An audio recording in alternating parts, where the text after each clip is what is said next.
Hello! Ako'y nagbabalik. Trabaho'y tapos.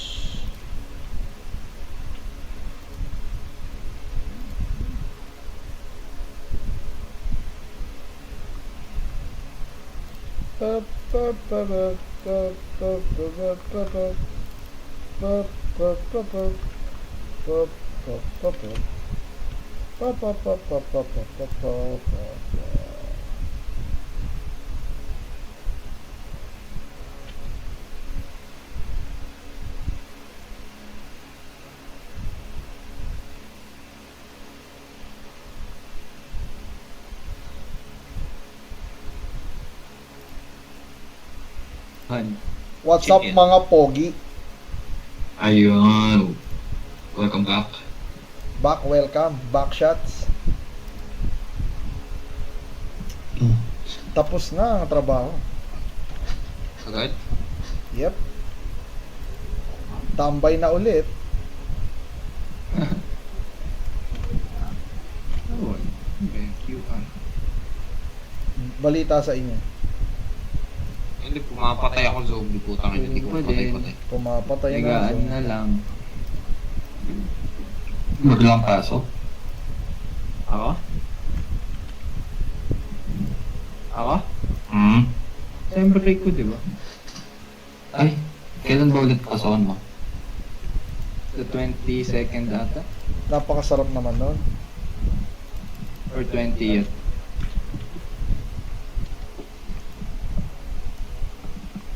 Uubusin ko muna lahat ng pagdodota sa katawan ko para hindi ko nahanapin. Oo. Kailangan ko nang mag-lock in. Kailangan ko nang mag-lock in sa last sem. Last yun. Last ko na yun. Sinasabi ko na. Bakit? Dan, dan. Bakit naman last sem na ayaw mo na mag-aral? Second sem, fourth year na ako eh. Fourth year. Oo naman. Puta na. Akala ko naman ayaw mo na mag-aral. Yung palagang gusto mong gumraduate na. Talaga. Sino ba namang hindi ko gusto yung gumraduate, ano? Yabang mo nun. Teka, Pero ang plano ko, hindi ako magpo-post ng graduation ko hanggang di pa ako nakakapasa ng boards. yan. Yung mayabang. Dapat ganun. Kaya hintayin nyo yung post ko. Hindi pala mayabang. Proud. Tut, tut, tudut, tut, tut, tudut, tudut. Kita nyo, top notcher ako. Yun. Puta na, Top hindi, snatcher. hindi naman malabo Nice to yun. fly with you. Aviators. The Boys Lounge, Love and Life Advice.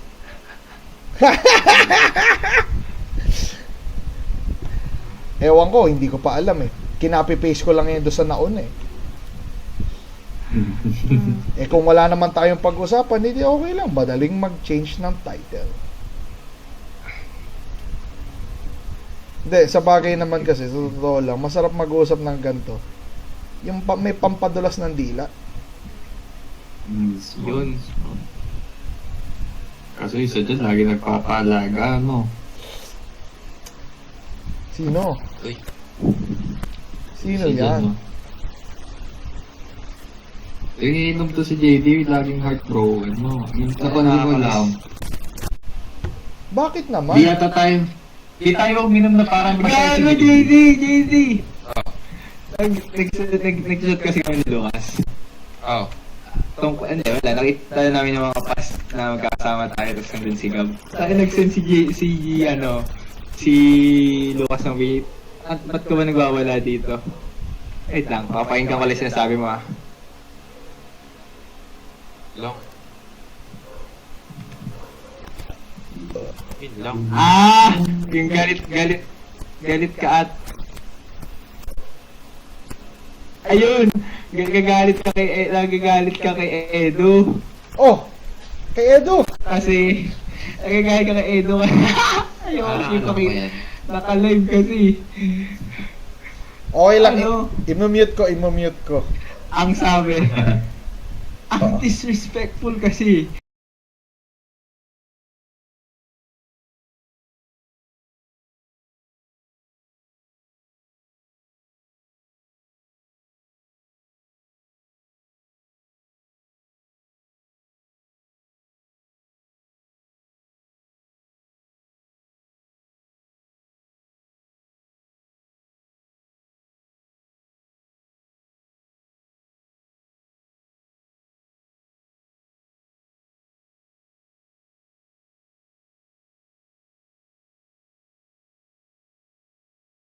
Tatandaan ko yun. Tanda ako yun. Tama si Liam. Nagiinuman tayo si JD yung broken. Oo nga, no. Ako hindi ako nakaka-relate. Pero, unang time kong uminom kasama kayo, broken! Ang nakakatawa doon, wala pang dahilan. Si Sayer! Minahal ko yan si Sayer! Gaga di ko alam yun. Panood ka, Mark? Asan ka ba? Okay guys, imamute ko muna. Alam mo naman. Nesisend ko PM. PM. Maganda ba Elden Ring? Maganda pre. Nakakapagod. Patry nga. Di ka naman makakabuo ng ilang parts kung di nagustuhan ni Kuya Luis yan eh. Oh, part ano na to? Yung- Part 13.1. Tsaka natapos ko siya kagabi. Kasama ko tong dalawang to. Di na kailangan ng tulong. Ngayon, hindi ko na kailangan ng tulong. Parang ano siya? Parang Genshin. Sinend ko sa iyo, tignan mo. Hindi. Malayo-layo kapatid. Wala kasing, si Liam, ano yan eh. Matured kind of person. Ano? Walang gaming, ano yan. Walang Alam mo yung knowledge. Souls game, hindi niya din alam yung Souls game. Ano yan?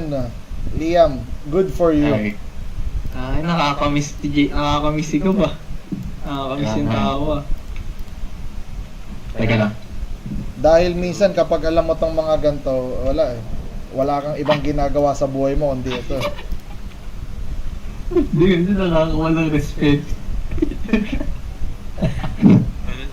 Hindi ko matandaan na sinabi ko yan, pero natatanda ko yung moment. Ex ko yan eh! Gagas! Tamatay ko pa, gusto pang sagutin no. Oy. JD wag kang iinom bigla. Baka bigla kang Kung hindi namimiss mo si Seiya. Uy! Random question. Hindi, totoo, hindi nga. Very good.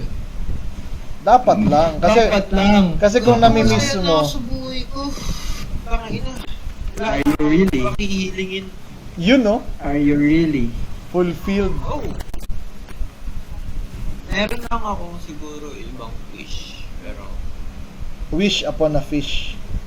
hindi ako maghahangat na sobra pa sa meron. Nice. Like, ipupush ko na gusto ko ganun. Hindi. Nakakatawa naman si JD. Hey, bro. Kontento sa buhay. Gano'n naman eh. Tawag Siguro dito. kung meron naman akong gusto, hindi ko nahanap sa ibang tao. Like, sa sarili ko kasi like, existential Nice. crisis. Ayun, si Liam, malaking role model ko yun. Yun no? Yun no? Yun Kaya ako nagkaka-existential dahil sa tao na yun eh. Ang ina mo pala eh. Ako pa din ng kamatayan mo. Really? So, Sabihin mo ganito, nakaka-inspire ka kasi pare. inspire pero hindi mo kaya gawin at paano mo in-execute yung buhay.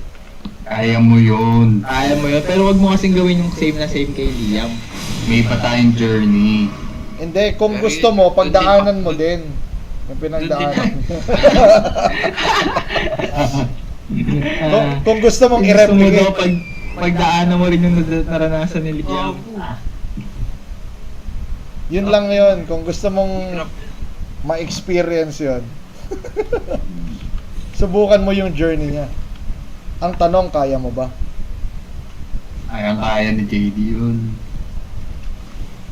Yan, no, supportive. Iniisip ko pa nung ex ako. Ikaw yung ex na ganun. Ooh! Yun lang. Yun na nga yun. Tinrato. Ooh! Aminado! Yun lang.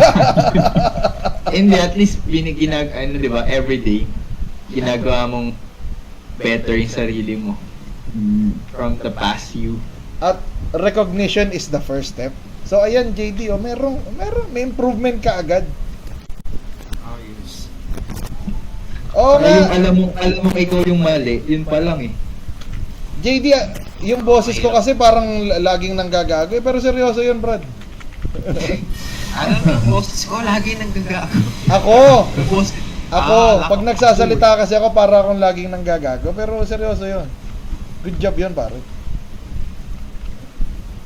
Madalas. Oh, madalas, totoo naman, madalas naman talaga nanggagago. Pero hindi nga, pag naalala ko yung kwento nyo kanina kay ano, kay Waterboy, tangina. Ako feeling ko hindi ako yayaman eh. Ay, nagsenda naman ng video. Ayun. May bagong JD, video. ito tweet ko di mo matandaan eh. Parang, di mo alam kung nasaan ka. Tapos biglang nandun si Kylie, sabi mo, eto, sino to?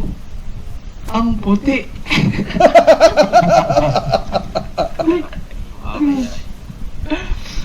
Ang puti. Alam mo naman, JD, kung di dahil sa'yo, hindi matuwa natin sa inyo. Tingin ko si JD ang life of the party. Pag wala si Oh, JD, si- malungkot naman eh. Oh. Di ba? Nag-kiss pa kayo dati ni Peter nung nag-away kayo.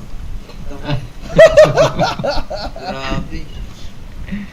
As, ano ba nangyari? Ba't galit kayo nung yung unang beses tayo, clue ka? Ha? Ayaw mo na best tayo, no? Oo. Sinabi kasi ni Lucas, paano yung McDo? Naalala ko yun eh. Damn. Ayun na tayo yung sinasabi na nagmanalo. Yung ba yung binabato na tayo? Hindi. Binabato kayo? Ano ba yun? Binabato tayo? Hindi ko na bato eh. Sino Hindi, naman nang babato sa inyo? Kapit yung mga tao. Baka yung yung bata. Napagtitripan na tayo. Nagtitrip ako. Binabato daw kami dun sa bahay. Yung bubong sa bubong. Bubong. Lakas daw ng boses natin. Tayo syempre lakas talaga. Masaya eh. Nagiinuman eh. Masaya mo na nung kasama yung mga tito ni Liam. Okay na, nabusog ako dun.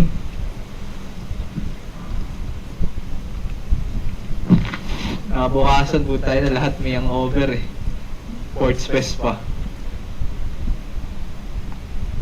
Ayo, gabi, yan no. Nakakamiss yung mga ganon, ano? Yun nga, pinag-uusapan namin kanina yung mga after school, lalabas, ganun. Ngayon wala na. Mahirap eh. Kahit ako, sabi ko sa sarili ko, yung mga tropa ko, hindi ko ako pababayaan. Pag lagpas Wala eh, ko- wala. Di mo how. Okay. Kahit nga schoolmate mo eh. Paano kung iba kayo ng ano? Ng mga subject. Diba? Kahit yun pa lang, hindi na kayo magkikita kahit nasa isang lugar kayo.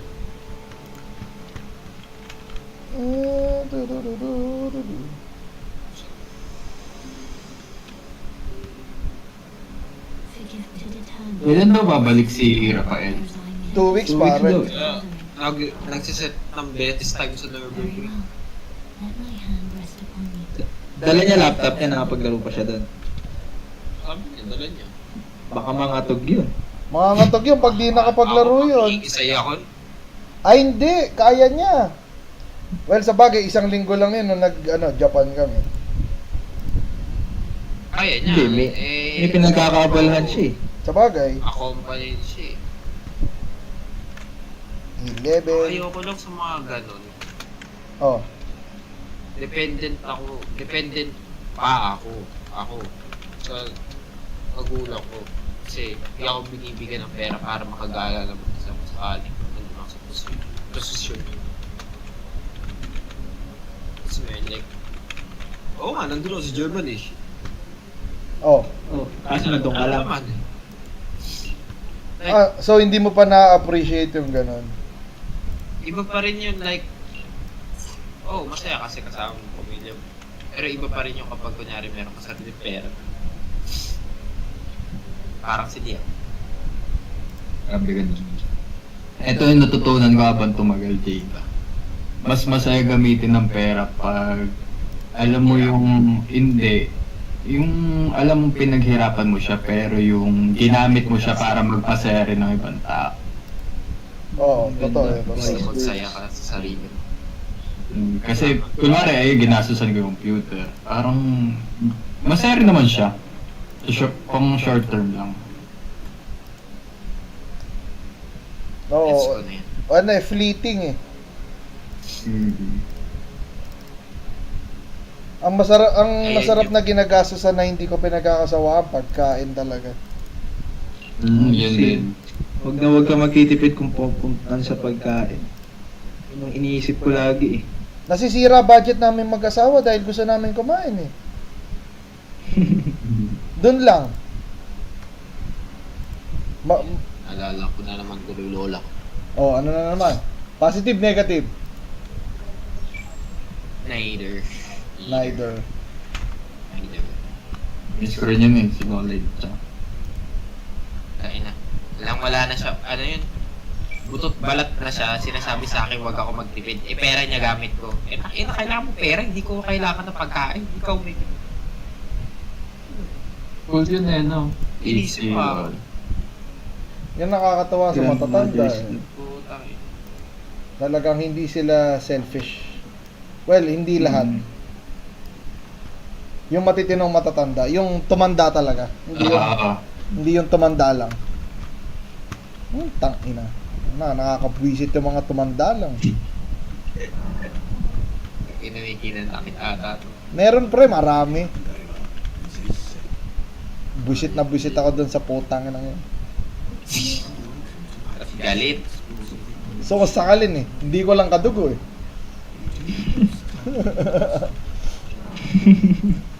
Kaso kadugo eh.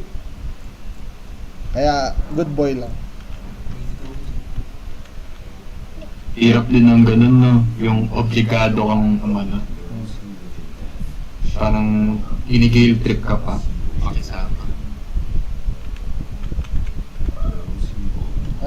Diyos ko. Yung binigyan mo na nga, may reklamo ba? Yun, yung the best. May mga daming ganun. Masarap sumakal ng gano'n.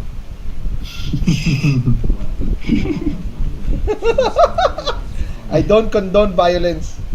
Pero, magulo yung utak ko eh. Makalapit. Yeah. Pwede naman ako, I can have my own thoughts naman. Thoughts mo lang naman eh, hindi pa naman materialize eh. Oo. Siguro delikado pag na-materialize. Delikado talaga. Delikado yan. Mapagtanim pa naman ako ng sama ng loob. Hindi nga ako naniniwala ako sa karma pero mas wala ako mas pag umanti ako. Yon, mas masarap. Naniniwala ka sa karma, pero... Kasi di ba yung iba sinasabi, kaya mo na yung karma, naniniwala naman. Iba pa rin talaga, ako yan. Ako may dahilan yan. Ako gumawa niyan. Hindi Pinagdal. ang buhay parang hagdan. Paano ka aangat kung di mo tatapakan yung iba?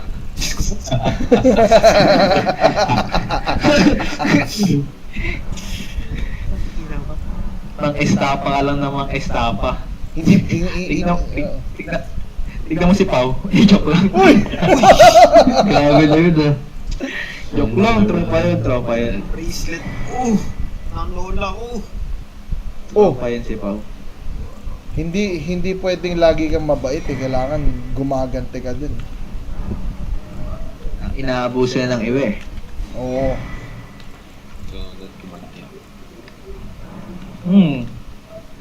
Nakawan mo din yung shop nila. Alam mo yung martilyo gang? Martilyo ka? Yung binabasag yung mga pawn shops kunin. Ay, talaga? Na ganun sila? Nanay sa balita eh. Kawawa naman. Siyempre, pag ganun siguro, ewan ko kung anong gagawin ko. Hindi, lalo na kung yung investment mo nandun. Tapos, no? Pili ko lalaban ako. Hindi ko na alam pag nandun ako sa pero di ba natin alam kasi pag nandun ka na sa mismo situation, di ba? Pag may baril ka pre, madali yun. Huwag hindi mo na pag-iisipan. Barili mo agad. Self-defense. Oo. Ano ka nun? Ano ka nun sa korte? Lusot ka. Hmm. I was just defending myself, officer. Hindi, tsaka I maganda. thought she was 12. Uy, pre, iba yan ah. Parang delikado yan tol ah. She said she was 12.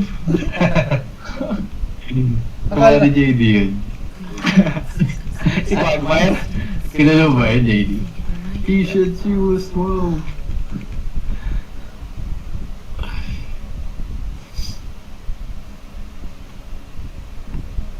Ano nga ba ginagawa nito? Alam ko may negative effect to eh. Pag malungkot ka, magpayakap ka. One game, Valorant. Wala akong Valorant. Kita kayo sa Chamar. Lalaro din ba kayo? Gusto ba? Sige, hindi ako naglalaro nun.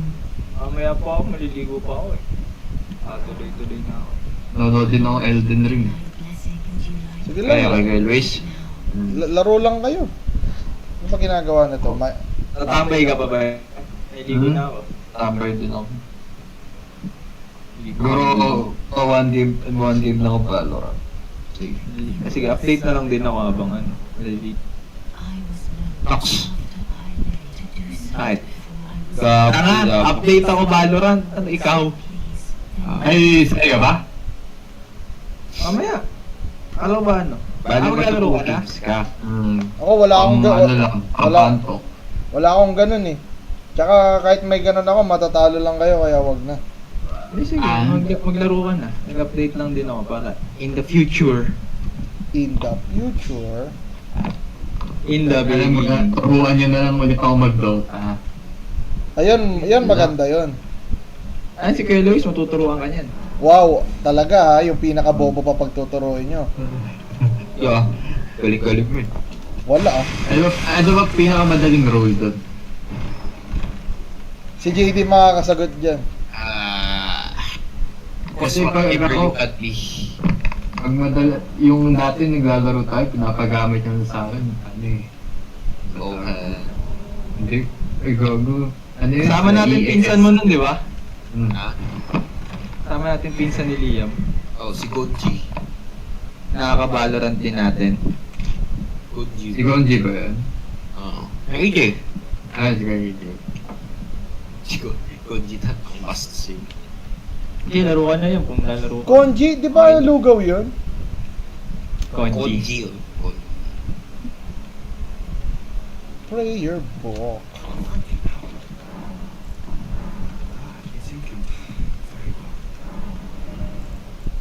Nakaligo na. Ay, meron na pala ako nito. I'll be back. You know, match found. Sa speaker. Kalabanan nga natin yung putang ina dito. Ay, nako. Ay, magawa. Bumaringan na rin ako. Ano na ang balita sa inyo ni Bray? Wala, okay lang. Okay lang. Magjowa. Nakaraan, di ba? Okay lang.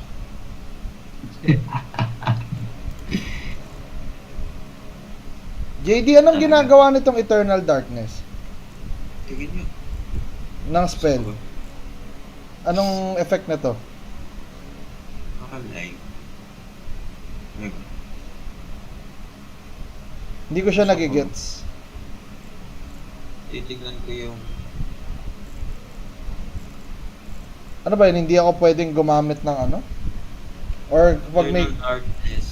Or nag-a-absorb ng magic. Nag-absorb ng magic. Ah, so hindi ko siya kailangan, walang kwenta.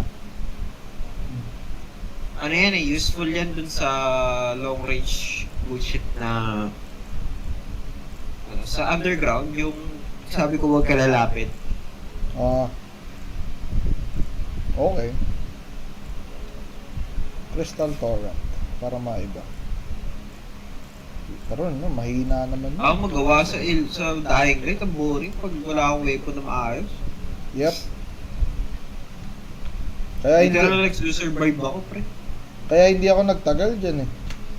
Ang ginawa ko talaga, nirush through ko lang yung ano, yung main story. Tama, may invader dito, di ba? Ayun. Hirap gago, pre. Fuck you! Tuwing gabi, tumatambay talaga kayo sa Discord. Ay, Tambay na rin ako dito. halos gabi-gabi. Kita mo na, laro ka lang. Kanya-kanyang buhay. Pak naman ka. Tapos kapag gusto magburahan, bumurahan. Oh, kunwari, si JD, di ba? Ang laki-laking negro.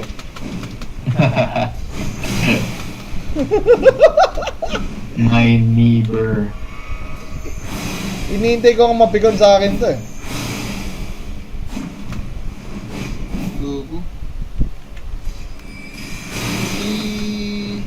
Makahuli na kita. Wala na rin ako. Inis lang.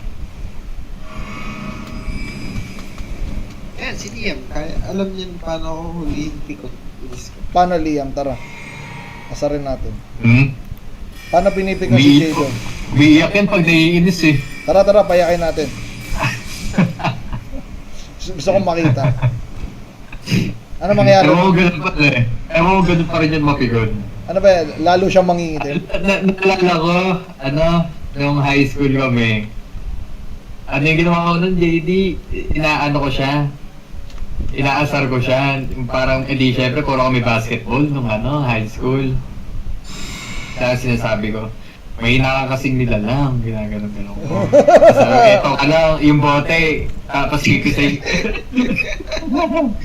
Papakita ko sa inyo yung bote, yung plastic bote, tapos pipisay ko, ganyan ka lang sa akin. Oo. So, nagsigago na bad trip. Umabot sa puto na biglang sumuntok si Gago. So, sumbong kita Umiiyak. Umiiyak. Tapos na office kami, inawat kami ng mga guard. Inawat tayo na, di ba, JD? Yung guard. Tapos nung pagpasok namin dun sa office, sabi, bigla akong sinabi ako sa JD, sabihin lang natin nag-aarutan tayo para di tayo mapatawag. Tayo nagkabati agad Oh, handshake lang. Handshake na yan, handshake.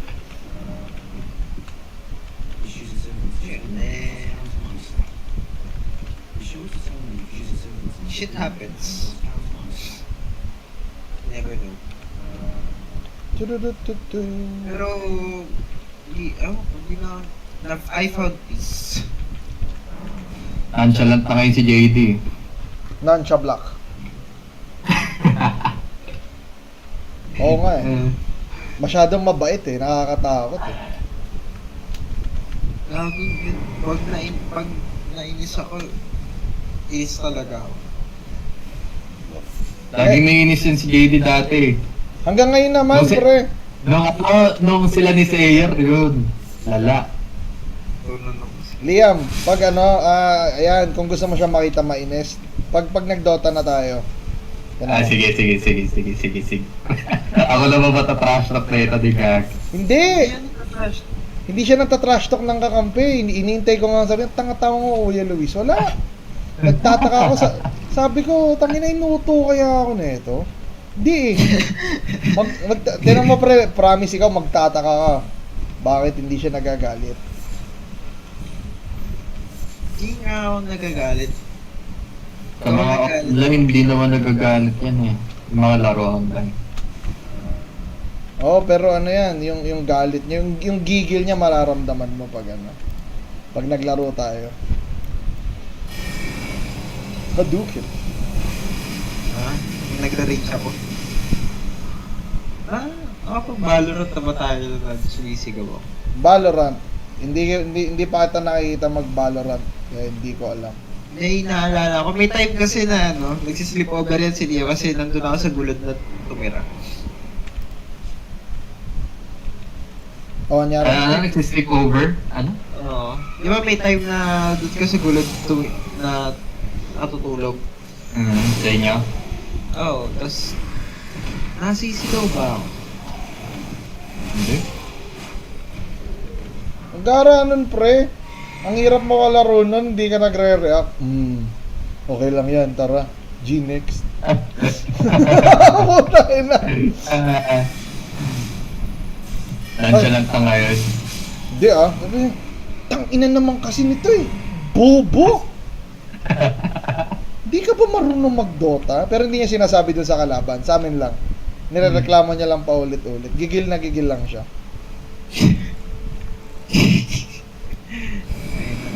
Alam ko sarili ko kung hindi nalaro. Putang ina, tigas ng bear.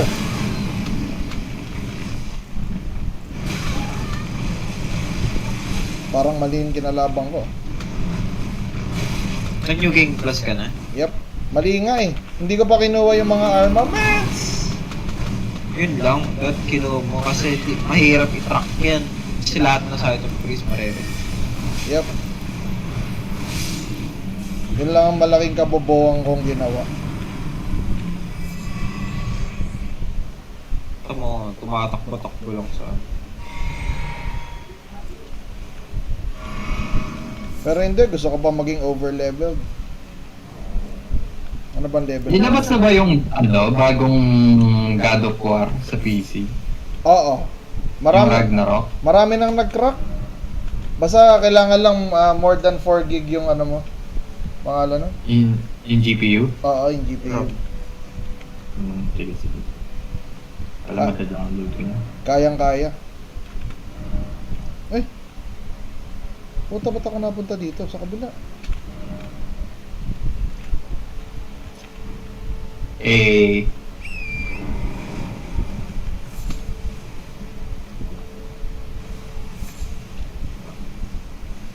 Yung Last of Us 2 pag nilabas sa PC, matik yun.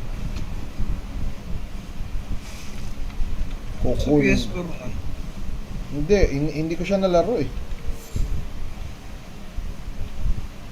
Ang nalaro ko yung 1.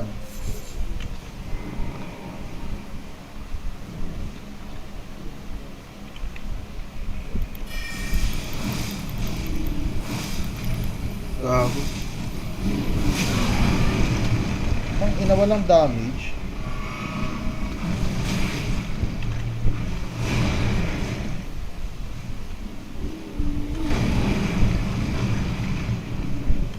Paano ko kakalabanin si Kuma?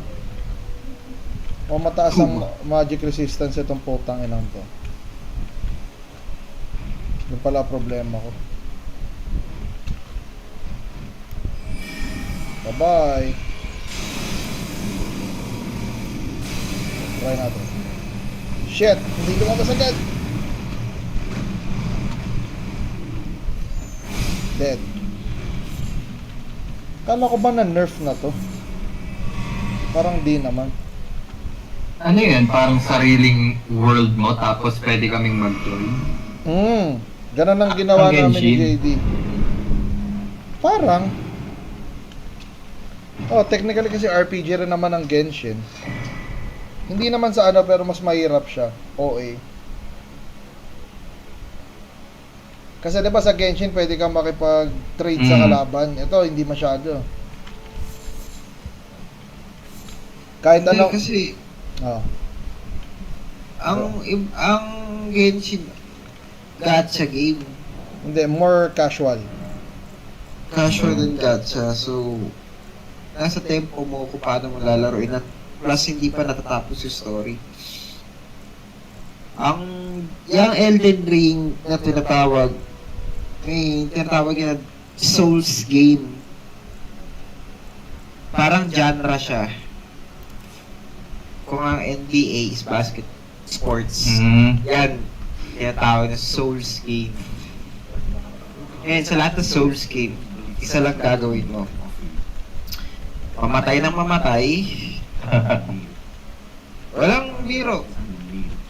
Baka kung hindi ka pa naglalaro ng Souls game ng kahit isang beses, mamamatay ka dyan ng siguro first 10 hours or 24 hours of gameplay.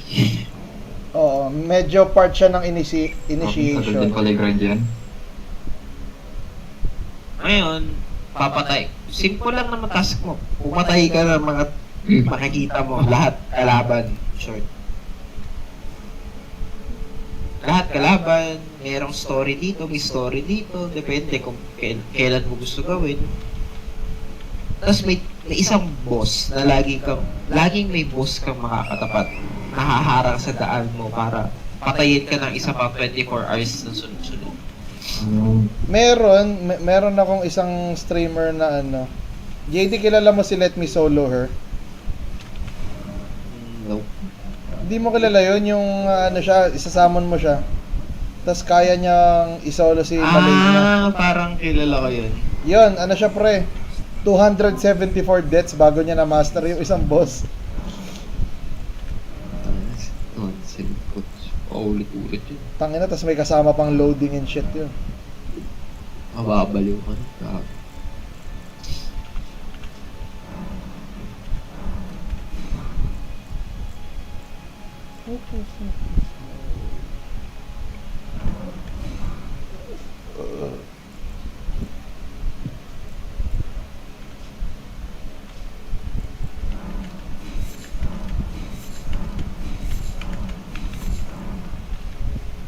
Ito, parang hindi na ako nahihirapan dito at ilang beses ko na tong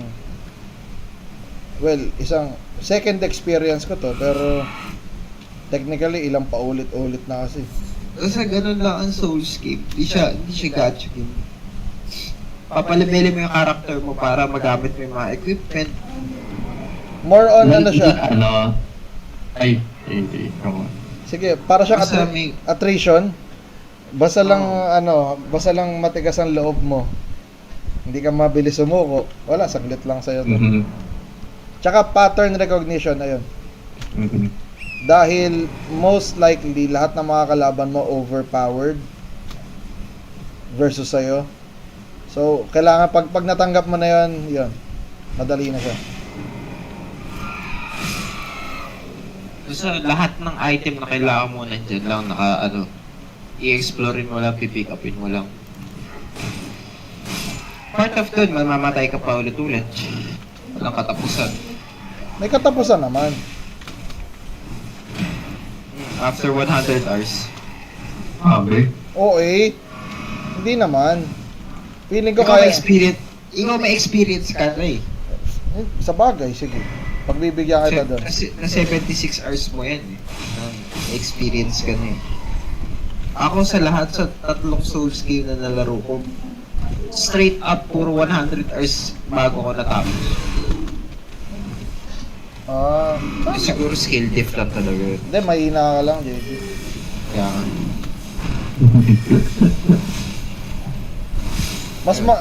mas mahirap na kasi to, pero kung Dark Souls 1, 2, 3, wala. Alam mo yun. Kaya ko. Yeah. Oo. Dark Souls 1, 2, 3. Hindi. Yun yung, hindi, kasi niche to eh. Pinanggaluhan yun. Etong Elden Ring lang naman ang nag-ano sa kanya ngayon eh. Ang nag-popularize. Hindi siya ganun kumbaga pag sinabi mo God of War, yan, kilala mo yon, RPG yun. Skyrim, ganun, di ba? Pero yun, hindi lang siya ganun ka-popular kasi nga hindi siya enticing sa new player. Sino ba namang ma-excite sa sinabi ni JT? Mamatay ka muna. Kakapasok ko lang ng laro, mamamatay ka na agad. Oh, yan, totoo yan. Literal na intro. Grabe. Yun ang gagawin mo kasi sa buong laro eh, kung di ka magde-dedicate eh. Ako, ang ganda ng trabaho ko. Pwede kong ilagay sa background. Kaya nag-i-stream ako eh. Ito, putang. Steam Deck ko ka eh. Huwag mo panlalaro ko na ng Steam Dark Deck. Souls. Uy, putang ina, patay. Ay, hindi. Nice.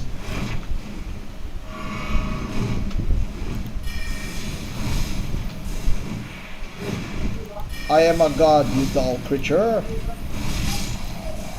Ay, hindi. I am Marvel Jesus pala. Deadpool. Ang aking favorite asshole. Nalaro niyo Pal World. Yan, si J-Dog.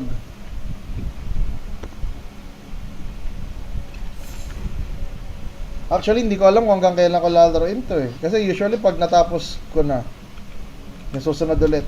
Pag na-miss ko na siya, tsaka ko na lang inuulit eh.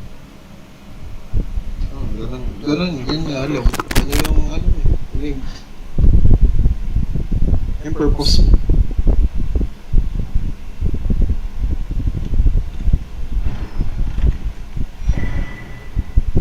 Oh, nice.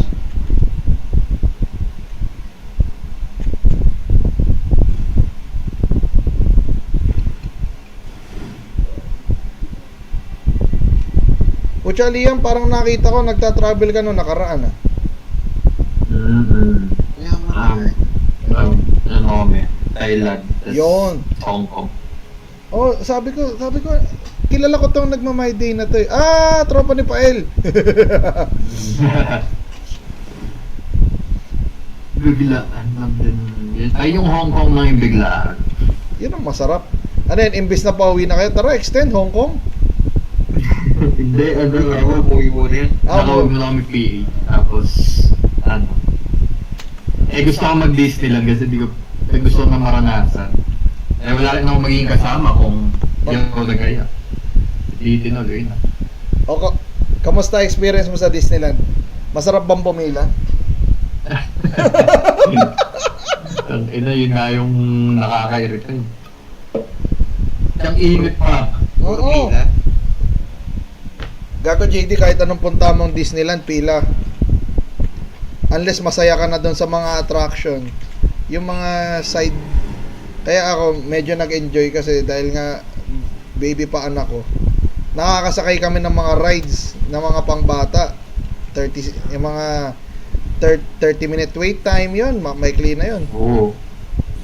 Yan 30-minute wait time, maikli. Yes. Nilibiro mo ba ako?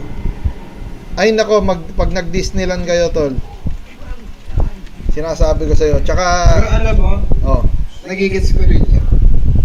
bakit? Kasi, nag-experience. Sino ba nakasama ko sa EK? Margit. Ha?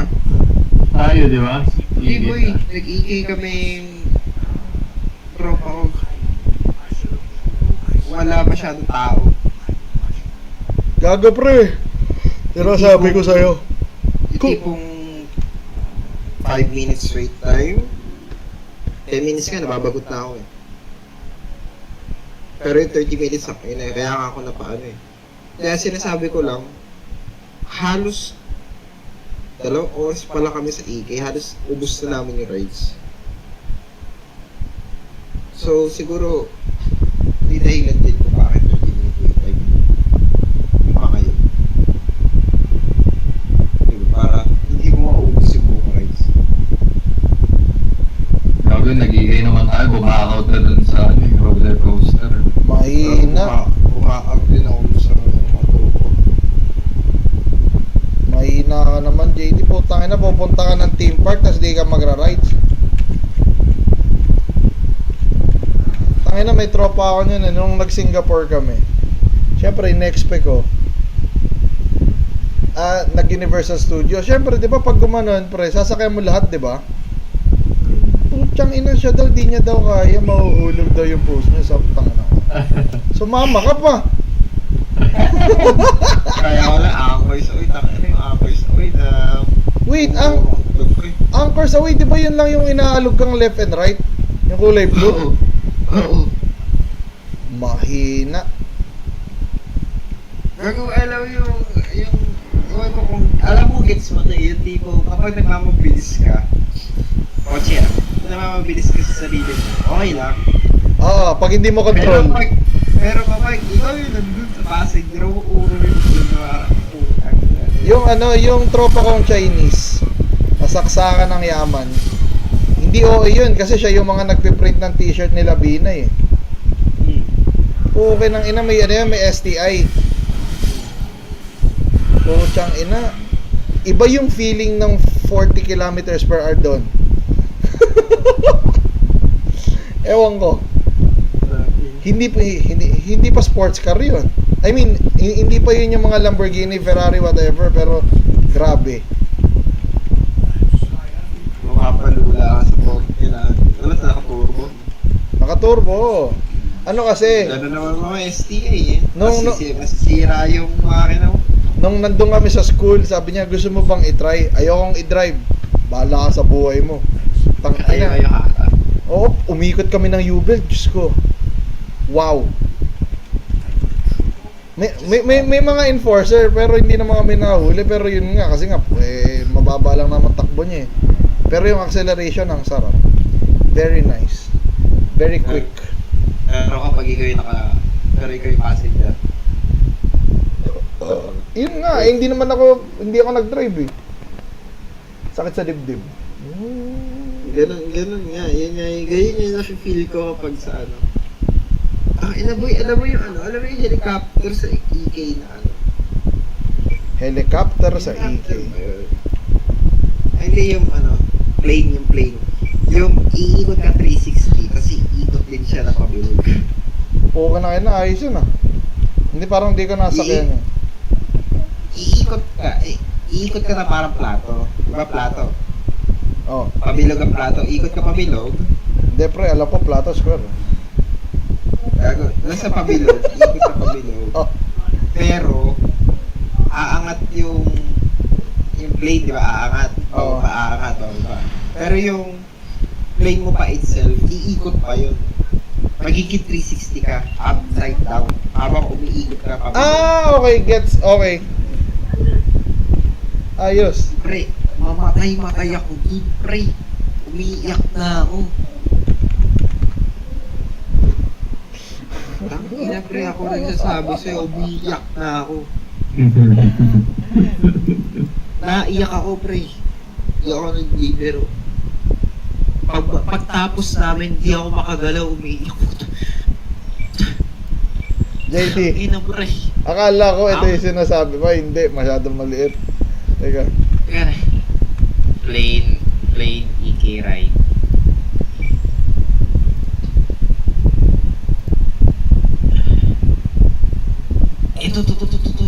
Ito. Akala ko ganito yung sinasabi mo. Like mo. Akala ko ganito. Hindi, boy. Ito to. Nasaan?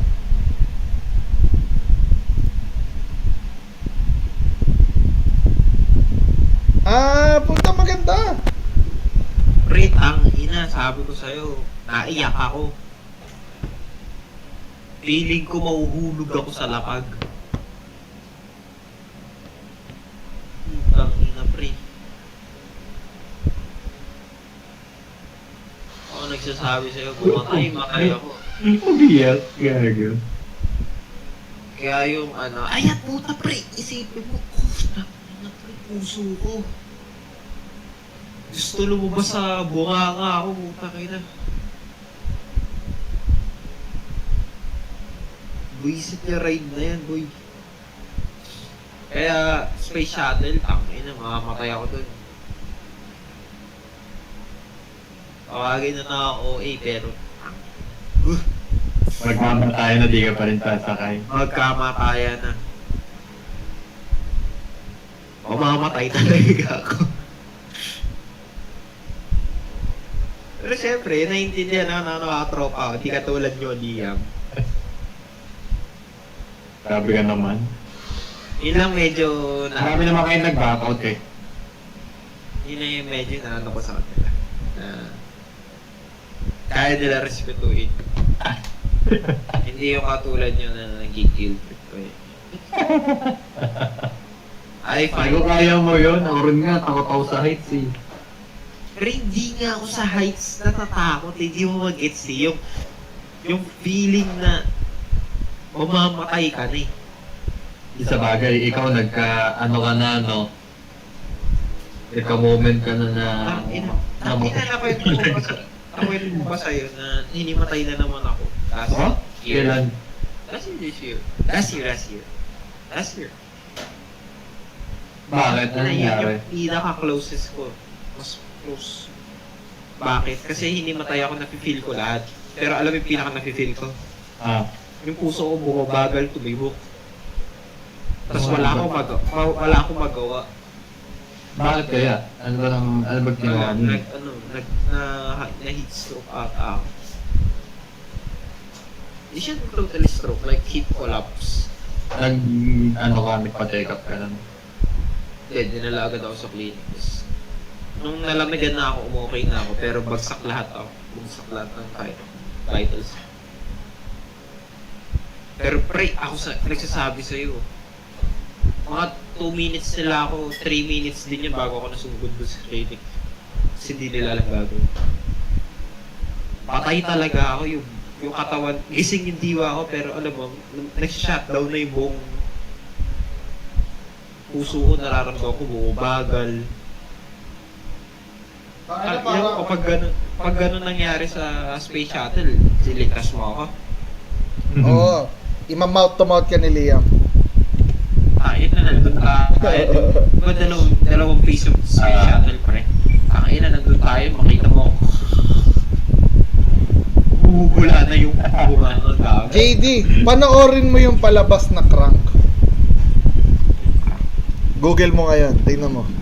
Si Jason Statham ka pala eh. Statham. Ano meron dito? Ay, nako pre. Parang yung sinabi mo.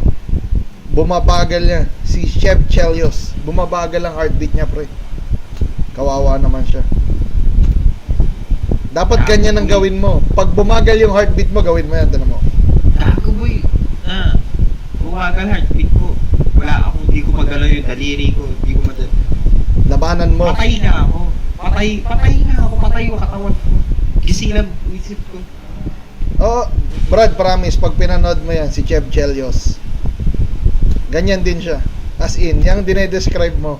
Kaya ko siya naalala nga eh, kasi sa description mo eh. Oo, pre, di ba, lumalakas ba yung hearing mo? Like, parang ang ingay ng lahat.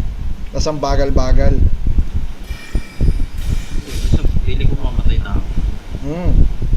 Para ba nalulunod sa tubig, ganun. Kasi nga, hindi ka na makahinga.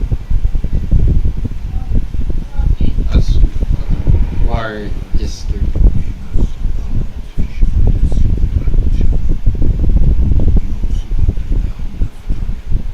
Gusto pa ako kasakayin sa Ang maganda lang sa EK na ayoko nang sakyan yung Rio Grande. Wala na boy. Tangina yung tubig doon, may algae na ata eh. Kailan kaya nila huling nilinis yun? May bagong ride sa highway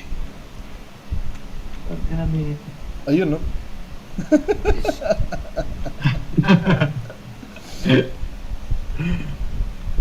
Yan, kaya hindi rin ako mahilig ng multiplayer games talaga eh. Dahil hindi, tsaka hindi ko hawak yung katalinuhan ng kakampi ko. Pag sabit, wala na. Ito boy, masaya din ito. Pero di ko to nasampyan kasi feel ko mamamatay ako. Ano? Videoan ko lang mga tropa ko. Ito. Ano ko pangalan na? Pag nakita ko, malalaman ko. Ito, twin spin. Twin spin? Ito. Naka-shares ko na ako. Umiikot yung roller coaster habang nasa roller coaster. Very nice. Nasa roller coaster ka. Sabi nga nila, hindi na nakakatakot kasi yung parang yung feeling mo kasi minsan nasa likod ka yung... Hindi pa maka-cancel out yung force niyan? Yun nga eh, yun nga yung sinasabi nila na parang wala lang daw. Kasi yung G-force niyan mababaliktad dahil nga kung spinning ka the other way. Wala yung momentum. Hindi mo ramdam kasi ang mararamdaman mo yung momentum ng spinning. Yan, nakakatawa yan yung parang umiikot na tikap. Ina boy, mukhang nakakatakot natin. Hindi. Promise JD, napakabagal niya lang, napaka-mellow. Kasi same concept. Mellow, nakikita ko nga parang... Hindi nga ako umalog dyan eh. Hindi ako napunta na left or right eh. Pero nalulungkot ako sa tabako, yung mga rides minsan hindi na pwede sa akin. Ina mo? Yung talaga ina daw. Gago, syempre malulungkot ako doon, Brad. Ano ba? Ay, naging issue ba talaga yan? Oo, yung ano, meron ako nasakyan na rides nung first time ko magpunta Excuse me. ng Hong Kong Disneyland, ang kasama ko parents ko. Tsaka Ano ba, si hindi ko Pael. ata, asan ko, Pero nung kasama ko na yung anak ko, putang ina, hindi na ako kasya dun sa seat. ilang beses kasi sila nag, ano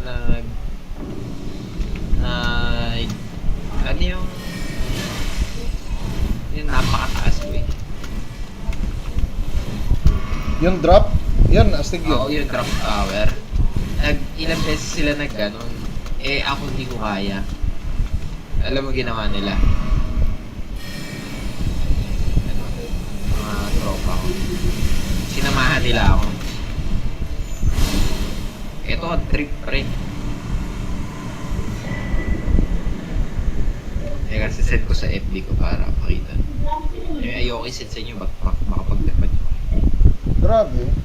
Walang tiwala. Ito ginawa ng tropa ko sa akin boy. Kasi sila Liam, hindi nila kaya yung Yung ano? magpakumbaba sa akin. Grabe ka naman.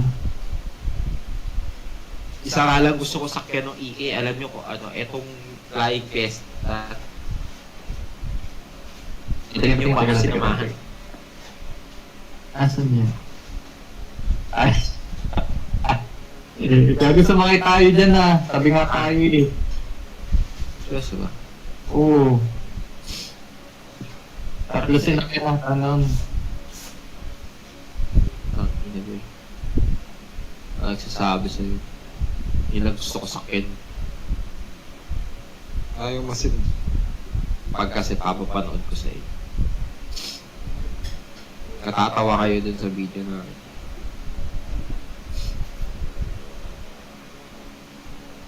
ito ba? Wait. Asan? Ano yan? Ito trip. Tangina, magic carpet ata gusto mong sakyan eh. Kasi hindi nila, Oo, kasi tangina hindi yan. hindi nila ako masama sa doon sa drop tower. Dito nila ako sinakay. Sama-sama kami. Kita mo yan, Lia?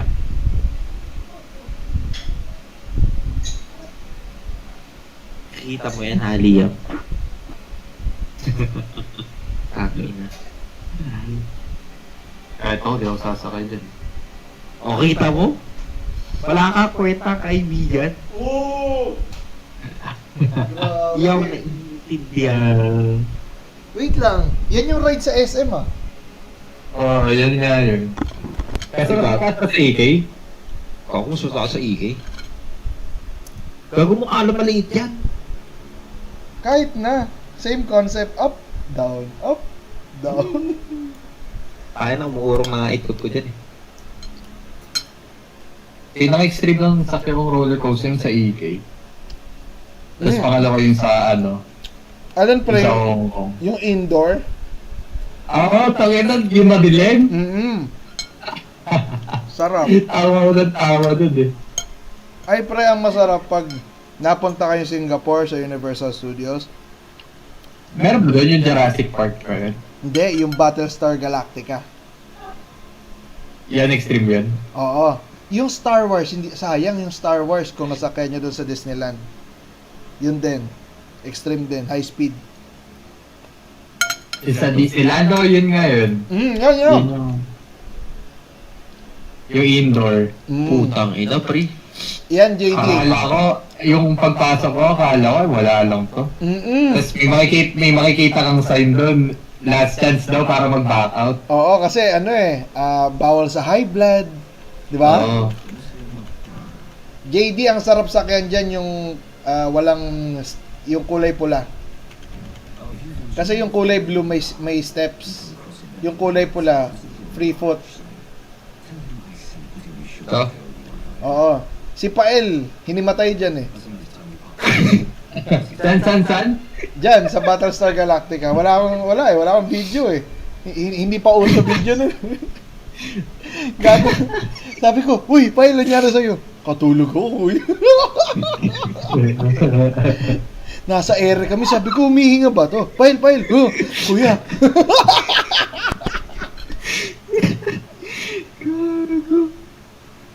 Kasi itong puti merong stairway. Tangina, wait. Kasi nga naman kasi 2 hours kami naghintay dyan. Hindi, tsaka, dalawang oras. ang sabi ng papa ko, nak, di na ako pwede sa ganito. Last ko na yan. Di na ako sasakay sa ganyan. Alam niya na sa sarili niya. May lag drop ako gusto dun sa Universal Studio. Eto ata yun. Sa Singapore. Napunta na kasi ako sa Singapore pero wala pa akong utak nung napunta ako. So hindi ko na-enjoy. Okay lang yun. Ngayon, balikan mo. So Transformers nararandaan ko. Ito may VR to na ano eh. Ang gara niyang putang ina niyan. Nakaupo kayo. Oh no! Help us. Diba? Si ano ka, kay Bumblebee ka nakasakay, diba? Bumblebee. Napuntahan ko to pero hindi ako nag-enjoy kasi nga. Yung isa pang maganda dyan, yung The Mummy. Puchang ina. Underground roller coaster din yun eh. Yun ang nakakatawa sa Universal Studios. Parang ang dami na lang roller coaster.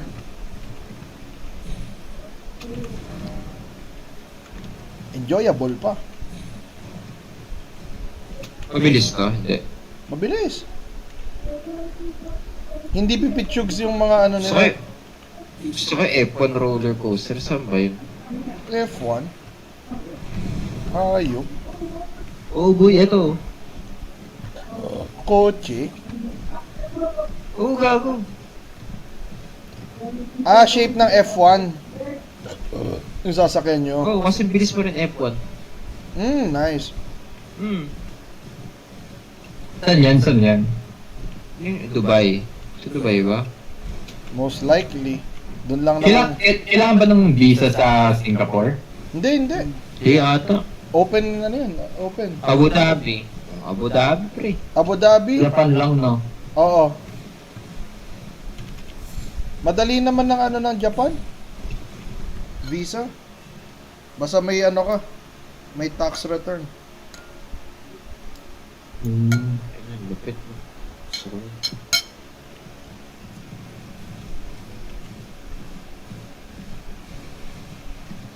Mahirap US. Nakakasakit ng dibdib pag di ka bumasa.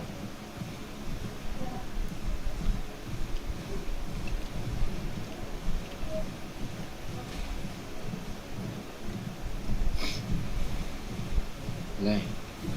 Hindi ako mag-enjoy pag si Liam kasama ko sa mga ganun. Grabe ka naman. Ganyan ka ba magsalita sa kaibigan mo? Pipilitin ako mamatay. Grabe ka naman. Pinupush ka lang Ganyan lang yan, mag-enjoy sabihin. ng new boundaries tapos ganyan ang sasabihin mo. Focus ako sa laro, tatrash talking mo ako. Yun nga eh. Gusto lang naman ng tropa mo maka-experience ka ng new things, pinag-isipan mo pa ng masama. Hindi. So pinagtatanggol mo. Pare, hindi naman mali kasi yun. Hindi ko pinagtatanggol, tinitignan, wini-weigh ko lang. Shut up, Liam. Ba't wala ka palang pasok bukas, JD? Meron, pero Maitim kasi Hindi ka siya. papasok? hindi. Ay, baliktad pala. Wala akong pasok pero papasok ako para sa bawat. Okay. Good job. Isa kang masipag na citizen. Thank you.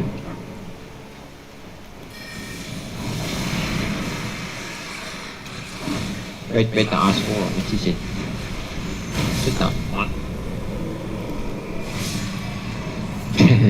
Hindi ka pa Pokemon, JD. Hindi. Kapag nag-date kami ni Bri, Pokemon ako. Putang ina, bakit habang nagde-date kayo? Date ba yun? Kapag nagkakape kami. Pre, lagi na kami magkasama. Ano kung gusto mo magdaldalan kami magdamag? Oo naman. Minsan, nagsiselfone na lang kami, pero magkasama kami. Siyempre, enjoy mo pa rin yung moment. Oo naman, nag-enjoy naman din. Pero syempre, minsan, nakakatuwa rin na, gets mo yun? Pwede kayong Nandun ka sa comfort. Pwede nasa kayong comfort zone mag-suffer ka na. in silence, ganun. Oo. Na hindi mo iisipin na, Sabagay. Suffer in Madalas siya silence naglalaro ako. together. gets mo yun? Ibang tao kasi kapag nagsama tapos naglaro ka, parang man minsan lang magsama. Yun lang yung siguro mo pag Totoo. Ano yung favorite yung date? out of all, Ha? lahat ng ginawa namin, Motel? Yeah. wow! Yung may jabol. Di ba? Wow! Ano ginawa sa Sabaw? Nakalive tayo. Ba't jabol lang naman ba sabi jabol? Ano? Expo. Nag-cocktail. Cock. Di ba? Nag-cock. Cocktail, tas time zone. May gusto kami gawin doon, fire range.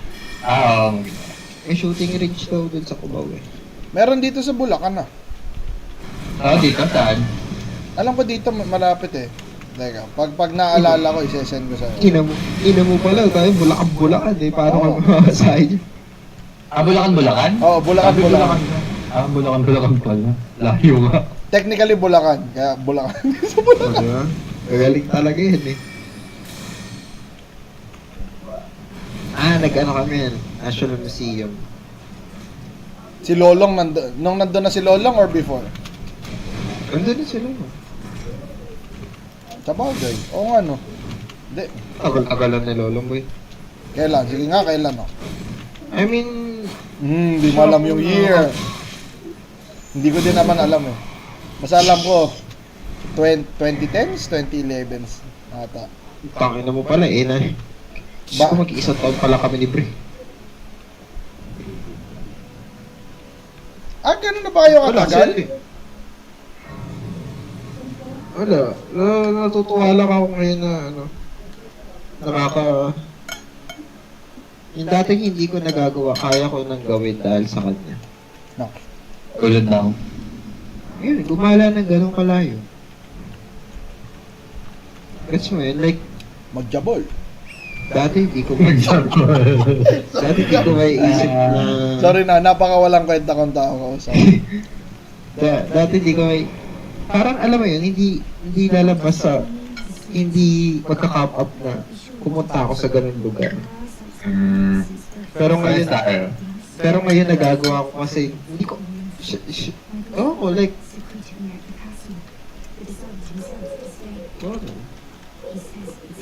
hindi ko alam na kaya ko mag-ipon pala ng ganun para sa mga ganun. May goals. Mga ganun bagay. Para paikliin yung sinasabi mo, may goals ka na kasi. Oo, yan. Mati ba kay Sayer? Wala, boy. Bota ba sila titan kay Sayer dati? Online kasi ito. Okay lang naman. Ay, hindi, ibay natin. Bigay ka code. Bigay ka ng code name. Kay Reyes. Barbecue. Yes, barbecue. Barbecue na lang. Kaputa kita. Hindi ko alam. Hindi mo naman sinashare yung stream ko sa page mo, di ba? JJ? Hindi. Actually, nanonood lang ako sa stream mo. Hindi, wala yan. Walang makakakita niyan. Ako nga, sinashare ko to, pero alam ko, nanay at tatay ko, di pa nakikita to eh. Okay. Hindi, pero hindi ko alam. Oo. Boto. Oo. Sino ba nakilala? Kilala ni si D. Si D. Oo naman. Nagigay ba nun? Oo. Sumbon. Di ba tropa yun ni nung tropa ko? Tama ba? Oo. Kasi Ano yung sabi sa'yo? Wala. Okay lang daw. Natirantado ko. Okay lang daw. Ganun. Kasi, immature eh. Past is past, di ba? Yan magandang relasyon. Ah. Basta immature. Boy, bata. Siya? Oo, bata. Oo. Tapos malibog ka pa. Oo. Double kill. Oo, Oo. yun pa. Hindi niya masabayan. Hindi, wala na. Oo. Hiwalay. Oo. Ayan. Yun na naman.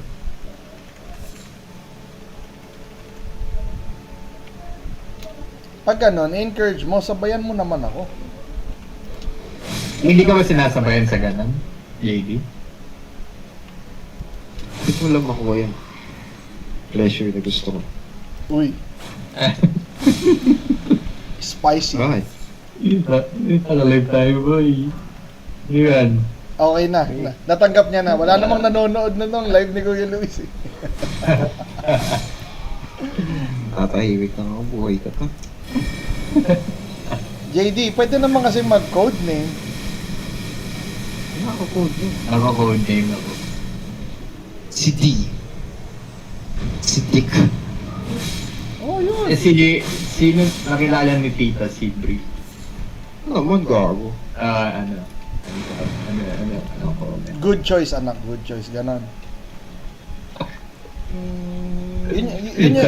Yun, Malibog ka talaga. Mahihain daw. Ganyan ba si Bri? Oo, gago. Sobrang yan. Sino mas mayayain si Sayer o yun? Eh si Barbecue. si Barbecue o yun? Siyempre. Ha? Si Barbie. Ano? Barbary na lang. Sige, Barbary. Si Barbie. Si Barbie. Galing. Politiko sumagot. Sino mas mahal mo? Kaya na, walang mas mahal. Yun. Mahal. Ay, ba't ganun? Kasi mahal lang. Magaling. Politiko ka. Politiko talaga, di ba? Parang likas eh. Masyado maingat. Walang mas. Hindi na kailangan ng abogado, no? Alam mo, pwede mong i-represent yung sarili mo.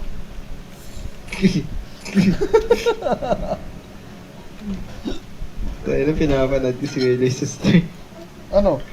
Kaya nakikita ko nakakiti putang ina. Bakit? Nagtitripan ako. Ano gusto mo na kasi mangot ako habang kausap kita? Asan yung stream ni Kuya Luis? YouTube.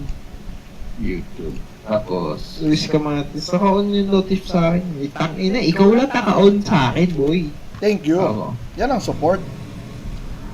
Ayan ako din, subscriber. Yun pare. All! Maraming salamat. Kaya yan, nagdadalawang isip pa nga ako kung papalitan ko yung picture ng anak ko eh. Kasi hindi ko naman alam kung anong picture ng mukha ko. Sino mo ka? Picture nyo. Ay, hindi, wag. Hindi, kaya nga eh. Family. Gusto ko ang alisin eh, putangin eh. Hindi naman ako family channel. Siguro kung magiging vlogger kami ng asawa ko, putangin na, di-delete ko lahat ng video ko. Para squeaky clean. Okay, hindi. Huwag ka na boy mag-delete ng ibang video. Ano ka na lang. Create new channel. Pwede. Hindi, kaso kung ililink ko lang din papunta sa akin, hindi ganun din.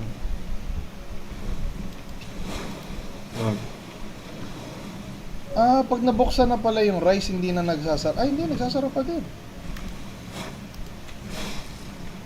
Or kailangan basahin ko muna. Nakatulog na nata si Bri. Ganaman. Gago, may pasok ko yung 7. Dati pag, tawag dun, anong oras siya gumigising pag gano'n? Alas 5. Alas 5. 5. Hindi, Ay, hindi mo rin alam yung ano? Hindi, alam ko. Inaalala ko ngayon kung anong oras ako gumigising dati. 30, ano, isipin mo na good for 30 minutes travel. Hindi, nakakaano kasi hindi ko kasi na-experience ang ano eh. Ang dorm life eh. At hindi ko rin alam kung gusto kong maranasan. Hindi siya dorm life. Hindi, ako. Hindi ko nire-relate sa kanya. Eh, ang school ko sa Manila. Okay, gets. Oo. Tangina, travel ko araw-araw, 1.5. Araw-araw, balikan o puntahan lang? Papunta. Tangina mo, edi 3 hours kada araw. Gago, boy, yamot yun, ayoko nun. Oh, masarap Pero na alam mo, Oh, kung tutusin, ganun din kasi sa traffic ng Valenzuela? ang Monday, hindi. Ang Monday ko, ang routine ko, pasok umaga, no, 30 minutes. Minsan 40, sabi mo 40, roughly to 40.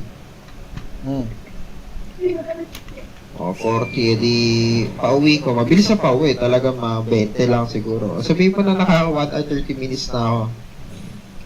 Bounce na ako, guys. Bye-bye. Bye, Liam. Bye-bye. Puso Sige, lang. boy. Sige, bye-bye. Good night. Sabihin mong nakaka 1 or 30 minutes na ako ng umaga. Pagpatak ng 5:30, ay na 6 o'clock. Yan, alis na ako sa bahay ulit. Susunduin ko siya.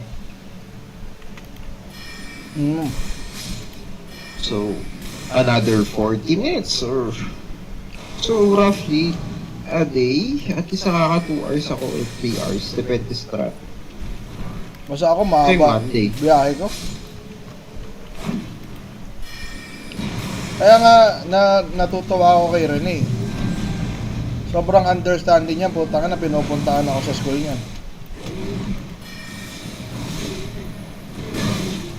Dahil nga Sabay ba kayo pumunta na? ano na?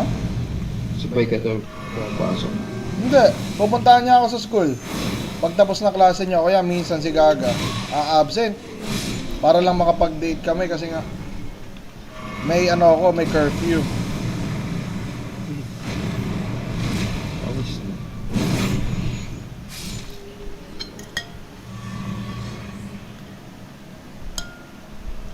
Moonvale ba yun? Oo.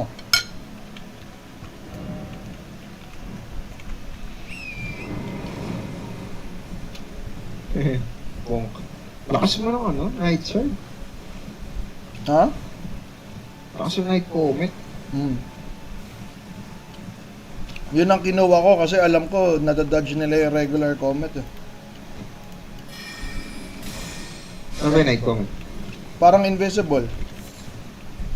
Sa kanila? Pero Wala. mataas FP.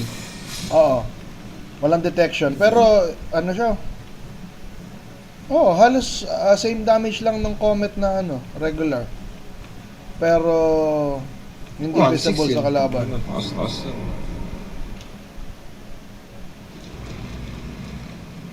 Ba't ganun? Ako lang ba? Hindi ko nakikita. Ayun. Hindi.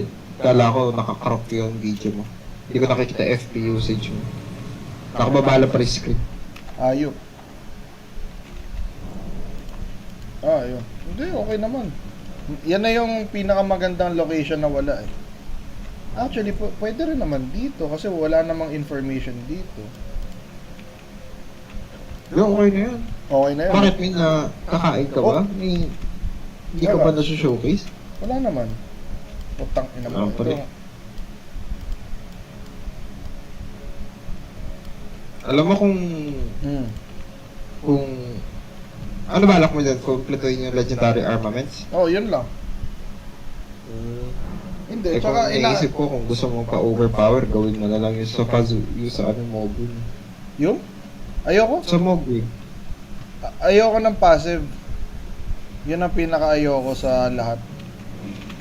Hindi ko gusto yung mga passive leveling strats. Mas gusto ko pa yung papatayin mo yung dragon. Gago hindi passive yun. Hindi ba? Paano passive ko? Hindi, di ba ano yun? Yung parang may babarilin ka lang sa ledge tas wala ka nang gagawin ever? Hindi, ayoko nun. Doon ako sa i-wave of gold mo yung isang buong list. Ah, yung lahat ng nandun tas repeat. Oo. Okay ng ina, bobo mag-dodge. Ano yun? Sa akin, nakaka 80k. 80k per rest. 80k, 50k. Bakit? Ang weakness nila holy? No, one hit lang sila nung weapon ko. Hmm. For some reason. Oh, plus 9 yun eh.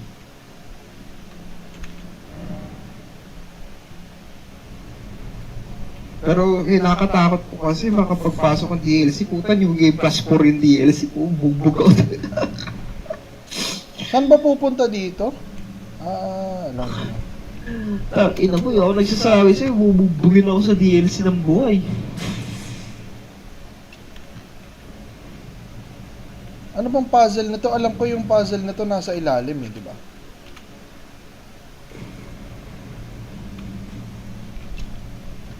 Dodge ko. Ako naman, nabatukan ka, no? Aray. Ayan na, akbo ka. Natutuwa ako. Eh, Yung ini-instruct mo nandito na sa ilalim. ha? Ay, oo nga na. Ay, putang ina mo. Ay, putang ina mo. Nanonood kasi ako sa stream eh. Tinitignan ko yung mukha mo eh. Ako na yung lalaro eh. Seryoso ano? Ha? Seryoso. Oo. Poker face. Hindi, nahirapan ako makakita. Hindi ko suot sa lamin ko. Nakakainis kasi nag-oily yung mukha ko pag kumakain. Kaya every time nakakain kami, kahit hirap ako, kailangan tanggalin yung salamin ko. May mga dinadrop bang maganda tong mga to? Wala naman, di ba? Wala ata. Ano ba tong suot ko? Naboboringan na ako. Maiba naman.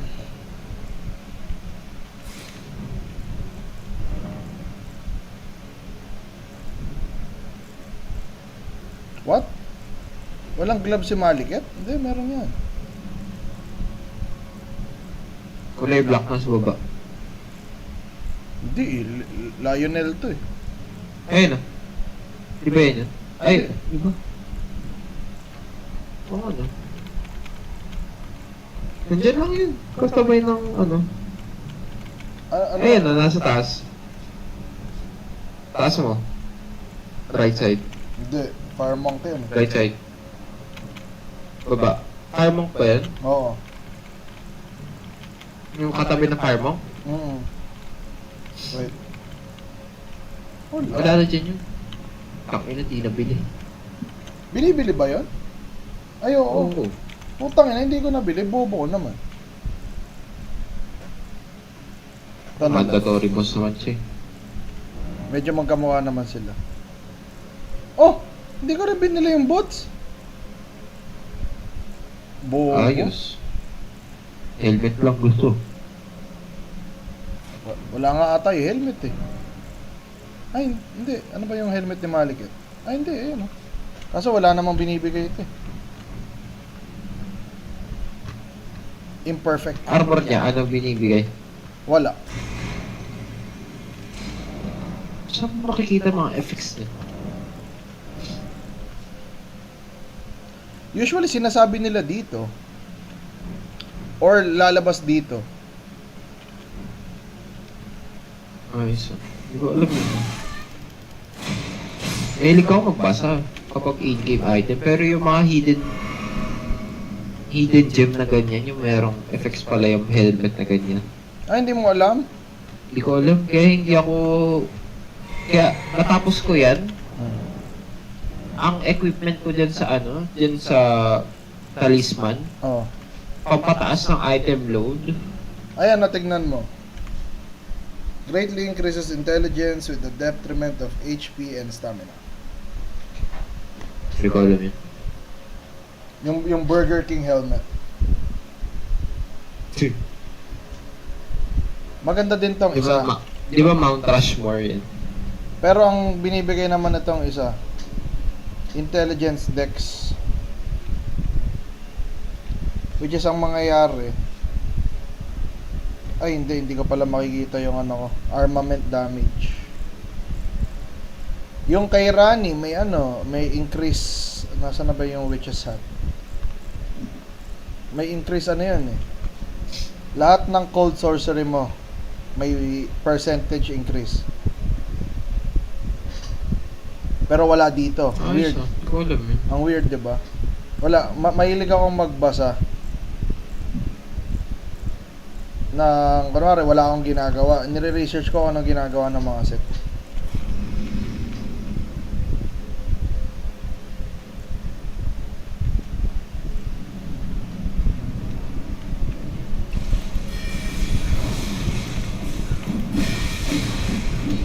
Crowd control.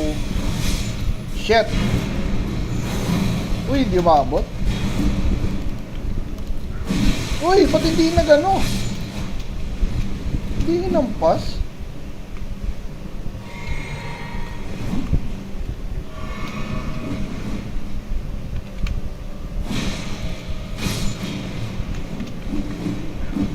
Kaya ko naman pala.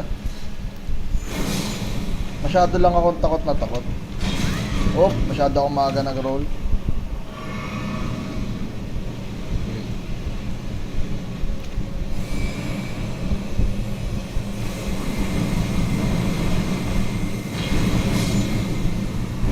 Mahina.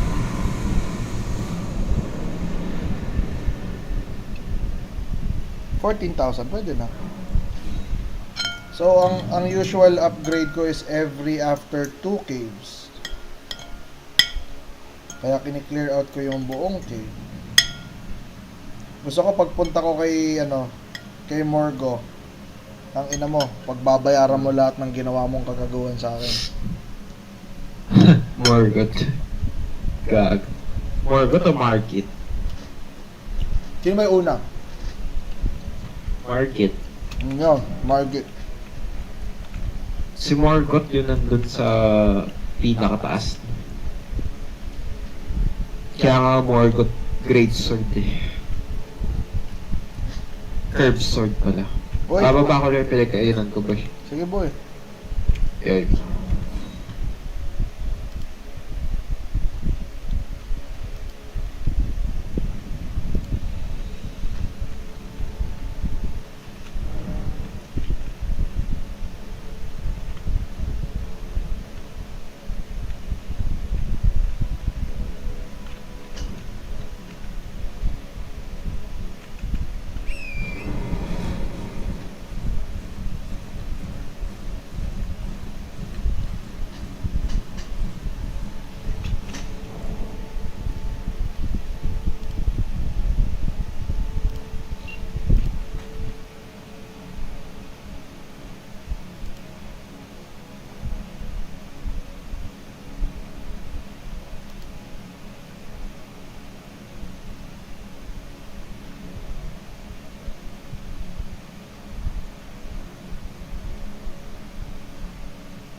What has she done over the last 4 years? And you cannot make the excuse that she was the vice president and she wasn't in charge of anything. I think that's... What do you mean? Of course you can point that out. Dana, can you tell me of a vice president you've ever heard of who did something remarkable on their watch? Not that they did anything. Let me tell you this. So Go ahead. think about this. Right? Leading up to the debate, What a pivot. Just answer the point. Friends, I hope you enjoyed this video. If you do, hit like, comment, subscribe. It really helps us out, and I appreciate everybody who does that. Let's dive into this Mark Cuban Dana White debate for a little bit. I'm super curious about this. I appreciate you. Thanks for having me on for a big bill. Hey, Steve Nick. What's up, buddy? So, what do you say to the idea that the pocketbook will beat you because things cost too much now, and more specifically, more than when Trump was in charge? you can't deny that there's inflation. You can have discussions about why, and I can give you a ton of reasons, but you have to look at the bigger cost. The one thing that freaks out every household is the cost of health care. Donald Trump says he has the Lipat. concept of the plan. Lipat lang ako. Harris has said is she's Wala. gonna take on it. And now you have Mike Johnson actually Ah, natrabaho ko eh. in the private Wala. donor group giving a speech there. I don't think Busy. Cut na. Oh, yung isang client ko, sige, check ko para sa'yo. intention to pursue. Cut. Once again, the Wala, yung isang client ko, nagchat naman niya pag may kailangan. There's so many things that the Republicans are doing right now that just to me are just baffling. Like between Personal assistant ka na. the Yeah. Puerto Rico garbage joke. So, pag walang sinend, okay. Walang trabaho. People are gonna Yep. have to suffer for a little bit while Trump. Kaya supplemental income lang talaga yung isa. I'm just saying, like, yeah, middle income earners in this So, ano na ako, at least andun na ako sa point na meron akong main at supplemental income. Malaking tulong kung magkakaroon ako ng isa pa. Kaya, Hindi ko ba nila pwede i-refer? usually, hindi sila open sa ganun, pre, kasi isipin nila, yung quality na makukuha nila from me is divided. So, not really open. Makes sense. Yeah, yung isa, alam niyang side siya dahil nag-usap sila ng parents ko and shit to refer me. Si Doctorist. Diba naalala mo, tinatanong kita ng mga pangalan mo? Meds. Yeah, meds, filings ng paper and bullshit. Oo. Yun. Ayos din yun. Yun, yung kausap ko na yun, wala masyadong pinagagawa ngayon. May sakit yung anak mo, di ba? Oo. Congenital na. Ayun. Kung tama ba, pagkakaalala ko, congenital disorder meron ako. Hindi ko naintindihan yung sinabi mo, pero I agree. Congenital. Oh. Ano ibig sabihin nun? From birth? From birth. Oh, yeah. Congenitalized. Earn ko lang kung pag-aral. Hindi ata nakapag-aral. Hindi, may special school siya. Kasi delay siya. Yeah. Hindi, tsaka nakakatawa. May mga ganun na. Like, kung may left behind, gagawa nila ng paraan para hindi left behind. Meron kapatid ko, ano eh. Ano? Kapatid ko nakaganon. Ay, talaga? Oo nga pala. Kinuwento mo before.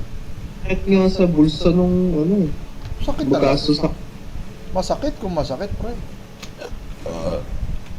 gago boy, 6 digit Mhm. per year. Depende yan kung gaano mo kamahal yung anak mo.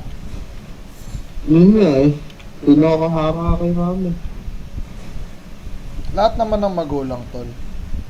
Mahal ang anak nila. Siya lang nagkakaroon. Siya lang, kasi nga solo eh. Oh. Tapos, let's say, 6 digit. Gago, ubusan yun. Yeah. Pero comfortable ka sa life mo. Ayos pa din. Hindi ka naman hirap, ano?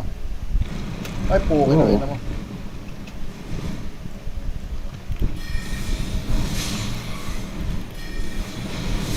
Nakakasira uli, no? Yung iba nakikita mo diyang naglalakad na player. Mga sobrang OP na. Parang ikaw. Mga new game plus ka. OP na ba to? Natapos mo na yung game. Basically, may knowledge ka na sa mga incoming. May point. Hindi, kasi sa akin, parang yung ano eh, yung binibigay mo, yung short term memory ko kasi hindi ko best friend eh. Hindi kami Ano masyado short term memory ko, hindi kami masyadong nagkakasundo. Kinakalimutan niya yung mga importanteng bagay. Baka long term. Long term ba yan? Oh. Ewan ko. Basta kung ano man yun. Oo, long term. Kasi ikaw yung sabi mo nakakalimot ang secret, di ba? Oo. Boss Oh, fight yan pa po. to? Hindi naman boss fight to, di ba? Hindi, si Patches ata rin din. Hindi si Patches dito. Ay, putang ina, boss fight. Naku, Rune Bear.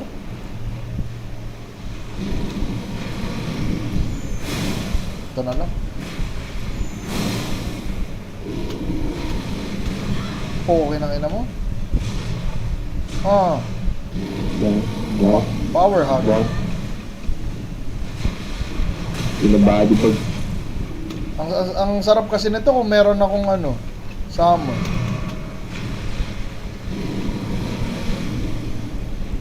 Pwede ah. Ayoko. Ang tagal naman mag-cast. Hindi. Mali, hindi ko binitawan, hinold ko. Bobo eh. May effect ba yun? Oo. What the fuck, JD? May charge up ang spells. Hindi ko alam. Now you Alam know. ko lang at hindi ko nakikita yun, hindi ko na-appreciate yung dami. Hindi, di ba yung ano? Tawag doon? Oh. Yung ginagamit mo, yung Azure Torrent ba yun? Di ba? Favorite mo yun? Parang ganun. Yun. Ano Azure Torrent? Yung... Ay, comment Azure pala. Yan.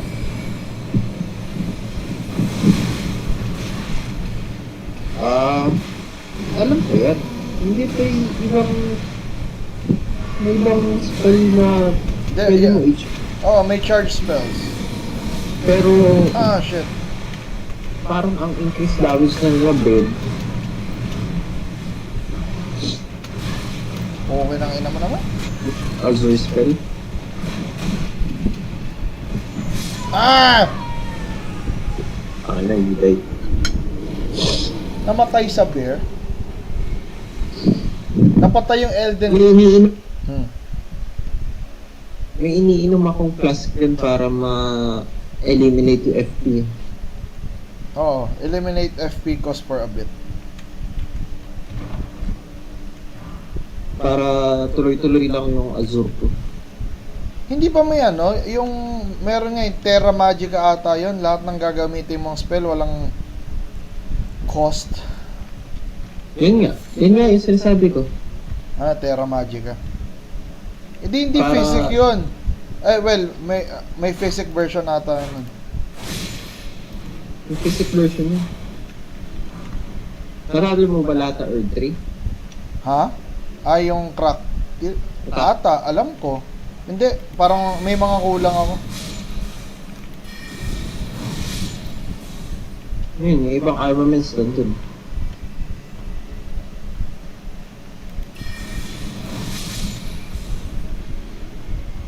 Yun na lang ang binigay kong limit sa sarili ko kasi nga New Game Plus. Try ko naman ng walang summon. Hanggat di ako naboboard kasi pag naboard ako, Doom. Pagkatapos nun, Monster Hunter. Saan ako namatay? Kung Eternal Password. Putang ina pre, ang gusto ko naman mag-enjoy. Di mo ma-enjoy normal gago. Putang ina pala. Yan naman pala eh. Hindi ko na pahihirapan sarili. Masyadong OP.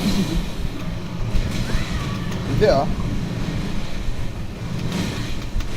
Pero natapos ko lang Doom Eternal. Natapos ko na rin naman yan. Okay ng ina mo naman. Masyadong OP. Hindi ko masyadong na-OP yan doon sa mga gadget. Nope. Namamatay siya eh. Well, sa lore, O hindi hindi, mo lang. sa lore, hindi siya namamatay. Mas gusto ko yung, Natry ko na- yung Doom 1. Ang inay, nasa gitna yung bahay. Ah!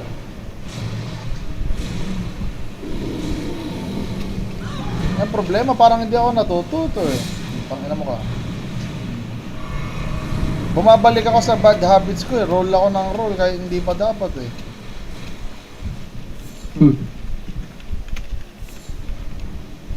Tangina, tulog na ata si Mark, ah. Guru.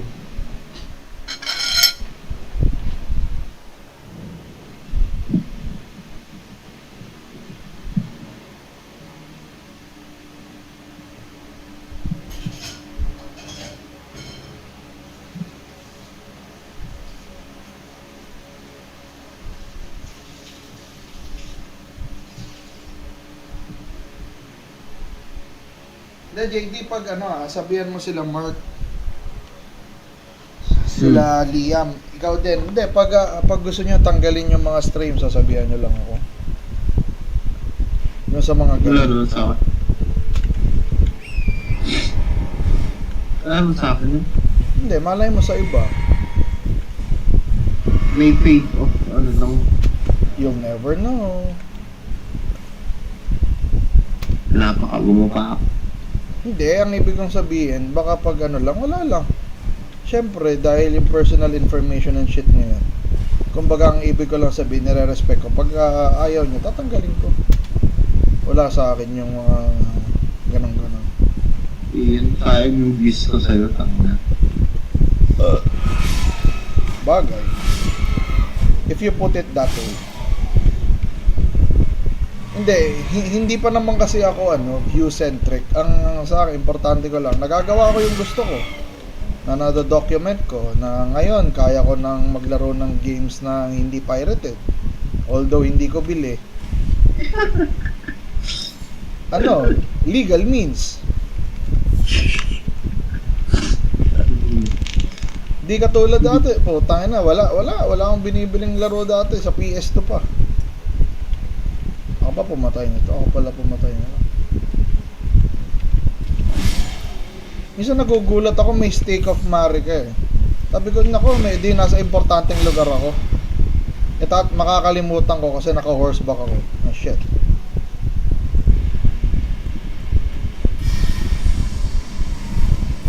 Hold mo yan. Yun yan. One shot. May ako sa spell. Hindi ko talaga mag-gets ko na pinikaya doon eh. Mamaya, papagamit ko ito. Baka wala ako nun. Tangina, laki. Hindi! Napatay ko na to. Boss to. Dito galing yung Comet Azura, di ba? Well, hindi sa kanya. Nasa likod niya. Yeah, ang Comet Azure sa Sa Fire Volcano. Fireball game. Oo nga, andun siya. Hindi mo, nakalimutan mo na siguro. Bago mo siya maabutan, may boss. Yun. Siya din yung boss. Oo. Alam ko lang dun siya, pero hindi ko alam yung boss. Alam ko lang may papatayin ka para sa Comet Azure. Actually, hindi mo nga siya kailangan patayin eh. Takbuhin mo lang. Corpse. Oo, technically corpse, pero nakalagay, di ba, top? Asa nga yung putang inang cave na yun? Eto, tignan mo, hindi ko pa napupuntahan sa first playthrough ko to. Wala, talagang pag na 100% ko siguro to, tatama rin na ako. Parang ako. Tsaka na yung ending. Yun pa siguro yung locked endings. Tapos, ang iniisip ko, paano ginagawa nila? Kunwari, di ba, wala kang DLC. Siyempre, hindi nila ipapakita sa yung DLC na di ba? Achievements, hindi lalabas sa'yo hanggat di mo nabibili. Sabi ko, ang unfair naman nun. Hindi mo kayang i-100% yung base game. Pwede, kaya. Oo, yun nga. Ang hindi makaka 100% lang agad yung bumili agad na DLC. Kasi basically extended yun sa kanila. Kumbaga ang Lego set mo, yung Battle Star, yung lang. Didn't expect much. Sa kanila premium, sa'yo default. Tier? Hindi ko kailangan ng tier. Meron dito, sigurado ako. Imposibleng wala. Lahat ng ruins may underground. Talon-talon ka dyan. Ay, kanina pa nga ako umiikot eh. Shield bash. Nye. Pandagdag lang sa blood loss build. Kung blood losser ka. Yan. Papagamit ako sa spell. Tapos pwede siya i-hold, pwede siya i-hindi. Pero Ano? walang pinagkaiba. Putang ina, ba't ko pa i-hold? Yung tinatanong ko sa'yo, bakit hino-hold yung iba? Ah, hindi. Timing, PvE. Yun yung answer na hinahanap mo. Bakit mo i-hold yung spell? Pang PvE. Para hindi nila ma-predict yung timing mo. Pero meron kayo iba, pinagkakaiba yung sa damage. Yun ang hindi ko alam. Baka pwedeng wala. Yep, hindi ko pa napupuntahan to before.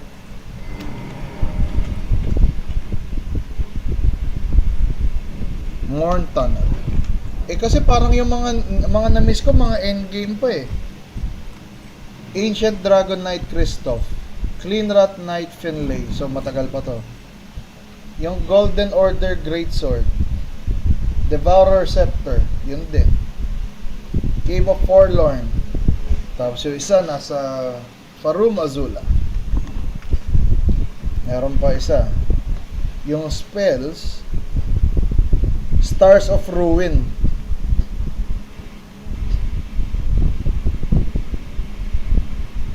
Sino si Selen?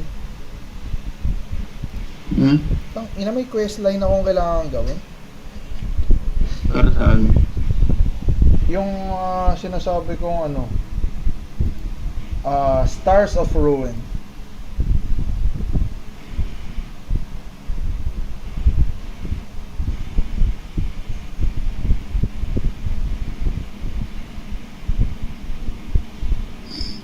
Luis, Out ka na?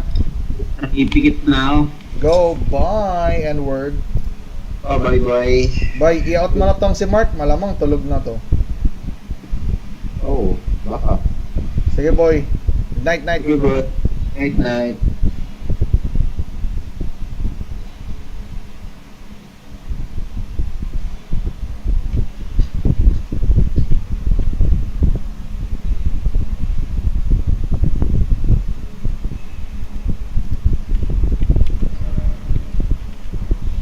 Wait, napunta na ako dun sa secret area. Nasaan si Celia.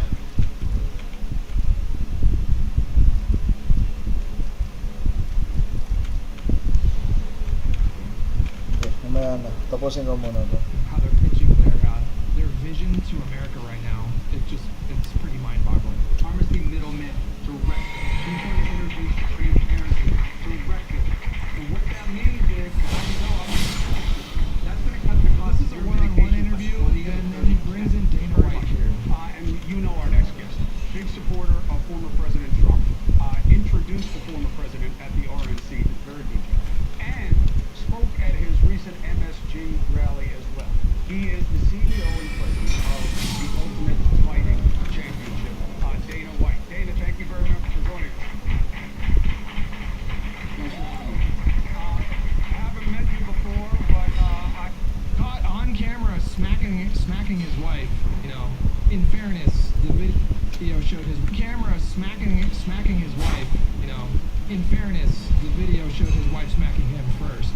I'm a huge fan of the UFC, and I appreciate. I don't think this makes it necessarily all that much better, but what you've added to the culture in that regard. Now, when you listen to Mark Cuban, you know economics as a businessman, but also in relating it to what you see in the people around you. And we're talking about Dana White, not Mark Rubin. I'm not aware of any video of Mark Rubin hitting a woman. What you're hearing.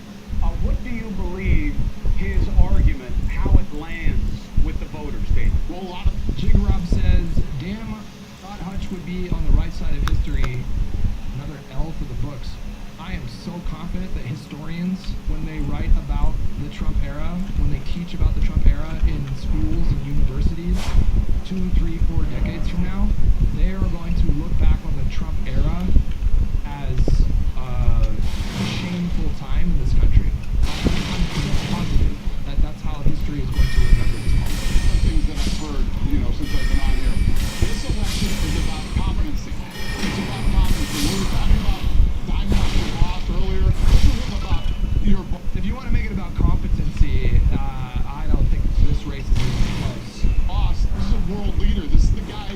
This is a leader of the free world we're talking about here. Trump has already proven he can build a strong economy. He can secure the borders. And he is somebody that allies and advocates. Are you ready? Are you guys ready? You're okay with this? It's gonna be I am. I'm just gonna I just want to keep him distracted so that he doesn't even realize it's coming. Trump did not hold back whenever he smacked me, man. Cyrus, respect. Those are all very important things. She has never, what has she proven? What has she done over the last 4 years? And you cannot make the excuse that she was the vice president and she wasn't in charge of anything. I think that's What do you mean? Of course you can point that out. What do you mean? Vice president does not set policy. Here. ridiculous. She is the sitting vice president of the United States right now. She's proven nothing. She's done nothing. Would we blame, excess COVID mortality, unnecessary deaths in 2020? Would we blame it on Pence? No, obviously not. Right? I think she's in over her head. She knows she's in over her head, and nobody who is intelligent, like Mark Cuban, Stephen A., or any of these other guys can tell me they truly believe that she's... Wait, did I just call Sark Trump? Jesus. What? Oh my God. What is wrong with me? I am diminishing, guys. Horribly wrong in my brain. better candidate. I'm going to have Margit in. I'm going to have Margit in. Dana, just clarify something, then I'll have Mark Cuban respond if he wants, which I'm sure he does. Dana, can you tell me of a vice president you've ever heard of who did something remarkable on their watch? Let me tell you this. So, think about this. Right? Leading up to the debate, everybody was talking about that he's never been sharper. He's on top of his game. Just a meeting with him. The debate ends. What a pivot. Just answer the point. Figure out he's unfit to run, right? He's the sitting president of the United States. He's unfit to run. So now, Chad Curry, right? Nobody voted her. Nobody voted Kamala Harris. If she went up against... She got all the delegates that she needed at the convention. That's how the parties decide who gets the nomination. You secure delegates, you secure enough delegates, then you clinch the nomination. Other Democrats, she would not be in the position she's in right now. Fact. Okay? Well, I don't know if that's true. I think if we would have had a mini primary, I think she would have won. I think she would have come out on top, just by name recognition. Like, so much of primary contests, the outcomes, are determined by name recognition. It's the number one reason why Biden won the nomination in 2020 is because more people knew who he was, because he was vice president under Obama for 8 years. Slide her in there. Really? How'd she do last time? How did she do last She time? was She ran- Biden's running mate, and they She got would 85 never- million votes. Now, the question, Dana, was, can you think of any remarkable accomplishment that any vice president has been able to pull off What? in the modern era? He's not touching that question. You're a boss? Because it obviously undermines his thesis that it's like he's responsible for all the policies of Biden. Let Mark Cuban get it. It's a massacre. Inflation was up 25% over the Obama economy he inherited. Ask him about Yemen, where he decided not to take action and allowed 100,000 people to keep on dying in Yemen. Talk to him about his tariffs. What worked with his tariffs? He had 4 years to make tariffs work with China. Oh dear. Poor Dana White, listen, he is not prepared to have this conversation. China kicked his ass. China took him to court, right? Because he didn't know how tariffs work, and it hurt the economy. The economy was rolling along, and it was got so hit by the tariffs that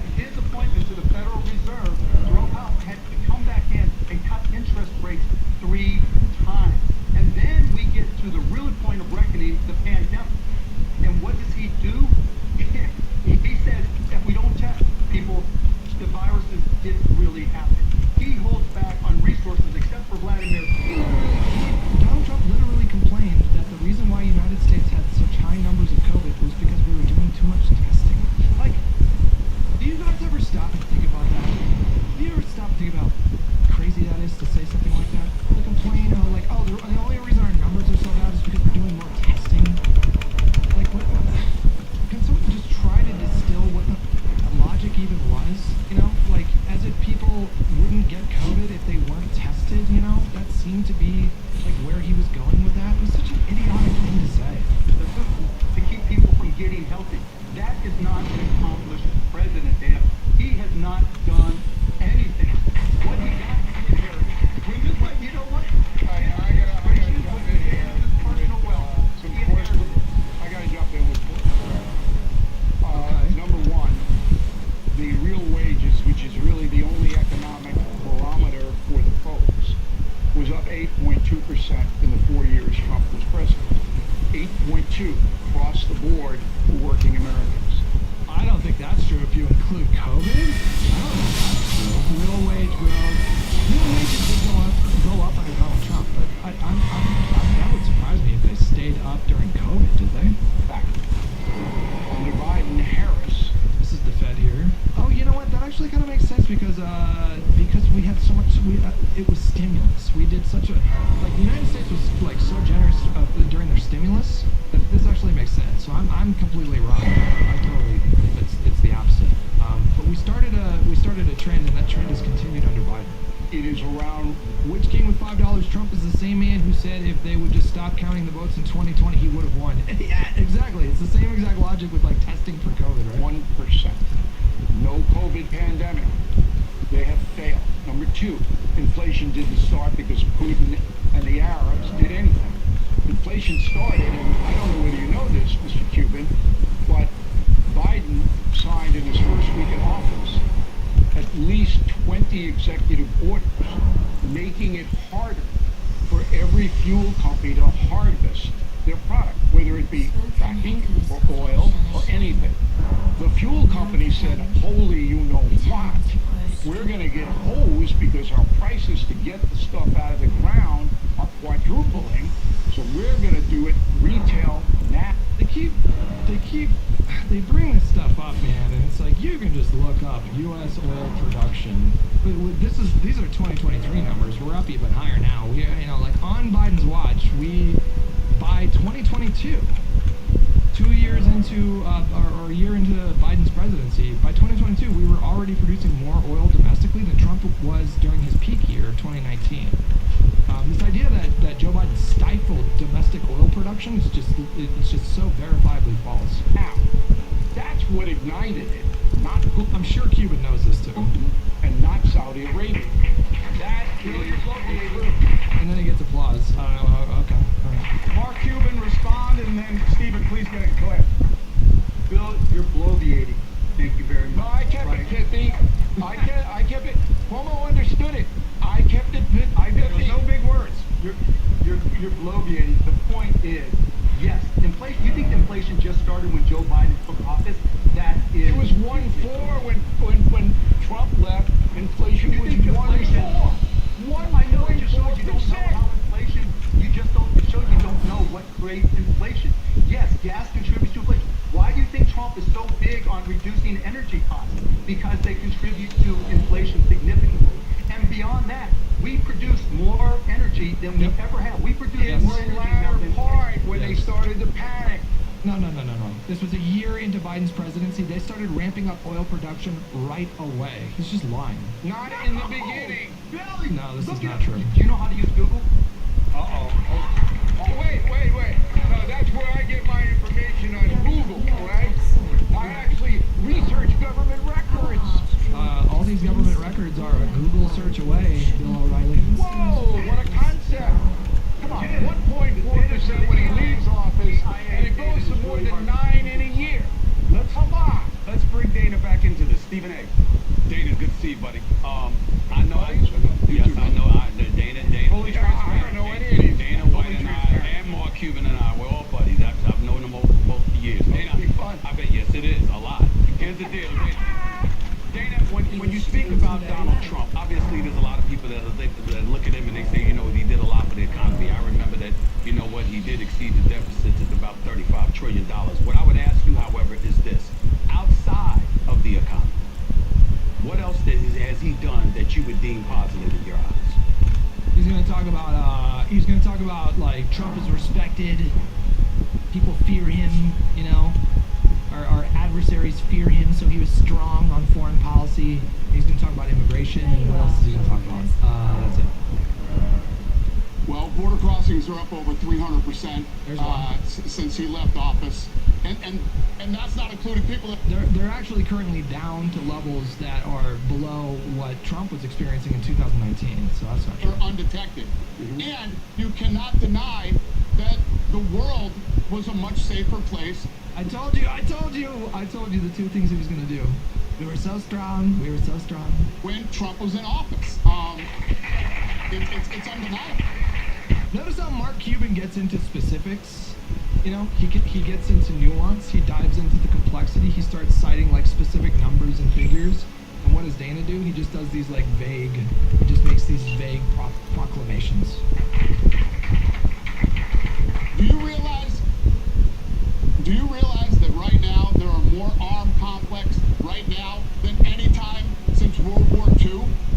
It was a much safer place when Trump was here. Hindi ka pa pwedeng gawin. Interceptor salvage pa.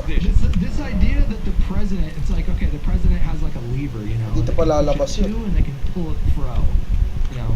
And if only Fuck. Biden would have just pulled the conflict lever fro, then we wouldn't have as many conflicts, right?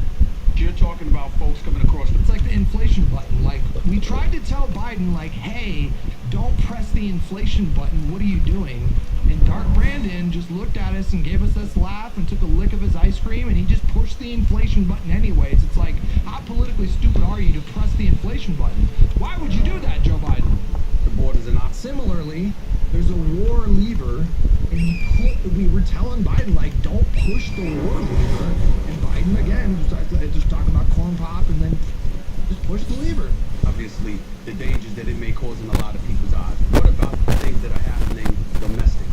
What level of responsibility do you have towards Trump in that regard? Well, not only that, I mean, when you think about all the people that are crossing the border illegally, I mean, this is just common sense. What about all the people that are here that did it the right way and are trying to get in legally, that are being jumped over and being handed money and you know, a place to live, a telephone, credit card, all the things that are going on? There are real Americans here that are going through hard times. They're pointing to Reddit. They're pointing to record credit card debt, but that's a number. Like credit card debt, like the average credit card debt goes up with inflation. Like it's always going up.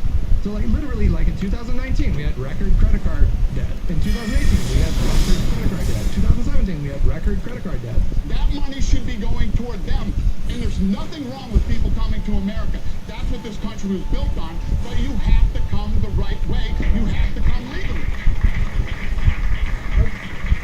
I got one more stat I want to throw out there. I said that real wages were up 8.2% under, but there is an asterisk next to that, because even they're up 875. And Ian Finn will go back to the meeting.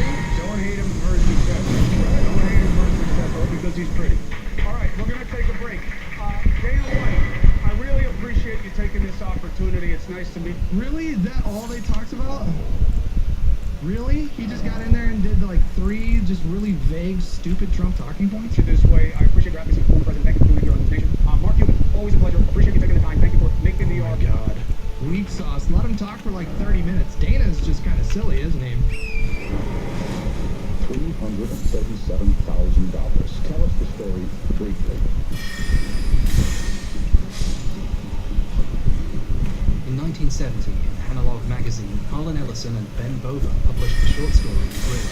Ellison's one of the most famous writers in history, but Bova's no slouch. He soon became editor of Analog, where he was beloved and won the Hugo Award for Best Professional Editor 6 times. This isn't one of his. He accepted this one on behalf of George R.R. Martin, whose career he started. George couldn't make it. He was running a chess tournament at the time. Writers used to have fun. Now we just complain about Twitter. On Twitter, Brillo was about the world's first robot police officer.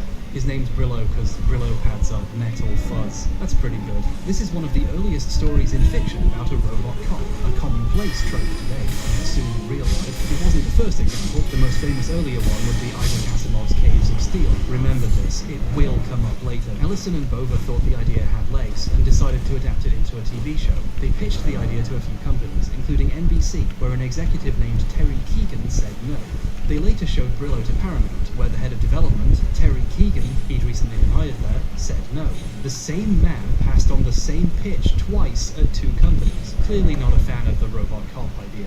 6 months later, Terry Keegan sold a show called Future Cop to ABC. It's a show about a robot cop. He's an animal, a robot, a perfect cop. Our boys realize they've been ripped off. When I saw it, I wanted to file immediately. My attorney said, forget it, man. It's 90% of all plagiarism receipts that play with movies. Besides, these guys have killed me. They'll never work in this town again. They spend years finding a lawyer willing to sue a giant television conglomerate, despite the cost and the possibility of being blacklisted from working on television. In his deposition, Keegan claims he never read Brillo, an obvious lie. It was later discovered the memos proving he deliberately ripped them off had been burned. The jury found in favor of Ellison and Bova and awarded them $337,000 in damages, about $1.2 million today. Ellison used some of the money to put up a billboard across the street from the studio reading, "Writers, don't let them steal from you. Keep their hands out of your pockets." Or at least he said he was going to in interviews at the time, and later journalism claims it happened, but I can't find any pictures, which is a shame. Either way, they still made off with all that delicious money. Yum yum. I've been waiting 4 years for this moment. 4 years to tell other writers they can fight him and beat him. So, what's all that about? Okay, you know that trick video essayists use where they open on a semi-related example that sets the stage for the wider topic? It's a classic, I do it all the time. I wanted to open on a recent example of a writer winning a plagiarism lawsuit and getting their day in court. But there isn't one. This ancient case, which took place over a decade before I, and statistically you, were even born, is still the best, most recent, and almost only example. Ellison and Bova are among the few writers to ever see financial compensation for their work being stolen.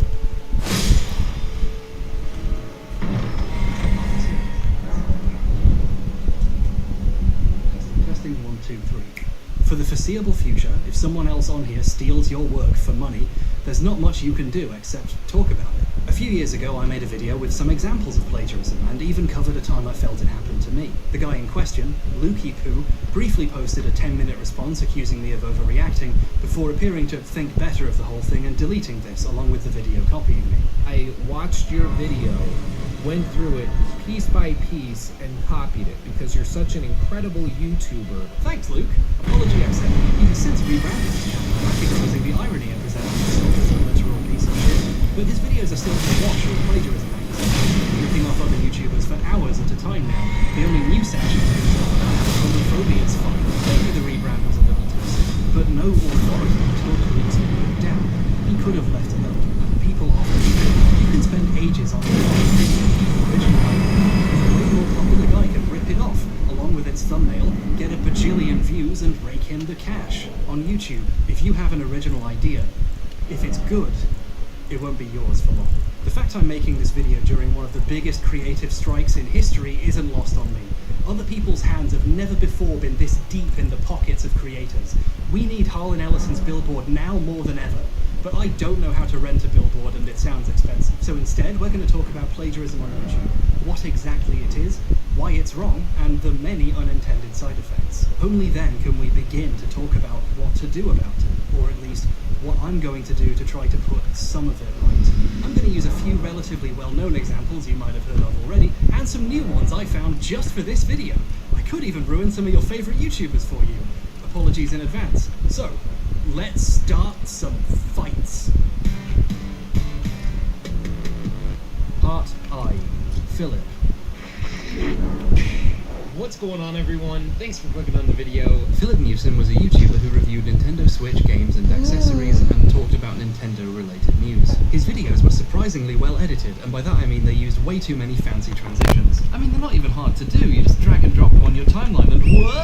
But when he applied for a job at IGN, his obvious mastery of a plugin everyone else also has, and existing channel with a decent size led to him getting picked as their new Nintendo editor. On August 6th, 2018, his review of Dead Cells went up onto the official IGN YouTube channel. But then on August 7th, YouTuber Boomstick Gaming posted a video titled "IGN copied my Dead Cells review. What do I do?"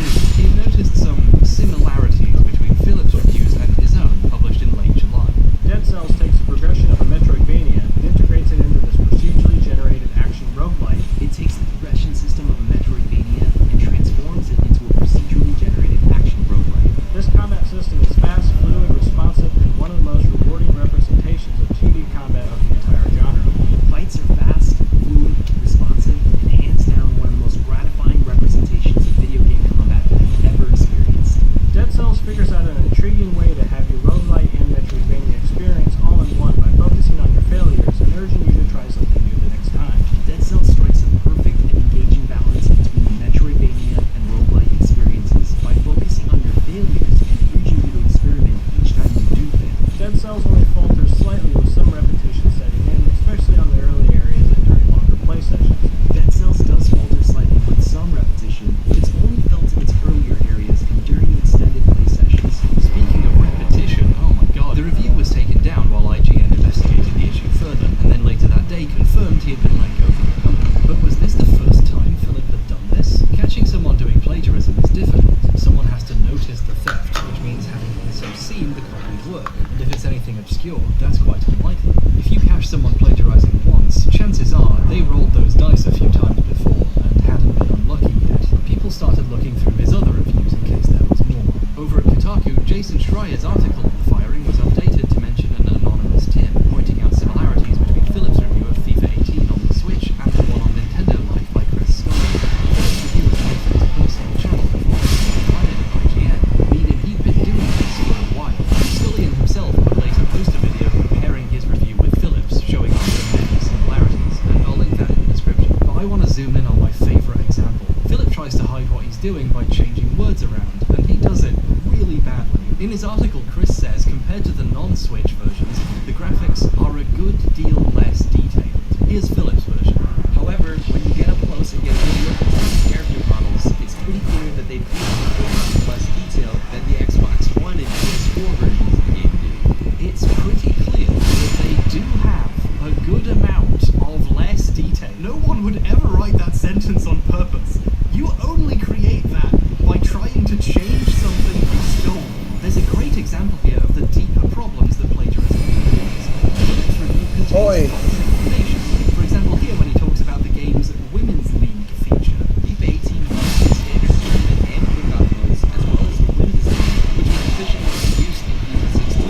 There are no women's leagues in FIFA 18. There's women's football, but leagues are specific real-life organizations that do not exist in the game. Philip's plagiarism avoidance techniques caused him to reword a sentence so badly that he invented a feature that doesn't exist. Following these discoveries were being made, Philip made the decision to record and post an infamous, quickly deleted video onto his channel, entitled My Response. A response. Philip denied everything, took no responsibility, and told numerous lies in his video. At the time, this was criticized heavily by everyone for obvious reasons, but looking back on it while trying to understand this kind of behavior, it's actually really useful. This is worth looking at in a discussion of plagiarism, because by being so poorly thought out, it's actually a valuable insight into how people react when they're caught, and different ways they try to cover evidence. When someone more competent than Philip uses these techniques in a subtler way, we can recognize them for what they are. Thanks, Philip.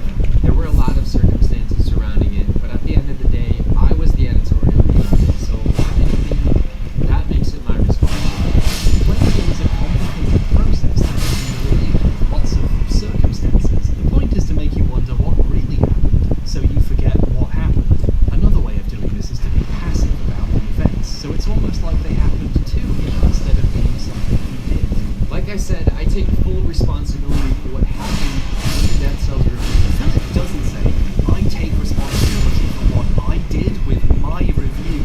He passively takes responsibility for what happened with the review. When someone tries to use language to imply what they did happened by magic, they make it pretty clear they're trying to deceive you. I try to look at all resources that I have available to me before I start formulating my own criticism so that I can offer the most cohesive possible. The bottom line is that what happened with the Dead Cells review was not at all intentional. Even if whatever happened, it was an honest mistake of something. But the problem is honest mistakes are easy to explain. Dishonest mistakes leave proof behind.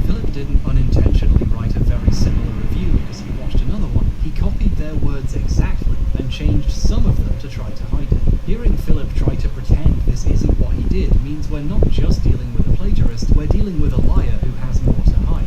Philip's next lie was he had nothing more to hide. I was lucky enough to get noticed on IGN through my YouTube channel, which, in case you're wondering, all of my own original work. A truly amazing defense there. Even if it did happen, which it didn't, it only didn't happen once. But the goal is to preserve what's left of your reputation by getting people to stop looking. This didn't happen. And a special anger directed at the people who are looking. So you can do Kotaku, and please let me know if you find anything. Which, That makes by sense. the way, their news editor, Jason Schreier, tried to imply that my FIFA 18 review was also inauthentic by claiming that I copied it from Nintendo Life, and that's just so not the case. I mean, maybe he was implying that if you have similarly opinionated reviews, then you're just plagiarizing, or maybe he's just trying to get as many clicks off of my name right now as possible, or maybe he just likes kicking people when they're down. I don't know. I mean, check it out for yourself. He's referring to how Jason updated his article to include that anonymous. Philip accuses him of deliberately attacking him for attention by reporting what he did. The second about how absurd it is to suggest he copied Scullion's FIFA review is probably why Scullion made this video in the first place. It begins by showing this clip. Bit of an own goal there. Football club. Philip is using the reporting on him as a bid to gain sympathy. Yeah, I did something bad, but really, the bad guys are the people trying to see what else I did. Not me, the guy who did all of it. This tactic takes a more direct form. But one thing that I do know is that it's not very fun being the target of a gigantic lynch mob who wants nothing more than to feed into your destruction. The amount of hate and threats that I've been receiving on social media have been pretty staggering. And I get it, I mean, people are mad, and rightfully so. But it's one thing to go and harass me, berate me with hateful words and threats, and it's a whole other thing to look up my family members and spread hateful comments on their social media accounts. It's just not okay. I mean, not on any level. Obviously, no one deserves to have their family members threatened over their plagiarism. And there is a valid conversation to be had here about how we treat people who we believe to have done something wrong. And it's really unpleasant seeing someone try to weaponize that and use it as a shield against criticism. He just got done shit-talking a journalist and trying to make him the bad guy, and lying about the FIFA review. Scullion has spoken about receiving a lot of abuse from Philip's fans during this period as a direct result of Philip lying like this. Another potential reason he had to make that video. If you talk about harassment without being cognizant of the harm you are causing to others right now, you clearly don't give a shit about the problem you just brought up. Philip really didn't help his case by making a Columbo villain bet you can't prove it speech. You can keep looking Kotaku was an especially silly thing to say, since obviously people did keep looking. Many more examples came to light. His Fire Emblem Warriors video was mostly reworded from one on Nintendo Wire. Decimating mobs upon mobs of enemies with the simplest of combos, and tearing through forts and mini-bosses with some of the most flashiest and stylistic special attacks. Most flashiest? His Samus Returns review was stolen from Engadget, and his Bayonetta 2 review from Polygon, and Jason Schreier seemed weirdly invested in reporting on all of it. In several videos, Philip just copied text directly from Wikipedia or other related wikis. Super Mario Odyssey's theme is highly focused on surprises and travel, and the developers incorporated many of their travel experiences around the world. For instance, elements of the Sand Kingdom were derived from Kenta Matakuro's experience during a trip to Mexico, and the Luncheon Kingdom's food aesthetics were inspired by Italy and other European countries. The developers recognized that when traveling to foreign countries, something that really has an impact is the different currencies. All of my own original work. On October 10th, the apology video disappeared, along with 901,000 views worth of other videos from Philip's channel. For a small YouTuber, this means a lot of videos getting privated or deleted all at once. This is actually another important tactic that plagiarists use, to try and hide as much of the evidence as possible.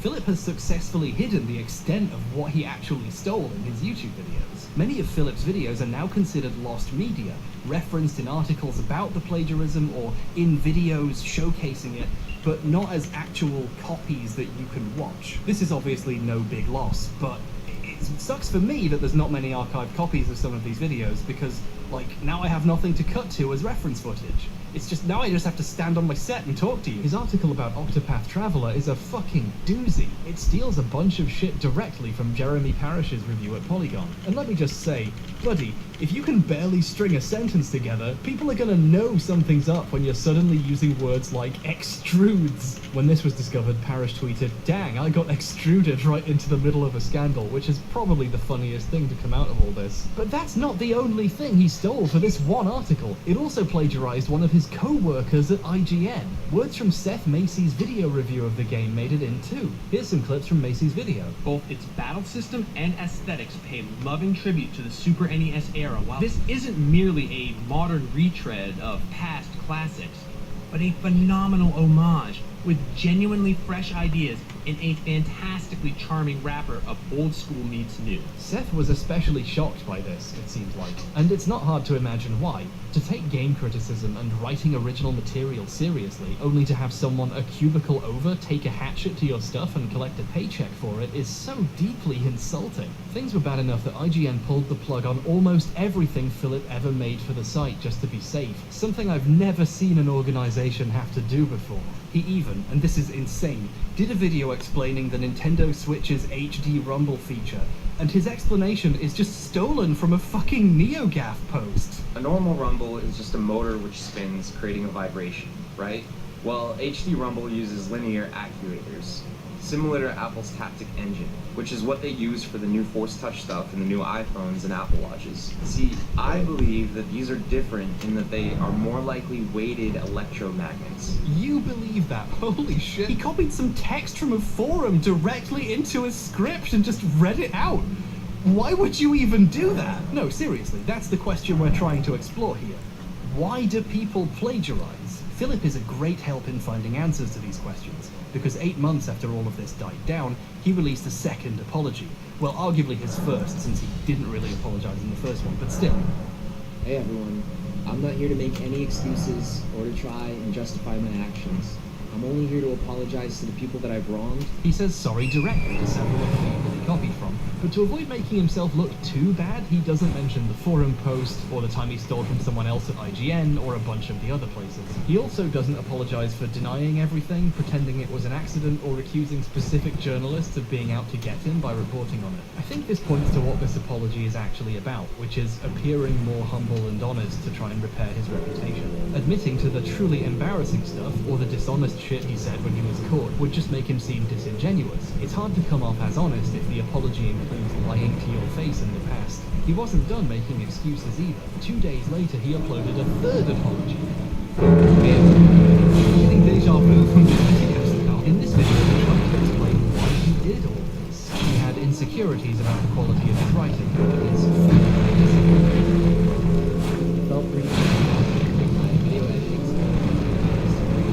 doing content, but I wasn't always confident in my abilities. When I got that big break from this awesome gaming company, the insecurities were amplified by like 10 million, because the audience was bigger and the expectations were higher. I really wanted to do well, but I was also scared of saying the wrong thing or putting out a bad review.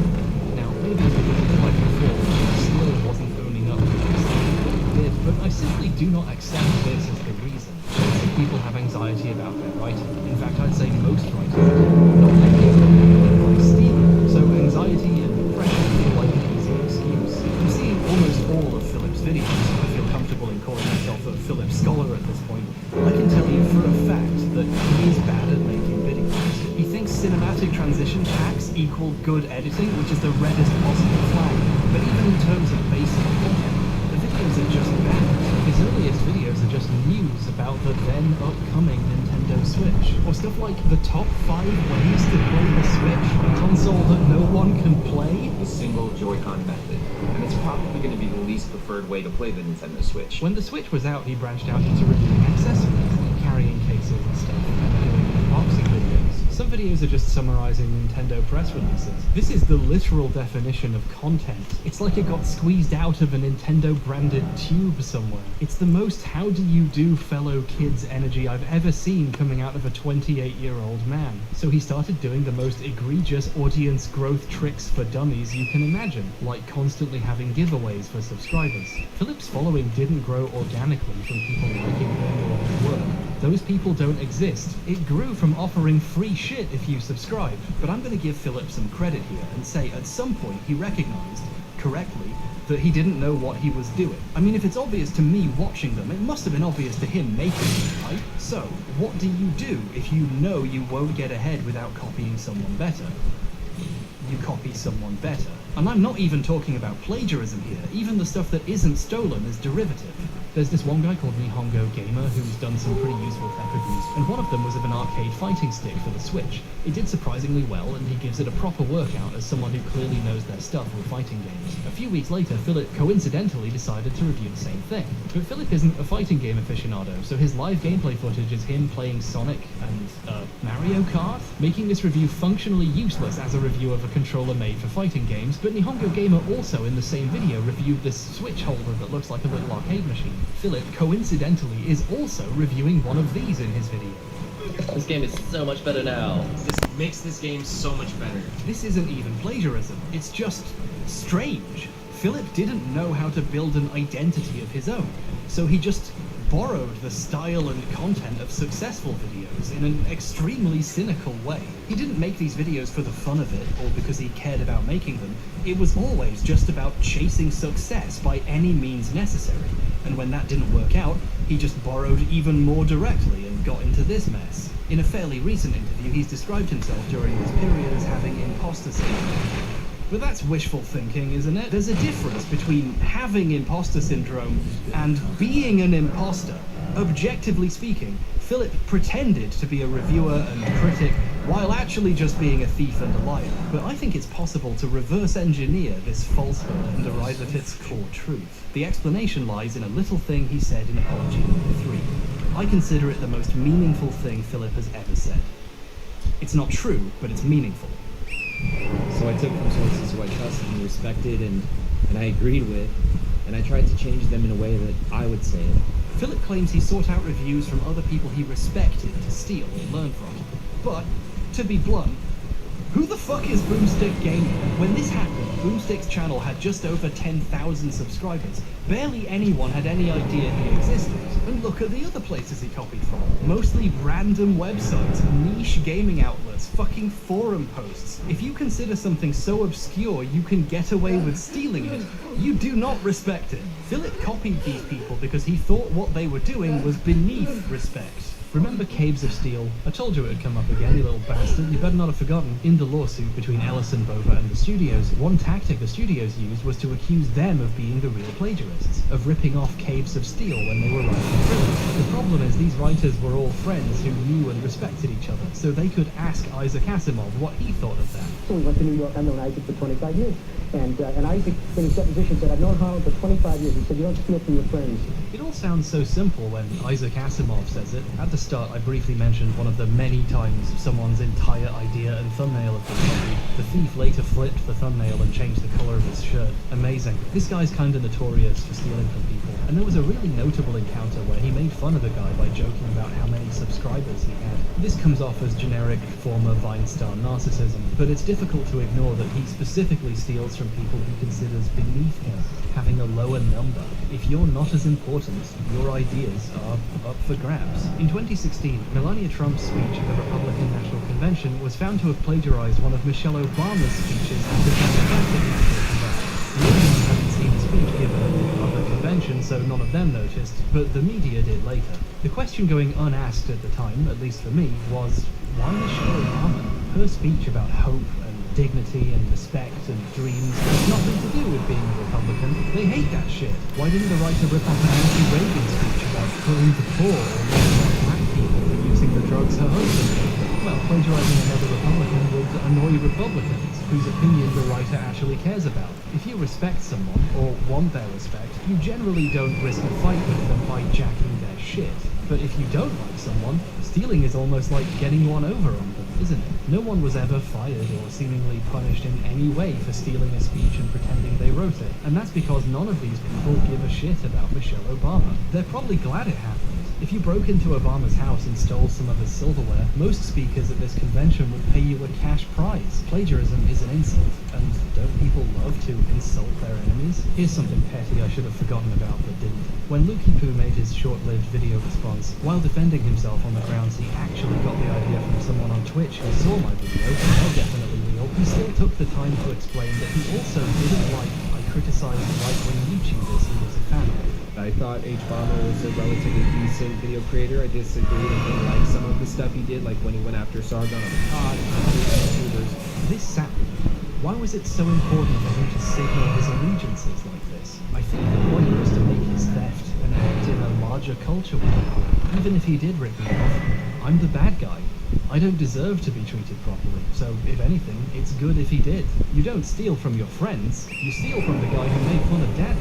At this point, I'm convinced the only thing H-Bomber guy needs more than a testosterone shot and some estrogen blockers is a lesson in humility. Okay, where does, and I mean this as a compliment, the most fuckable twink I've ever seen in my life get off telling me how to manage my T levels? Is he speaking from experience? The way Philip pivoted when caught to attacking his accusers feels all too familiar to me as someone who has received the same treatment from someone like him. There's this indignation to it. I'm better than you. How dare you tell me not to steal? What's emerging here is a social element to theft. Plagiarists seem to have this belief they are better than their targets, more important, more deserving of credit, better politics, a better class of person.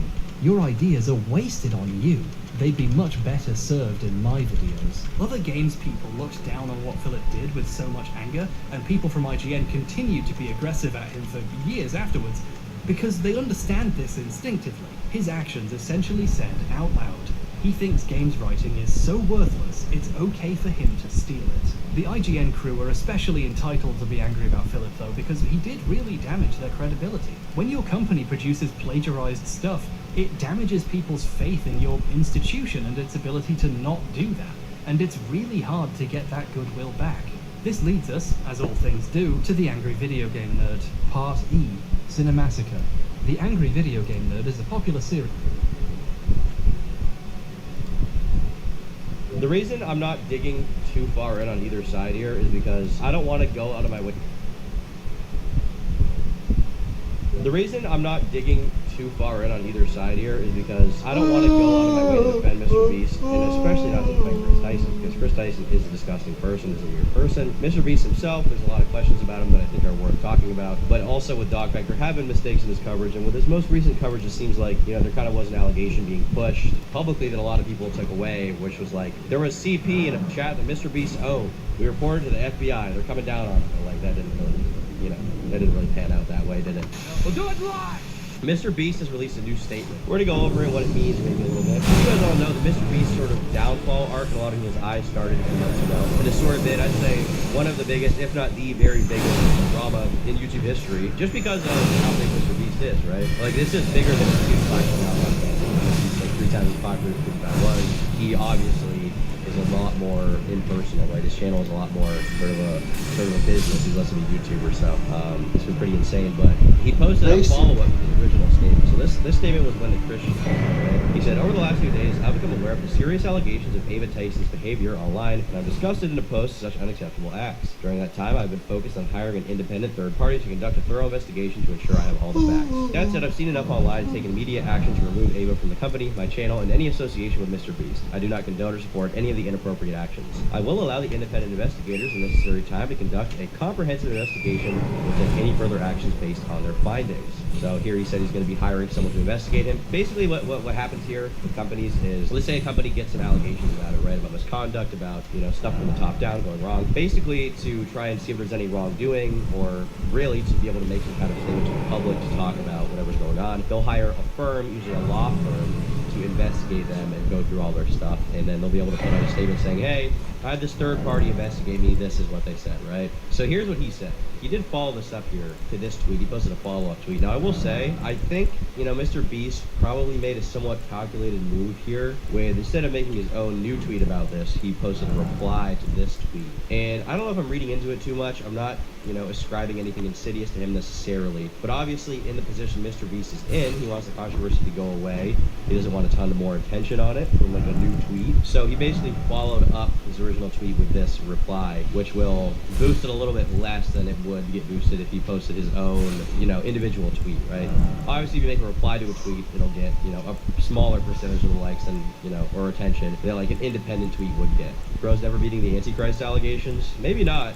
Maybe not. But he said, a 3-month investigation into allegations regarding my company has concluded. The law firm and investigators reviewed millions of documents and messages and conducted 39 interviews. I was asked to refrain from making public statements to enable a detailed and unbiased investigation. Below are their conclusions. Now, I did when I initially read this, I was like, millions of documents, messages, like, what does that even mean? Like, how do they review millions in months, right? Can anyone do that? But when he says documents/messages, what I basically chalk this up to is, like, a lot of these documents could just be like a one-word screenshot of like a text or something. Like, millions of documents and messages, like, between, a company of 300 people. It's possible that they did look through all of this, but I would guess that probably, there's a lot of like less important stuff that they just looked at and they're like, all right, this isn't important, scrutinize, put this in the, back files recycle bin. And then there was other stuff that they wanted to really look at.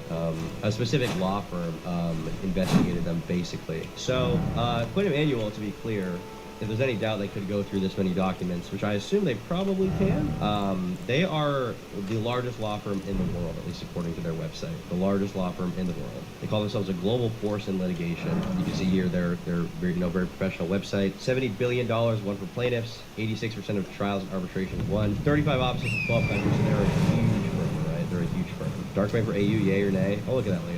But pretty big law firm he's got here, which makes sense considering how big the company is and how much money he has to put towards something like that. But here's what they said. November 1st, 2024. Via email, Board of Directors, Mr. Beast LLC. Response to internal investigation, key findings and conclusions. Dear Board of Directors, as you know, in July of 2024, Mr. Beast LLC, the company engaged Quinn Emanuel, Urquhart, and Sullivan LLP to conduct an internal investigation into specific allegations made publicly, incidents reported internally, and issues raised by employees in interviews, including with respect to current and or former company personnel and the company's workplace environment and culture. At your direction, Quinn Emanuel immediately launched a comprehensive investigation, which is now concluded. The following sets forth certain key findings and conclusions from the investigation without waiving any applicable privileges, including, but limited to, the attorney-client privilege and work product protection. As an initial matter, to protect the investigation's integrity, on July 31st, 2024, Quinn Emanuel requested that former employee Dawson French cease making public allegations against the company, as those were the topic of an ongoing investigation. We also requested that current employees refrain from public comments to ensure the investigation yielded accurate information and that witnesses were not tainted. So essentially what they said here is, first of all, there's some stuff they're not going to reveal it here because of attorney-client privilege, so like stuff that you're protected from when you're discussing it with an attorney that's like, potentially going to represent you. So there's that. And then also Dawson French's Dog Pack 404, obviously. So this is the same law firm that said it was cease and desist. The intent was to foster candid interviews and complete cooperation with the investigatory process. Quinn Emanuel conducted 39 interviews with current and former employees. Over 4.5 million documents collected from mobile phones, emails, telegrams, discords, WhatsApps, and Slack were processed. Collaboration and cooperation sought at the outset were achieved throughout this process. Quinn Emanuel thoroughly investigated all public allegations and any others that arose during the investigation. So this is just kind of like boilerplate stuff, and I'm going to send anything specific here in the first page. I assume this one will go more in depth though. The investigation produced the following allegations of sexual misconduct, like pedophilia, grooming, etc. between company employees and minors are without basis. The allegations are soundly rejected, including violated victims. So what they're saying here is that in terms of like actual, stuff in between the company employees, the company employees and minors are without basis. They're saying there's no legal, there's no legally defined grooming or anything like that going on at Mr. Beast, which in terms of legality, I think is possible. I don't know that Chris Tyson, as gross as they are, technically broke the law. I don't think they did. I think they could have, based on, just obscenity stuff by sending basically like Shadman to minors. I don't know that that's illegal, positively. I'm not totally sure. Obviously it's disgusting and gross and, it should be called out, but I don't know that Chris Tyson necessarily broke the law there.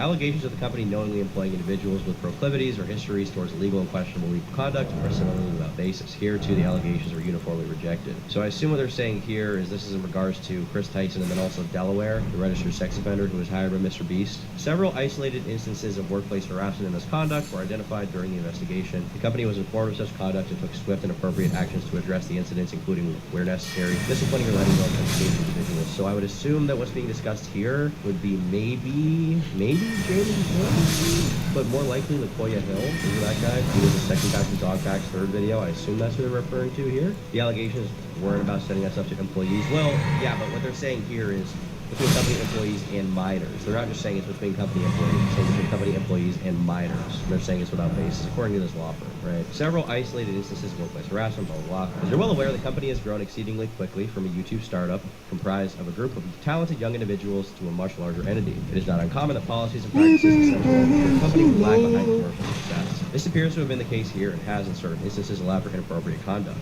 So they are sort of criticizing him here. They're saying, like, you know, there was, you know, kind of a growth period when Mr. Beast was going from, you know, a typical YouTube guy to being somebody who owns like one of the largest companies, well, not one of the largest companies in the US, but a relatively, you know, decent sized company, 300 employees, right?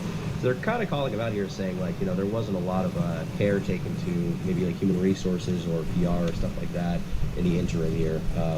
You know, when these allegations were developing, or when these allegations happened, they're basically writing it off as like, well, it was part of the growth stage of the company, right? It's clear the company is committed to remedying historical issues and creating a mature culture where problematic behaviors are not tolerated as it enters this new phase. The company has already implemented or been opposed to implementing changes to ensure a safe and professional corporate culture. Just an issue. Include sending a clear message regarding the tone at the top, hiring a new chief executive officer, chief people officer, and a general counsel, and soon to be hired a chief financial officer. So what they're saying here is that everybody who was, because I believe the CEO was James Warren, and the COO was Latoya Hill at one point. But they're basically saying here that they're getting new people in all the top positions: new CEO, new CPO, a new general counsel, and a new CFO. Right? Keep in mind, this is a third-party international law firm, not Mr. Beast himself investigating. That is true. Implementing mandatory corporate training for all employees, developing new policies codified in an employee handbook, establishing an anonymous reporting mechanism and hotline for employees. And the benefit to having an anonymous hotline is, like, you know, let's say you have a problem with, X person at the company, but X person is good friends with the guy at the top, right? So you don't obviously don't necessarily report it to the guy at the top, because what could happen is that guy could have a more favorable view of the person that's being accused and not want to deal with it, not want to take it seriously, not treat it how they should. So the idea here behind an anonymous hotline is there aren't going to be any repercussions for reporting it to, you know, whatever the HR department is, basically, right? There's not going to be any repercussions for whoever is personally reporting it, right? Thanks to the donuts, Spoonsies. Appreciate it. Swiftly terminating individuals who violated company policy regardless of their position or level within the company. Identifying additional employees for targeted training and executive coaching to address professionalism and compliance with company policy. This officially concludes our investigation. We remain available if you need any follow-ups or have any further questions. Very truly yours, Alex Spiro. Now, there's been a lot of people responding to this, basically talking about it, right? Saying like, well, you just investigated yourself, right? Technically, that's not true. Mr. Beast hired a third-party law firm to investigate him, right? And see if there was any wrongdoing or prove obviously in this ideal world, to prove there wasn't any. I don't know the record of this law firm. I don't know if they're good people. I don't know if they typically report things factually, or if they have a history of not, you know, to benefit their client. Then I will say, I don't think I've seen any definitive against the law technically happening regarding Mr. Beast's company. That I will say. So that's basically what I'm taking away from here, which seems mostly to be the case. But I will say, I mean, this response, you know, while it may satiate legal authorities, and I don't think that Mr. Beast is at risk of like the police or the FBI or some, you know, organization like that coming down on him. I would say that in terms of like the public eye, this still is going to read as a very PR kind of response. You know, so you're saying Jake the Viking lied when he claimed Delaware sat down with Jimmy and his mom and told him everything before hiring him. So this is what Jake the Viking said. If you remember, Jake the Viking was the guy who was saying like, Jimmy's a piece of shit, he knew about Chris Tyson. And then it turned out that Jimmy's own brother-in-law was Delaware, who was the registered sex offender who was hired at this company. And here's what he said. He said, this is an old tweet. He said, here's the truth. Yes, Delaware is my brother-in-law. Yes, he's an RSO. When he was 21, a 16-year-old girl accused him and others of SA when he was 11. Delaware took a plea deal. That's why there was no jail time, but he still had to register. He came to Delaware. He can't go back to Delaware. He's from Delaware. That was the dumbest thing I've ever heard. He's been back several times. He was hired before I was. It was actually the reason I was hired on Mr. Beast. But this is the really interesting part here, because he said before being hired, Delaware sat down with Jimmy and Sue, Jimmy's mom, and explained to them everything. So yes, Jimmy knew. So Jake the Viking was making the case that Mr. Beast definitely knew about his brother-in-law, Delaware, who was a convicted sex offender. Should I say Delaware's Jimmy's brother-in-law? Sorry, I meant Jake's brother-in-law. Essentially what he's saying here is that Jimmy knew about Jake's brother-in-law, Delaware, being a registered sex offender, and so did Jimmy's mom, and they didn't care if the company regardless, right? But here in this, they're saying that allegations of the company knowingly employing individuals with proclivities or histories towards illegal or questionable legal conduct are similarly without basis. So they're saying here, this allegation is bad, it's dumb. So they're essentially saying Jake the Viking lied, right? That's the thing, basically. No mention of crypto pump and dumps in the letter. Well, in fairness, that did come out after the investigation started, and also it's a less mainstream allegation, right? This is like sort of on the low key right now, so whether that kind of goes mainstream remains to be seen. And also on top of that, I mean, pump and dumps, I think, are technically not illegal most of the time, or if they are illegal, it's not typically pursued by law enforcement. I don't think I've seen someone go to jail for doing a pump and dump, like, ever. Like, Logan Paul is not in jail, for example. You know, a lot of other people Copies on this cover are not in jail. They haven't held legally accountable. What about the illegal lotteries? That's a great question. It doesn't seem like they even mentioned that in here. So I don't know if the implication is that it didn't make it in here, but that it's completely unfounded illegal, or the implication is that they just didn't put it. Everybody dead. Letter. But I will say the problem with a statement like this is it's so vague. It doesn't really go into any detail. So like we're not, you know, we can kind of speculate. You can tell kind of speculating here, like, well, this part's probably in reference to that, this part's probably in reference to that, but the problem is there's so many different criticisms of Mr. Beast and quote-unquote allegations and exposés, so it's kind of hard to figure out what's going on, especially with the other stuff that we talked about. Willie Max, we can interpret what you're admitting and are denying when it comes to dog hide allegations, but in my opinion, you need to come out and make it clear. I would agree with that. I think that at this point, I don't know. It's hard for me to say what the best thing would be tactically speaking for Mr. Beast. Like, I don't know if it would help or hurt his company to respond to all the allegations specifically, because there is still more stuff coming out is the thing. Like, for him, I assume that he would be waiting until all the allegations were out to respond. The allegations haven't, like, stopped. Like, there's still new stuff coming out from Rosanna Pansino, which we'll take a look at in a second. So, I think that if he wants to actually dispel this shit, I think he needs to come out and go into detail about it. This guy says, I don't get it. How can they say without merit in regards to hiring people with a history of illegal actions? Not even addressing that makes this embarrassing. Well, I mean, I assume the response is like, you know, alleging the company knowingly. They use the word knowingly, and they say there's no merit. So what they're saying is like the guy was a convicted registered sex offender, but there wasn't any knowledge necessarily that Mr. Beast knew. There wasn't any document about that. Jesse Ridgway McJuggernuggets said 4.5 million documents were processed and reviewed. I don't even know how that's humanly possible.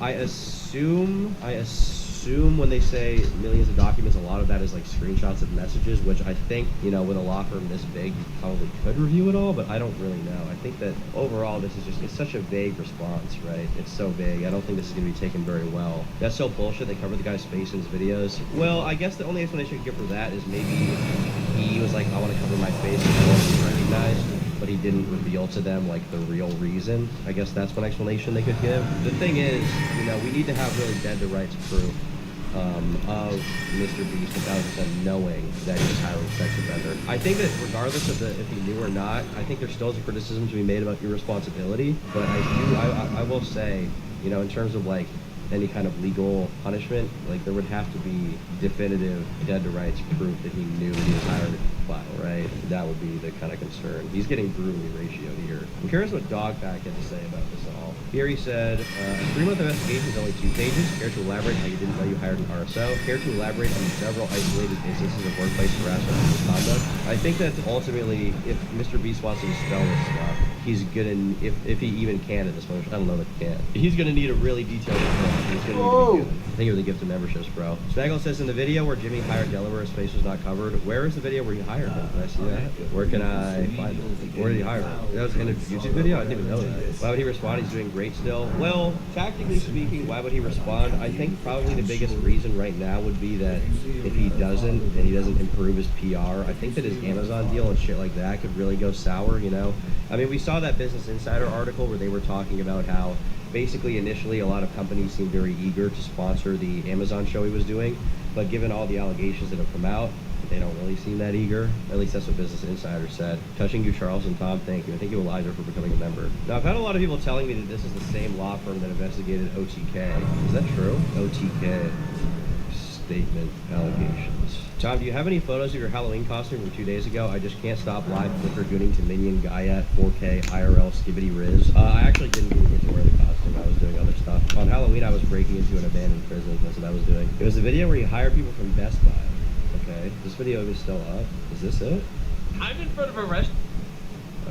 Let's see if we can find Best Buy. Did you ever figure out what was wrong with your audio last stream? No, I didn't. How long are you streaming? I guess you have to see. You never know. Smaggle, did you send me that? You didn't. Oh shit. The one time Smaggle should be sending me something, he's not, which is awesome. I'm really curious if he's ever going to respond. I think that he's going to have to if he wants to actually dispel this shit. He's going to have to respond in detail, because the thing is, to a certain demographic of people, will this statement appeal to them? Yeah. But I think the people it would appeal to are people who don't know of the allegations anyway. Everybody who's actually looking into this stuff are also people who are going to want an in-depth response rather than a very like corporate PR kind of response, right? I think that's basically what would have to happen here. Now there's also this whole drama going on with a Mr. Beast group chat, right? Mr. Beast won't respond to My List 4-year-olds, will never care. Well, the thing is, it's more than My List 4-year-olds he has to appeal to. He has to appeal to everyone, right? And the number one person he has to appeal to is advertisers. And if to advertisers it looks like it's a bad idea to sponsor Mr. Beast, then they're not going to, right? Mr. Beast is not just a YouTuber. He's not anymore. He's got this big Amazon thing going on, which is a $100 million deal that he was given money for from one of the biggest companies in the world to produce a show for streaming. And when you're there, the standards are not the same as YouTube, right? They're much, much higher in terms of how you can act. So realistically, I think he's going to have to give a real response if he wants to entice advertisers, right? Are the people who are going to watch Mr. Beast regularly going to care? Probably not. I don't think advertisers will care if he keeps getting millions of views. If advertisers feel like the pressure could make their company look bad, then they will. Like, for example, with Twitch, right? A lot of companies are pulling out of Twitch right now. Twitch is still getting a lot of viewership, but according to Dan, at least 70% of people have left, right? I mean, like, also look at YouTube with the apocalypse years ago, right? With the Wall Street Journal. However cringe and shitty the article was that was calling out PewDiePie and getting, like, Disney to drop him and shit like that, right?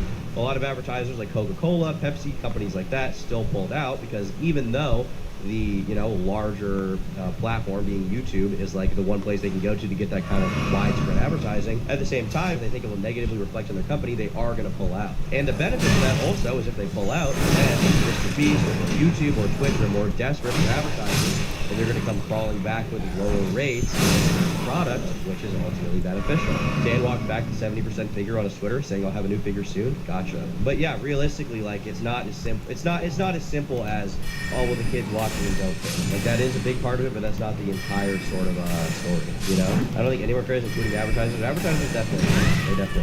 I hate Dogback and people like Francino. They're way too smug. I mean, they are very smug, but at the same time, like I think you should care less about the tone and more about what they actually have to say. Dogback, he's had some serious bullshit, but in the beginning, I would say that he had a lot of very good criticisms of Mr. Beast that probably should be answered for that ultimately are being very, very vaguely addressed in this statement. Now that being said, I want to watch this video. Now there was some controversy around this video. I saw like Nick Diorio and Smaggle and some other people were saying that there was at one point like censored in the video. To my knowledge, it's completely censored now, so there's no like legal risk of me watching this video, so I'll be able to take a look at it. But we're gonna take a look. The proof that Jimmy knew about Tyson's behavior is right here. So Ava Tyson sends a photo of a young-looking girl in a sheer top. Ivanka Trump when she was 13.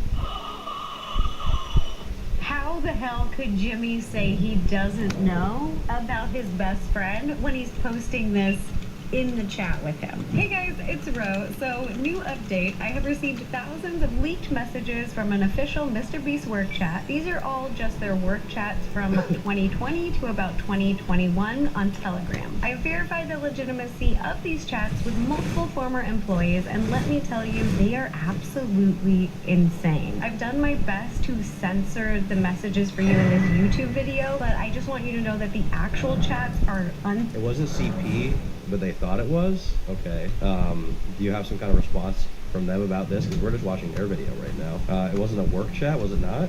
A work chat at all? I mean, they said it was. I'm kind of confused here, I guess. Censored, and I just wanted to give you guys a warning. Also, I want to give you a quick trigger warning. Some of these messages touch on sensitive topics like SA, anti-Semitism, incest, and one message even allegedly contains a sexually explicit photo of a 13-year-old child. Again, this is a work chat. I'll be releasing many of these chat messages as I sort through them over the next few weeks, but today I'm just going to focus on showing that Mr. Beast was very aware of Ava Tyson's online behavior and even encouraged and engaged in extremely inappropriate behavior himself. All right. So we're gonna have to see if there's sort of definitive evidence of this, of him knowing for sure. I reported what I found and my concerns to the authorities, FBI. Okay, she reported to FBI. Hopefully they'll look into these Mr. Beast Telegram company chat logs and their concerns. The files are confirmed to be legitimate and agreed by a few former Mr. Beast employees in the chat. The story is going to be keep you updated in the coming weeks. This video is also immediately flagged as not suitable for advertisers, which says a lot. This video most likely be restricted, but I think it's an important video to make regardless. Well, yeah, I mean, it's not surprising that this kind of thing was hit with limited ads, basically, right? Everyone in chat saying the video is incredibly dishonest. Is there something I can look at that shows it's dishonest? Because I haven't seen all this. Not aware, Ava Tyson, formerly Chris Tyson, was Mr. Beast's best friend for over a decade. They were roommates, and Ava was a main cast member in the videos for over 5 years. In June of this year, allegations started coming out against Ava Tyson for allegedly supporting Chapman, an artist famous for drawing children. I mean, allegedly supporting Chapman, I said that's really couching the criticism there. I'd say Ava Tyson, Chris Tyson, whatever, definitely supported Chapman. I'd say that's without a doubt, right? That's without a doubt true. 1000% supported Chapman. Was a huge fan, responding every day. Right? It's like, I love you so much. You know, was going on his website, sending the link to other people, like had art, like, I mean, allegedly supporting Chapman. I'd say definitely supported Chapman, there's no doubt. In sexually explicit ways. Ava was also accused of grooming a minor that she met through Mr. Beast. In July, Mr. Beast released the following statement. Over the last few days, I've become aware of the serious allegations of Ava Tyson's behavior online, and I am disgusted and opposed to such unacceptable acts. During that time, I have been focused on hiring an independent third party to conduct a thorough investigation to ensure I have... Nick has made a video disproving all of this, as one yesterday morning as the most proof, just proving these chats. Okay, I'll take a look at that after this. All the facts. That said, I've seen enough online and taken immediate action to remove Ava from the company, my channel, and any association with Mr. Beast. I do not condone or support any of the inappropriate actions. I will allow independent investigators the necessary time to conduct a comprehensive investigation and will take any further actions based on their findings. This statement received significant backlash because people thought Mr. Beast's claim of only recently becoming aware of Ava's problematic behavior seemed more than unlikely, me included. I personally don't even think he wrote that statement. I think it was put out by his spokesperson or publicist or crisis management team or his assistant. I know how he talks. I've worked with him for years and I know his voice. If you read through the production manual, that paper, that's how he talks. This is... Well, yeah, he probably didn't write it, but in fairness, during an allegation like this, like, you're gonna want to have a professional helping you out so you don't fuck up somehow, right? Because even if you think that you're communicating everything as tightly as possible, people could pick it apart, you know what I mean? I think that is, probably a fair thing to do. Now, I think a big point of contention with the whole Mr. Beast thing in general is going to be whether he knew that Chris was having inappropriate interactions with minors. I think it's probably likely that he knew who Shadman was and knew that Chris was a fan, but it's hard to say if he knew that Chris was actually messaging minors inappropriately, and I think that distinction is going to be a big one for him. Probably like, oh, I didn't do it. And Mr. Beast even had a Shadman poster hanging up in his house in the living room, like as a centerpiece, and it remained in his house after Ava moved out. You can see it in this video. On top of that, Mr. Beast was active on the Discord chats where Ava was accused of grooming minors. So did Jimmy know? Well, let's get to the messages. So there's thousands of messages to sort through, so I've asked for some help. Okay, so Ro's not going to know what a lot of this stuff is, like Garfield 4 art, so I'm going to walk him through some of this stuff. Garfield 4 art. Okay, great. Garfield 4 art. Why is Chris such a fucking goof? God damn, Chris. Garfield 4 art, we're going that deep? Holy shit. Yeah, Garfield, we're going to get to it. Oh my god, that's one of my favorite comics. Me too. Right now, like this. I want to say that John Smith in his chat logs is Mr. Beast. Wrong move, bitch. By multiple John Smith is Mr. Okay, what's the Discord name? Mr. Beast. I got his photos. Okay.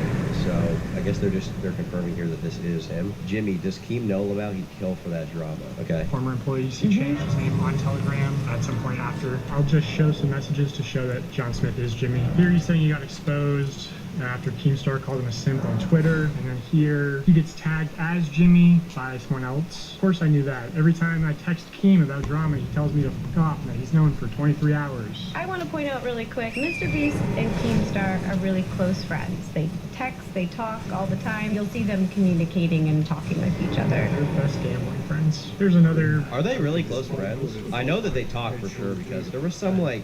I want to say there was some video we saw where Mr. Beast was like calling Keemstar on the set and they were having a chat. Considering Mr. Beast was like a part of the commentary community sort of back in the day, it wouldn't surprise me if they have some kind of communications. I don't know if they're close friends.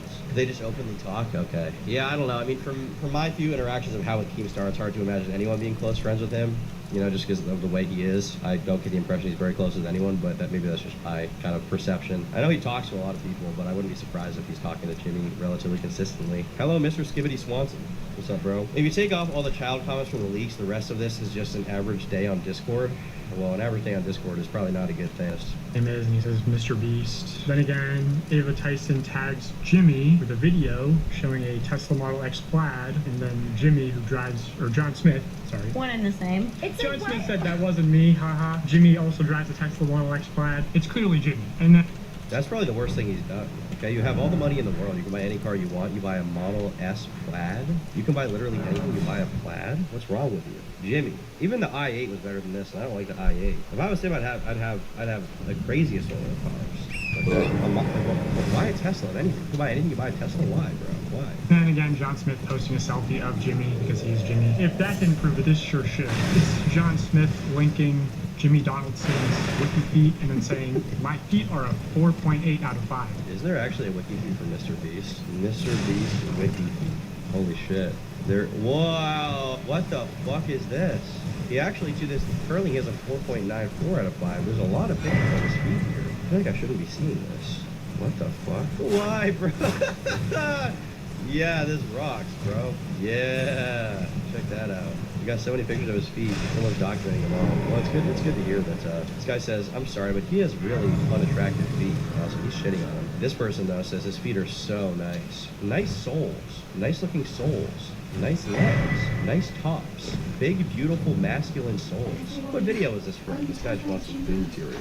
Never mind, found it. 70s buried alive. I'm glad that guy found his food material so he can jerk off. This guy, Tyler Pitter, with his profile picture says, can someone explain? 2 weeks without eating is the dumbest thing I've heard, and just shows his feet again. That's so funny. Okay, damn. I don't think I can do a 2-week fast. This sounds rough, bro. Oh, that's embarrassing. Mine are a 5 out of 5. Don't want to brag, but that's embarrassing. So in these chats, Jimmy is John Smith. Yeah, so now that we know that Jimmy's John Smith, we're going to get to the messages, starting with the sexually explicit photo of an alleged 13-year-old. Oh my gosh. Ava Tyson says, so this photo is allegedly of Ivanka Trump when she was 13. Her modeling agent, John Casablancas, has been accused of pedophilia. But reverse searching the image only brings up 54 results, and most are just message boards of people using the image randomly. If this is true, they really tried to wile this shit from the internet. Do they mean hide this shit from the internet? It sort of is a nightmare with receipts. How does this shit not be addressed? Okay, so they're saying it's Ivanka Trump. So is Chris Ava here is like calling them out? Ava's like calling out the person who took the photo, the modeling agent, John Casablancas? Is that essentially what they're saying? Mind you, they're looking at a picture of what they believe could potentially be CSAM, so they're lucky it wasn't. Yeah, it looks to me like they did censor it in post for sure. They have it here. So they thought that they were showing, I guess, child porn on YouTube. That's the criticism essentially. I mean, that's not good if that's the case, obviously. Oh, this isn't a work chat. So Ava Tyson sends a photo of a young-looking girl in a sheer top. Ivanka Trump when she was 13. Yeah, and the message reads, so this photo is allegedly of Ivanka Trump when she was 13. Ava thought that this was possibly a 13-year-old, and she's posting it in a work chat. And then I've done the reverse image search, and I mean, it seems plausible that it is. Why would you ever send somebody a picture of a 13-year-old topless? A lot of people on the internet are labeling this picture as Ivanka Trump. I can't find any definitive proof that it is, but That looks like her. It does look like her. Like, yeah, it looks bad. And I can't confirm or deny if it is. I mean, it seems plausible to me, but either way, like having Ava Tyson, oh, this photo is allegedly Ivanka Trump when she's 13, and it's clearly sexually explicit. You can, you know, she's wearing a see-through top. That's insane. So was the photo censored when Chris or Ava sent it? Like, was the photo censored when they sent it at all? Or was it only censored when they used it here? That was my question. Because, I mean, the question is, I guess, like, you know, not to defend Chris Tyson here, because Chris Tyson is a weird person, undoubtedly, but were they showing the same, like, version of a censored image that they're showing here to, like, criticize the guy who was taking it and talking about it as if it was some kind of, like, you know, fucked up thing that should be covered? Because it seemed like it said censored in post. Yeah, it did, but I'm questioning, like, was it censored at all when Ava had it, or was it only censored when they had it? He obtained it uncensored, censored and deleted currently? Okay, interesting. It was uncensored in the chat, censored with a red bar on the video, and blurred on YouTube editor. Okay, gotcha. So yeah, I mean, definitely should have been set uncensored. That's pretty weird. It's pretty gross. But, you know, I guess the intention is something I'm questioning here, just generally speaking. Not that that would excuse it, but I'm trying to figure out what was going on, because it didn't seem like Chris was like, look at this hot 13-year-old. They were like, you know, this is really fucked up that this was, you know, happening at all. This person took a picture of Ivanka Trump when she was too young, right? Wildly inappropriate and just insane for a company chat, which I don't know if any of you guys have not entered the workforce. Don't do that. And as we go through these messages, I just want to remind everyone that Jimmy is in these chats. He's very active in these chats. Well, so here's the Department of Justice website, Citizen's Guide to U.S. Federal Law on CP. Yeah, we're saying CP because YouTube, they flag you and all that stuff. I'll read this for you. Okay, thanks. I appreciate it. Images of CP are not protected under First Amendment rights and are illegal contraband under federal law. The United States Code defines CP as any visual depiction of sexually explicit conduct involving a minor or someone under 18. Visual depictions include photographs. Notably, the legal definition of sexually explicit conduct does not require that an image depict a child engaging in a sexual activity. A picture of a naked child may constitute illegal CP if it is sufficiently suggestive. That image was suggestive. Yeah, in my best judgment, if this is a 13-year-old, as Ava alleges, I would say that this constitutes a CP, in my opinion. Agreed. Let's see if Jimmy knew about Ava's concerning behavior. June of 2021, he sends a message of an anime called... It's a pic of her at 18. Dogback confirmed it on Twitter, did he? Let me look for that. Update, I received the original source of the Ivanka photo. It's from an April 2000 British GQ magazine photo shoot. Surprisingly, it is actually her, and she was 18 at the time. I'm sure now people will flip and say I should have reversed image searched the photo more before going to the authorities and the media. Also, Rowe first visited the FBI before filming the YouTube video, and other lies being spread. Everything was handled according to the law. Yet Rowe never reported Ava's allegation of 13 as fact. Ava alleged I showed the law and said that if it actually was a 13-year-old, it would constitute CP in my opinion. Other people ran CP as fact, not us. Okay, so it wasn't actually a 13-year-old. I'm curious if Rosanna has posted like a follow-up kind of video to that. Doesn't look like she has yet. But I would say that clarifying that it was actually an 18-year-old would probably be pretty good. I think that would probably be pretty good. Should have gone to the FBI in the first place. Well, they are saying they did. There's nuance here, though. If there's a nude of someone who's 18 but looks 13, that still says something about the people who believe they're 13 and gooning over it. That's true. But in fairness, Chris wasn't gooning over the photo. Chris was like, this is fucked up. This picture was taken. But I would say that it's still weird that Chris sent it to the chat at all. You know, I don't want to go out on a limb here and defend Chris, because I don't think Chris should be defended. Chris definitely never should have sent it to the group chat in the first place, but I am surprised that Rosanna and Dogpack put the photo, even when it was censored, in this video regardless. I'm kind of, I guess, weirded out by that, I would say. Hidden Hero, or Hidden Hero, says, I bet Chris would love this show. Why? What's this show about? Well, it's interesting that you asked, because the show is about a romantic relationship between a 26-year-old salaryman and a 17-year-old high school runaway. It's well known online to be a controversial anime, and this anime is based on even more explicit novels that go into the details of this romantic relationship between an adult and a girl. So Jimmy and... That's also false, is it? I mean, it wouldn't be surprising to me if Chris was looking at some kind of like lolly/gooner groomer anime, right? That wouldn't be surprising to me at all. That's not what the show is about. What is the show about? What show is this? It's a Japanese romantic comedy light novel series. It was serialized online. Plot. Young, handsome salaryman Yoshida had finally gathered up the courage to confess his feelings for his employer and longtime crush. Sadly, though, he ended up being rejected and goes out drinking with his co-worker and best friend Hashimoto to relieve himself of his sorrows. While heading back home in his drunken state, he meets Sayu Ogiwara, a teenage high school girl who asks to spend the night with him.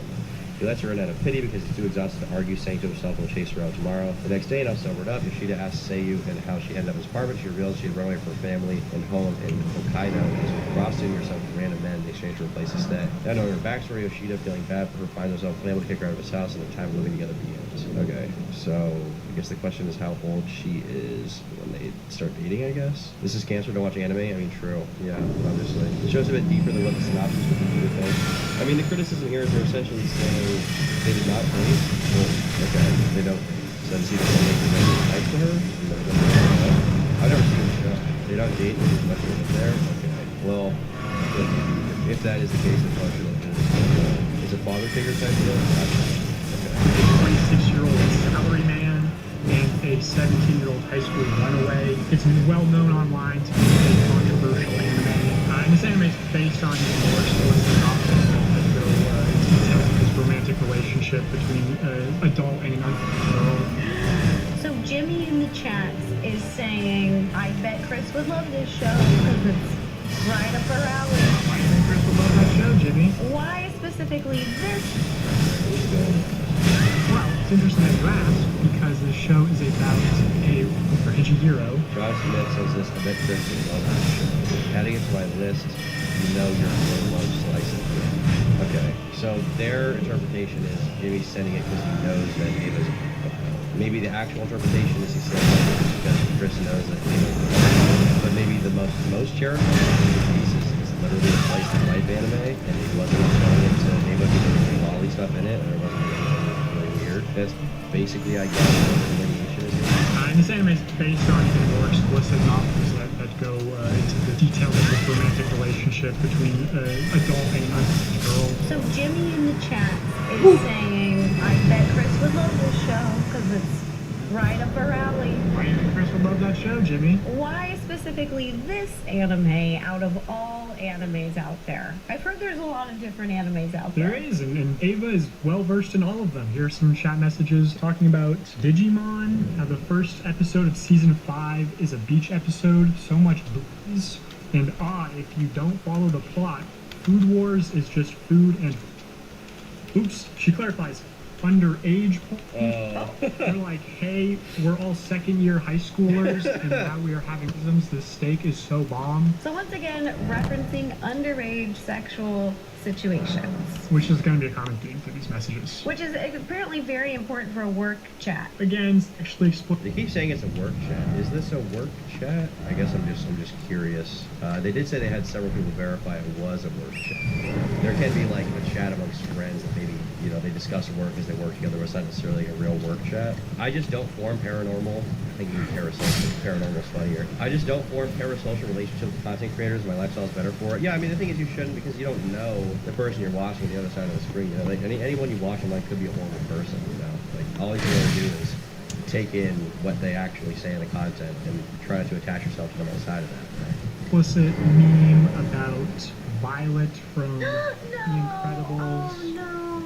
He also engaged with a meme on Twitter of Violet throwing her backpack, and he responded, low-key, she cute. And a reminder, Violet is a fictional character. I did see that. I mean, that sounds rather for Chris. That's 14 years old. I love The Incredibles. This is an adorable movie that I watch with my nephews, and I agree she is cute, but I don't think Tyson is saying she's cute the way I'm thinking she's cute. Well, here, I'll explain the meme to you. This looks like, what's the rule on the internet where they take something and they turn into Rule porn? 34. This is Rule 34ing a cute little port. Ben Yee, I don't know how true this is. I'm going to have to actually look at this. It says it's a meme chat that became a work chat later, but all the messages in the videos are from when it was a meme chat. Okay. 10-year-old character? What is this name? So imagining a 14-year-old just recently plug. Well, what is Tyson and Mr. Beast doing at work? Miners in Discord, apparently. There's another meme. Messed up. Posted by Ava. I didn't know she was 12. Because the judge, Bob. It's a Roblox meme. Here's another one from Animal Crossing. No! Oh, no, not Animal We're gonna ruin all your favorites. I love Animal Crossing. This is Okay, heartbreaking. well, look away. You've got something really big in your pocket. Hurry up and show it to me. Okay, it's a clock. I mean, I don't know what this... Are you familiar with flattening? What is that? I think it's just self-inflicted. Yeah. Oh no, that's a ton of Nazi symbols. One thing that really bothered Oh no, that's a ton of Nazi symbols. How terrible.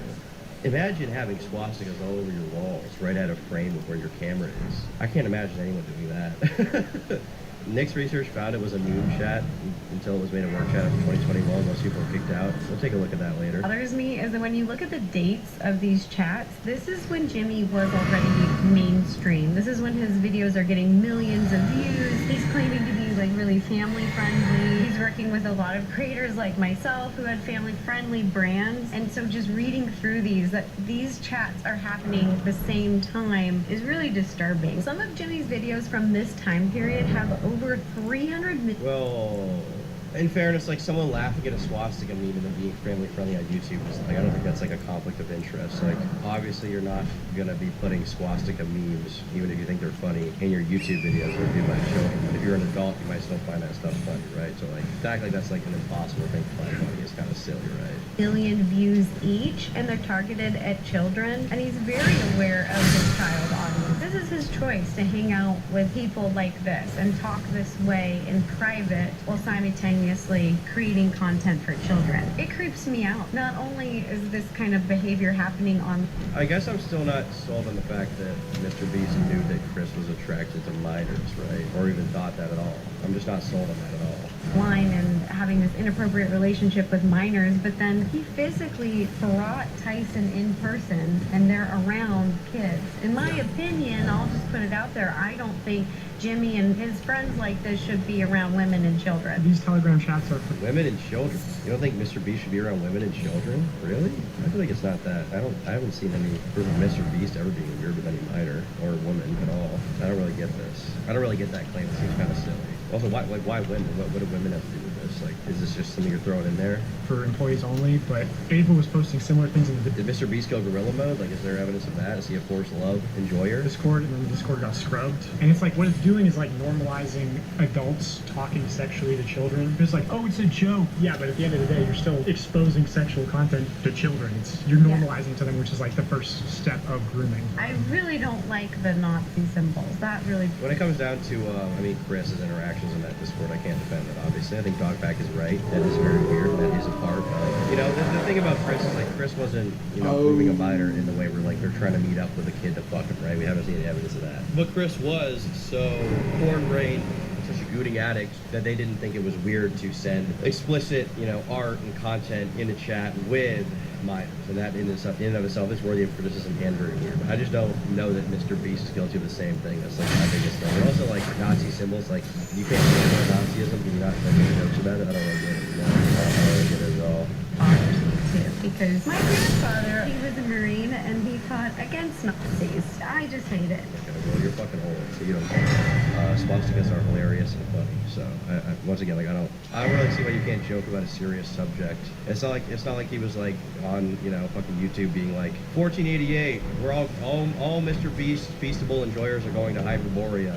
Like he was just fucking around. He was joking. Mr. Beast joining Wendy Goon and not being allowed near people or society club. Well, Wendy Goon definitely should not be allowed near people or society, and that's 100% base. There's no doubt in my mind.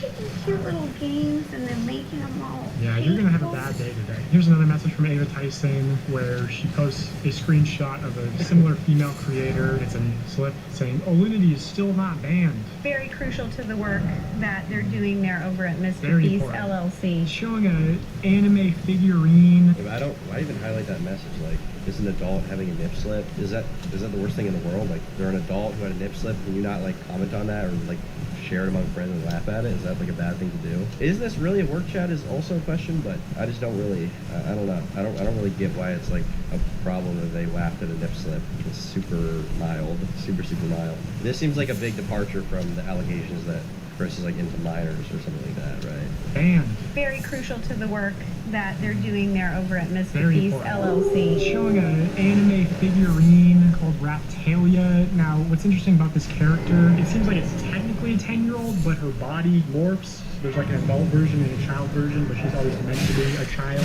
More weird. Here's a message from Jimmy himself.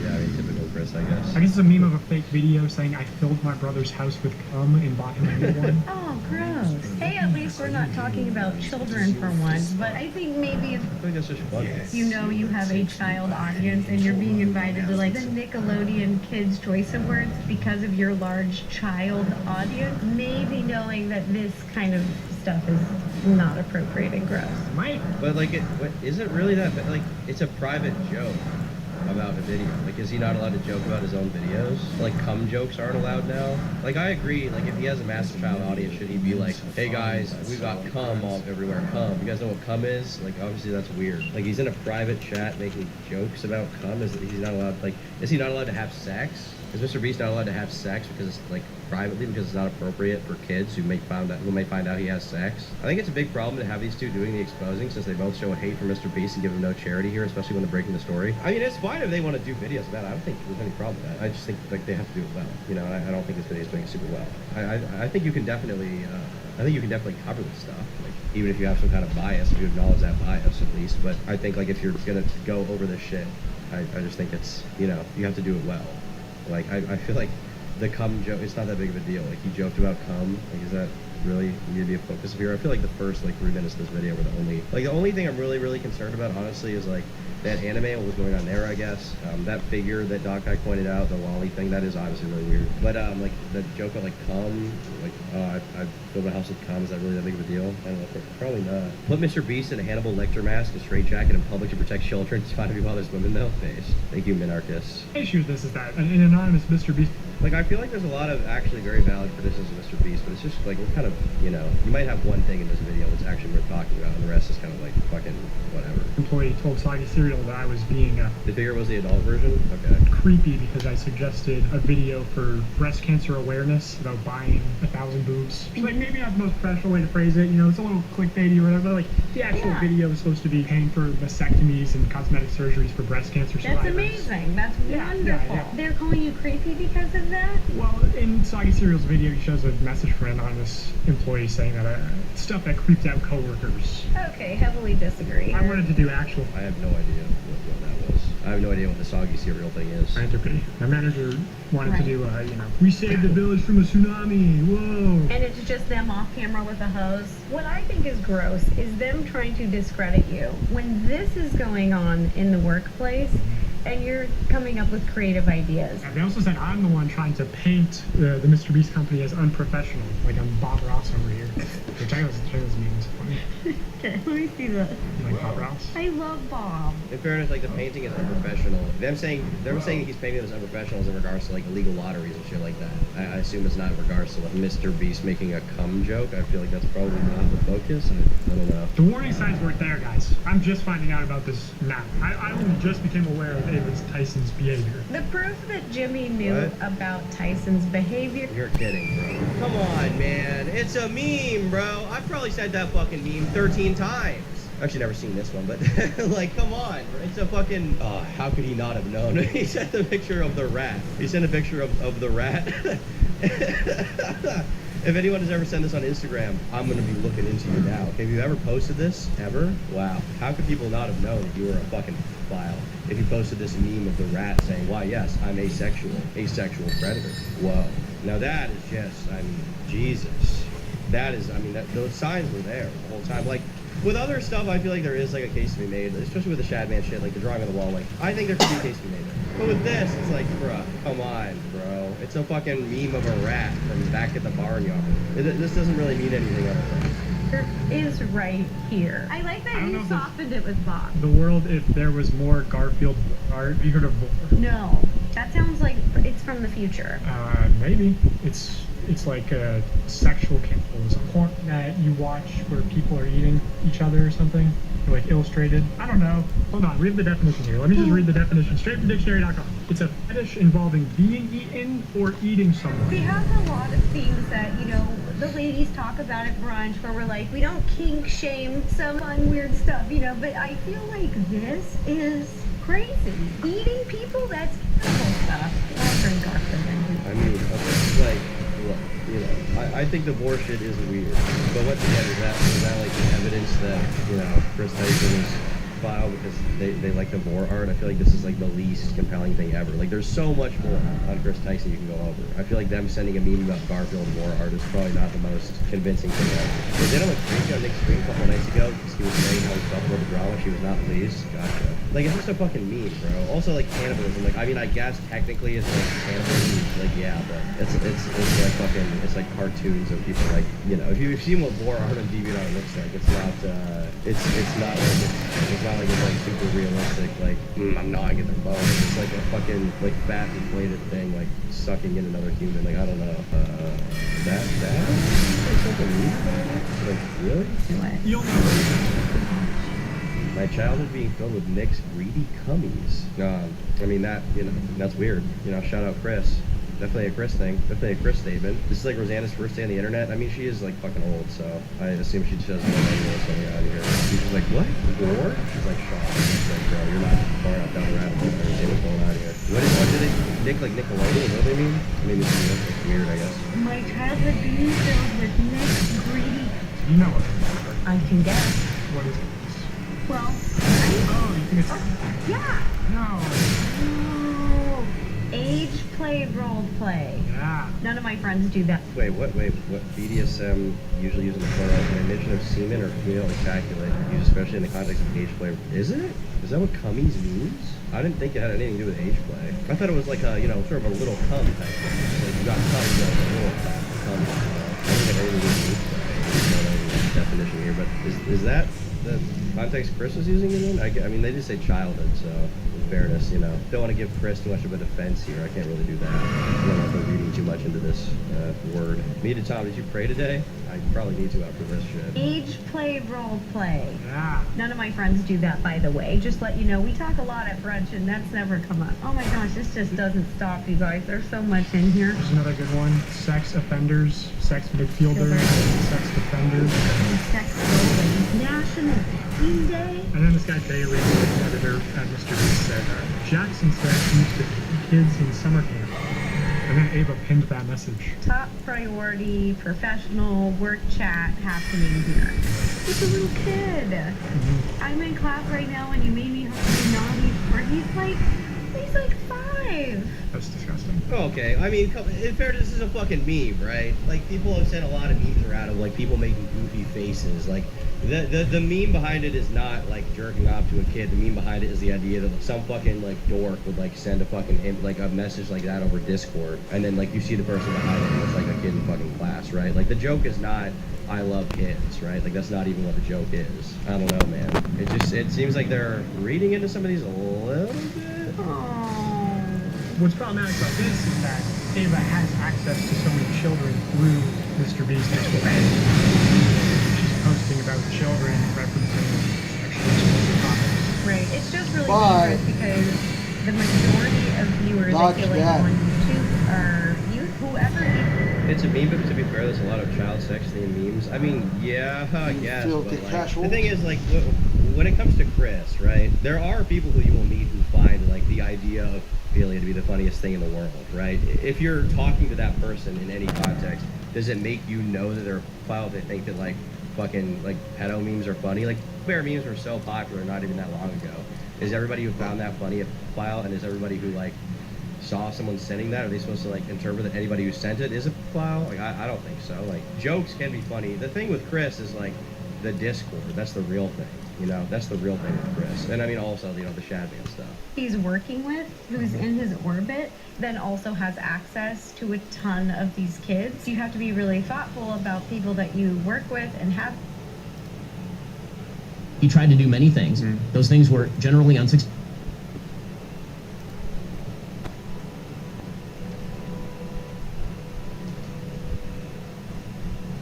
Busy earning. Dude.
So you come a long way.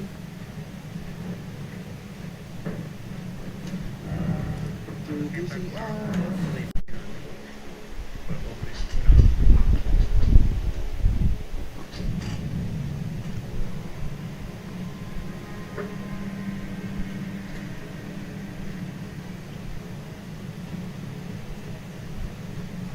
You there?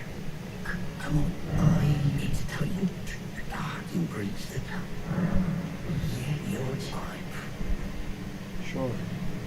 Whatever you say, friend.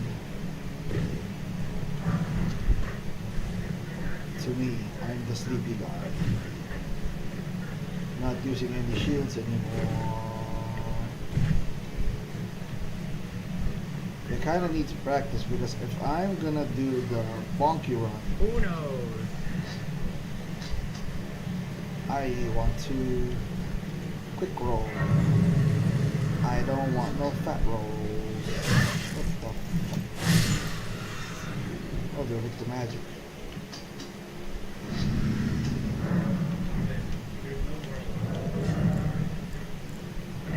Success in the top step.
Fucking asshole.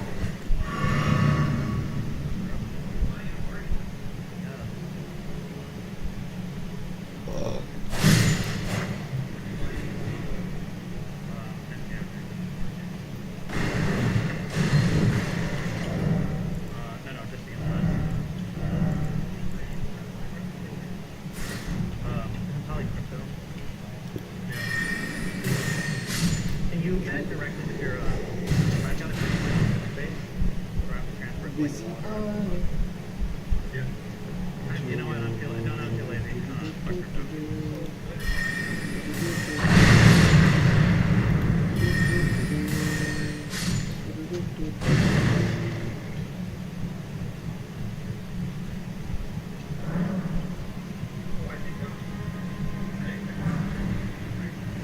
I did bet on that, but it's one of the $850.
This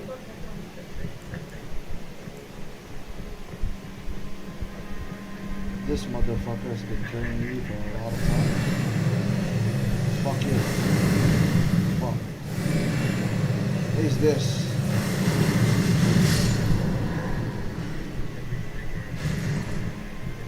Not so strong now, huh?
Is that the...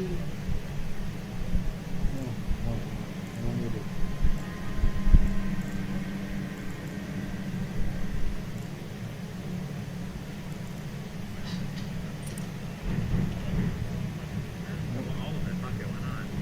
Just shielded. The fuck? Where's the exit? Did I miss it?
Here. Did I get there already?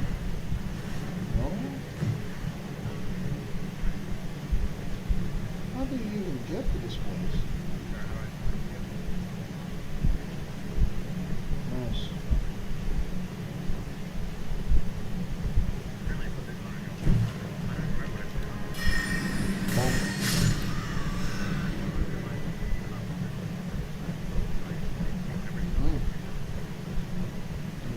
Non-responding item. Weird.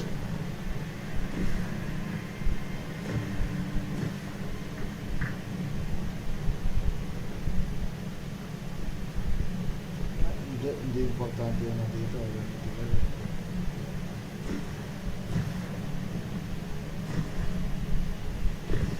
Go. I'm so sorry. Is my mic please? Say you go. Say you go.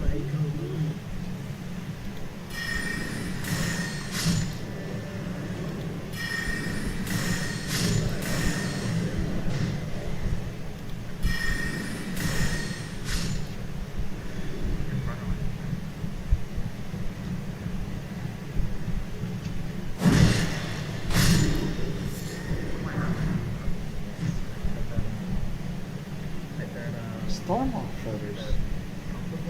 Why?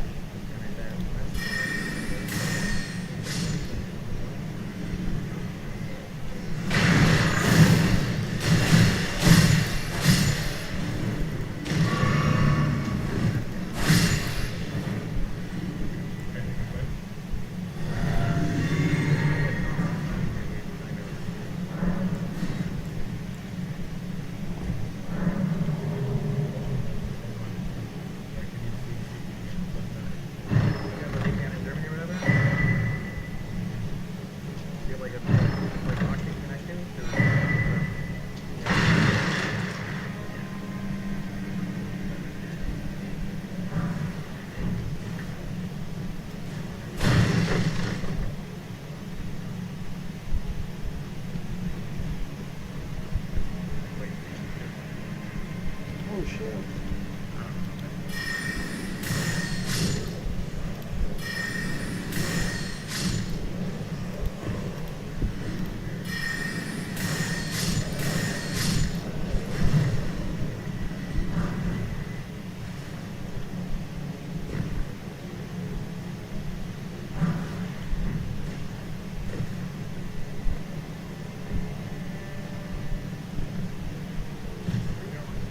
It's gonna be hyper armor max.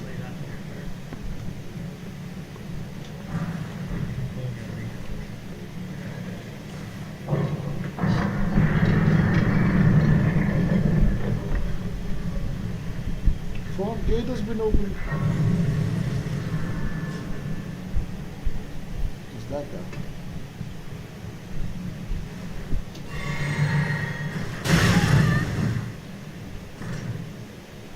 Did I not kill him? That's ouch.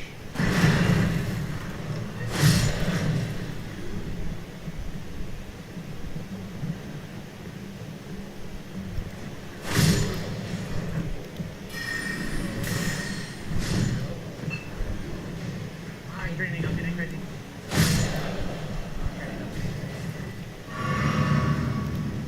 Shield good.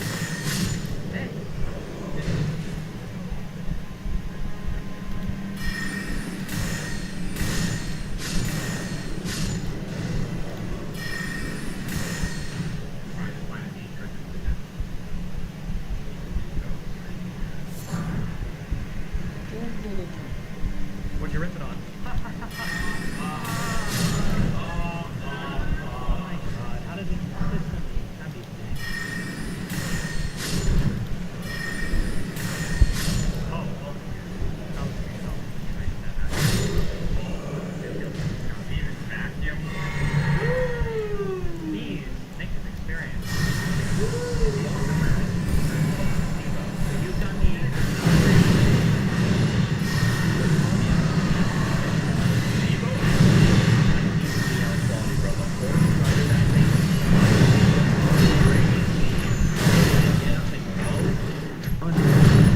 you can feel the power.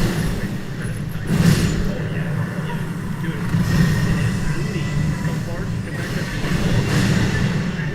I think the L's a German brand. Really embarrassing question. The LNC by the Garrison. Yeah, so you don't want those really.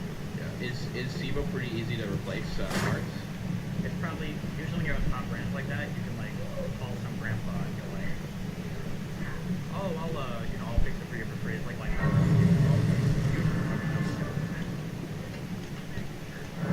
you know. Why can't you ever say nice things? Yeah, say nice things. It's the form of the couch is good. What does that mean? Color is questionable. Color is not questionable. Color well, flashes with the carpet, but it's not a clash with it's carpet. absolutely. Black and brown doesn't clash. Or just put brown pillows on the black and it's fine. First of all, black and brown do clash. Number one. Number two, that is I don't know if it's black. That's like grayish or charcoal. So this one, I'll give you this. It looked like midnight black on the thing. But listen, it was, and now we don't have to worry about it because I don't think it'll be on camera anyway, so we're good. You're in paper retaining black. That's what I said. Big trouble. Well, no, I don't think we're streaming any of those cameras, so we're good. Not in that range.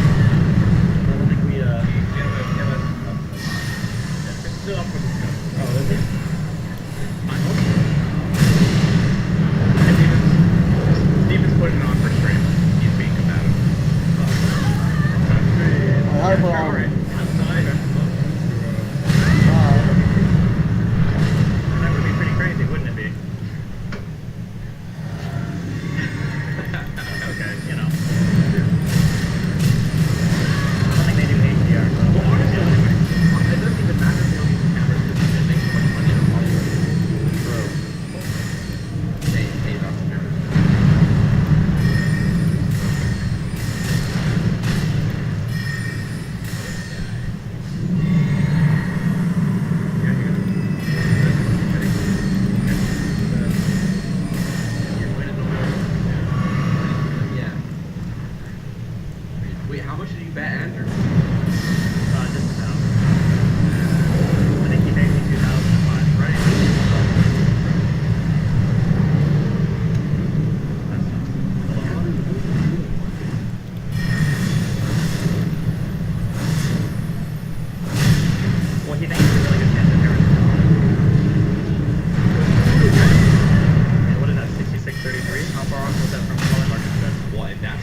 crazy. That's seltzer pull just also like threw a wrench into everything. Listen, Who the fuck knows? I'll say this.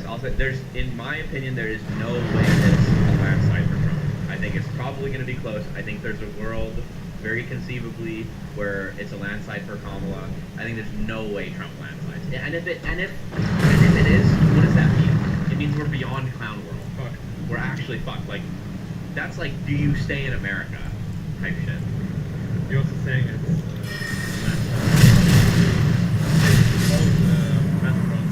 That's right. Low health. I believe in Americans. I do too. I'm pretty positive about it, but I believe in America. Tell you what. Right? I'll tell you what. If it's a Trump landslide, never mind. I'm not gonna say. give me some odds. I was gonna say that I'll go fight in Ukraine.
oh, cute. Nick didn't even offer me one. Like, when I came down here, Nick didn't even offer me. Yeah, you rejected the last 5 in a row. I never reject cards. What? I'm not even on camera. Ooh, you're mixing me up with some other no contact autismo dude. I'm a huge hugger. Huge hugger. That fucking bros. He's gonna okay, lose you his want to fucking know this? mind. That's the Blue patch to shellest, the room? thinnest skin fucking pussy I've ever met in my fucking life. I don't give a shit. He's 6'4". He's a fucking coward fuck. Okay? And he's the worst person I think I've ever met. Someone pushing this shit to so many fucking people. Unironically dog whistling that fucking Jews are garbage. Who gives a fuck? We have a couch for people to put their shoes on. And I'm glad that there's an entire dedicated place just for Hassan we're taking our shoes off when they come in If you're here? critical of this fucker, this is the place for you. Go to reddit.com/r/Hassan Hiker, and you can go, you can be critical of him the same exact way that him and his fucking rabid fan base of fucking Jew-hating fucks are critical of everyone else. It's been too long that we've had to have this stuff all separated out, a little bit here, a little bit there, a little bit here.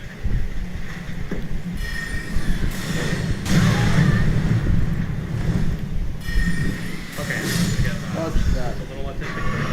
Fucking If asshole. anything comes out, try to put it away, except I want this all to be like as clear as possible. Oh shit. Oh nice. Not shit.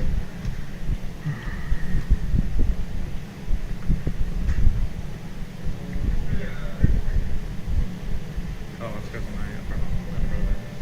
Oh, well, wait, we can vacuum after we clean everything up, because it's gonna be shit flying out or whatever.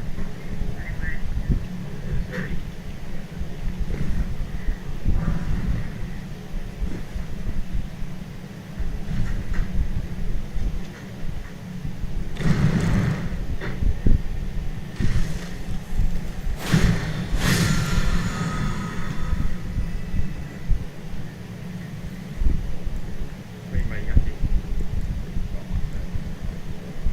I mean, it's not like it comes off, right? Well, that's fine. Why don't we get it over there?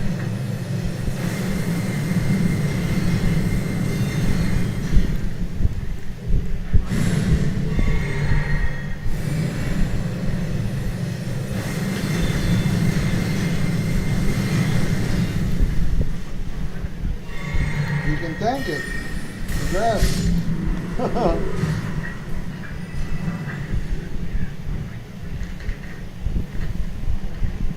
Well, actually, one of the tests she designed might have been a super well for electro shock therapy. maybe how you would also get rid of a Moscow Mule thing, right? There you go. There you go, boom.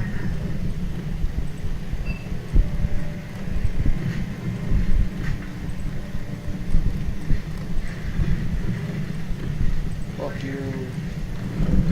The blue one? Oh no, it's fine. It's okay.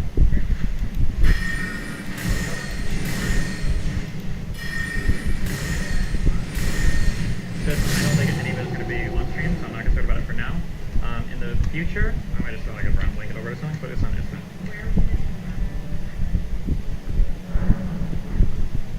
What is the round table for what? We have to, yeah, we'll check it out after. I don't even have to come to that yet.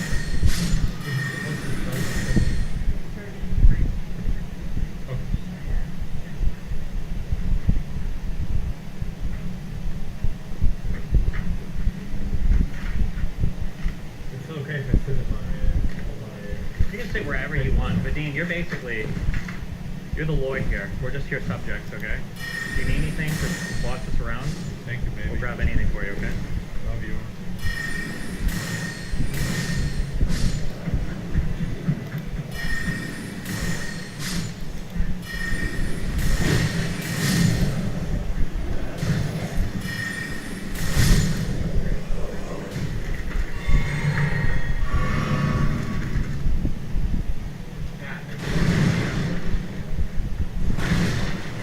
Yeah, Brock has plenty right in your bank account.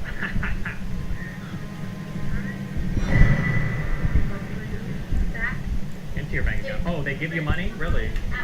Oh, really? So it's free? I don't need to see how many only 10 girls on the spreadsheet, okay? My bank account to know and for me to find out. I tried to subscribe to like 2 OnlyFans girls in the past, and when I did it, I clicked the subscribe button, and then every single video was like, donate money to see it. I'm like, why the fuck did I subscribe to this? What a disappointment.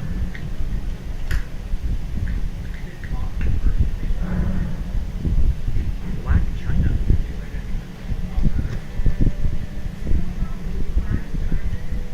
I like that.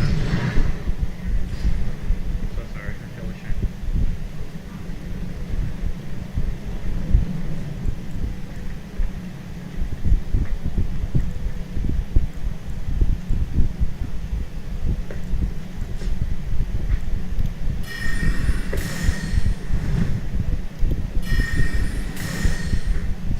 I had a health scare. Oh no, what happened to Pokey?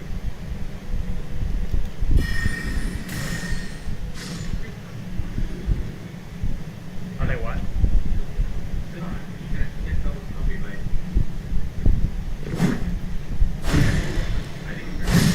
7:31. Nice. Oh god, you know people who are like picky about like firmness? Do you like that? Firmness? Firmness? No. Oh, I was one of those people. Oh.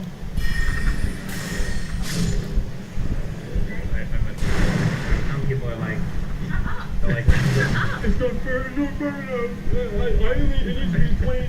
We need to correct the misogyny within the community. What are we talking about? How does that do with misogyny? I'm a woman. This wasn't even about you. You're saying that women are fickle. No, I'm saying there are people that have like huge preferences and firmness of like mattresses, such that it like Yes. ruins their life. They don't have like the right firmness. Yes, absolutely. Some people have backs. German cookies. Listen to your phone. Kind of. German cookies and bread. They're from Germany, and I brought them. Whether or not that was technically a bathroom. This one?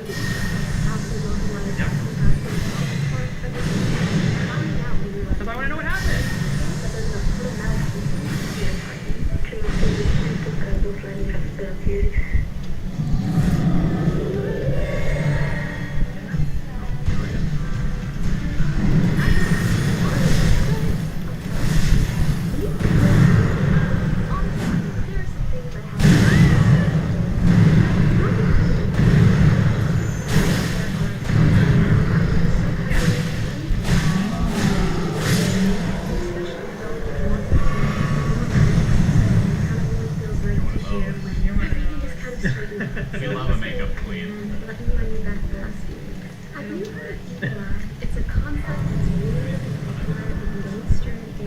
Muslim culture, it refers to the concept that someone can essentially curse you with their gaze, with their eye. Although typically this is referenced to good things like I'm gonna summon just for her. money, things that other What they people call envy. this? So whether it's something that's really good or personal or really bad For her personal, coastline. I tend to keep it to myself until I can properly handle it, digest it, process it before I share it with anyone else.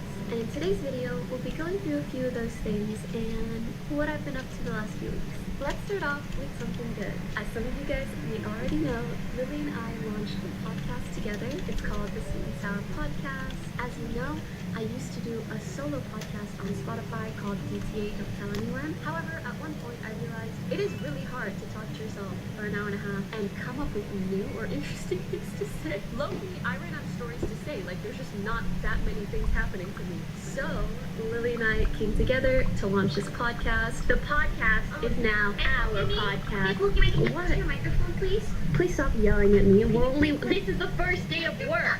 We need to have a good work culture. Cute. I have also learned not to share too many things if something is still in the works because frankly, a lot of things fall through, but I'm so glad that this didn't. It's honestly been the most exciting and fulfilling endeavor that I've done in quite some time, and I'm so glad that it's resonated with so many of you guys as well. You can check out the Sweet and Sour Podcast anywhere that you listen to or watch podcasts, including YouTube. My brother also visited me in LA for the first time ever, which I know is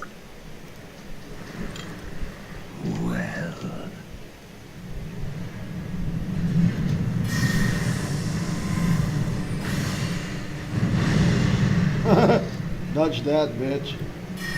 But I think, yeah, this is the strongest one I have, the spam. Let's keep it a spammy, huh? Spam, spam, spam, spam. I'm not beating not a real Dark Souls enjoyer. I don't really give a fuck.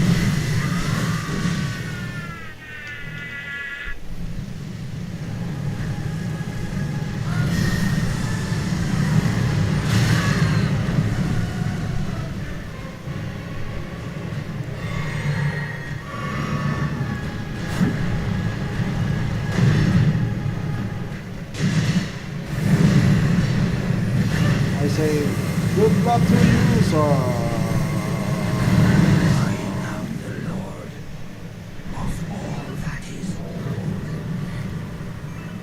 Godrick the Grafted.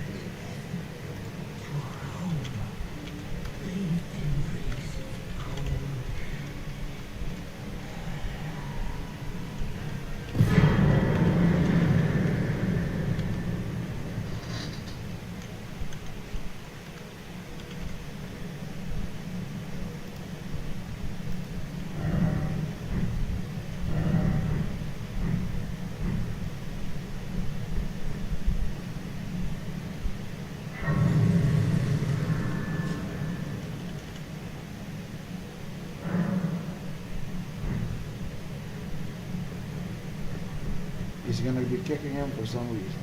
Whatever an excuse for a lord you were. Craven to the bone. Oh, he got evil. He had an ugly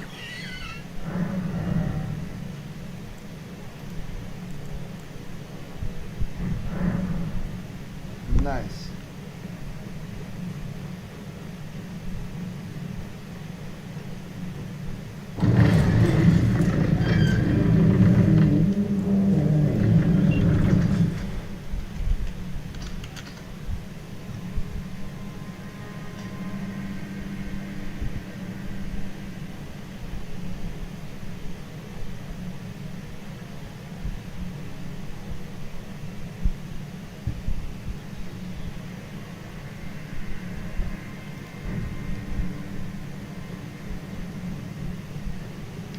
Don't forget the Shabriri Evil.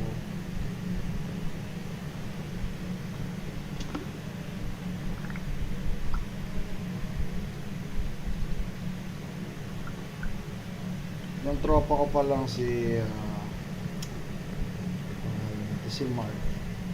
Di ba kanina nagpaalam, maliligo daw. Ang puta ragis pala eh, nalakaut sa sariling kwarto. Kaya pala di na bumalik ang pucha.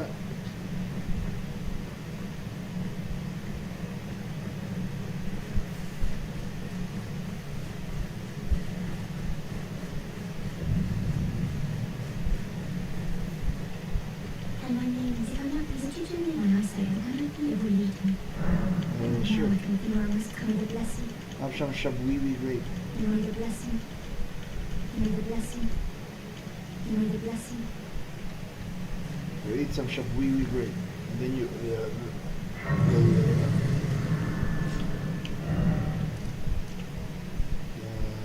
just follow the shit.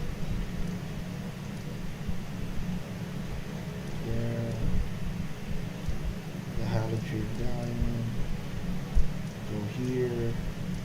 The purified ruins is over here. So that's your last one. Just go about them.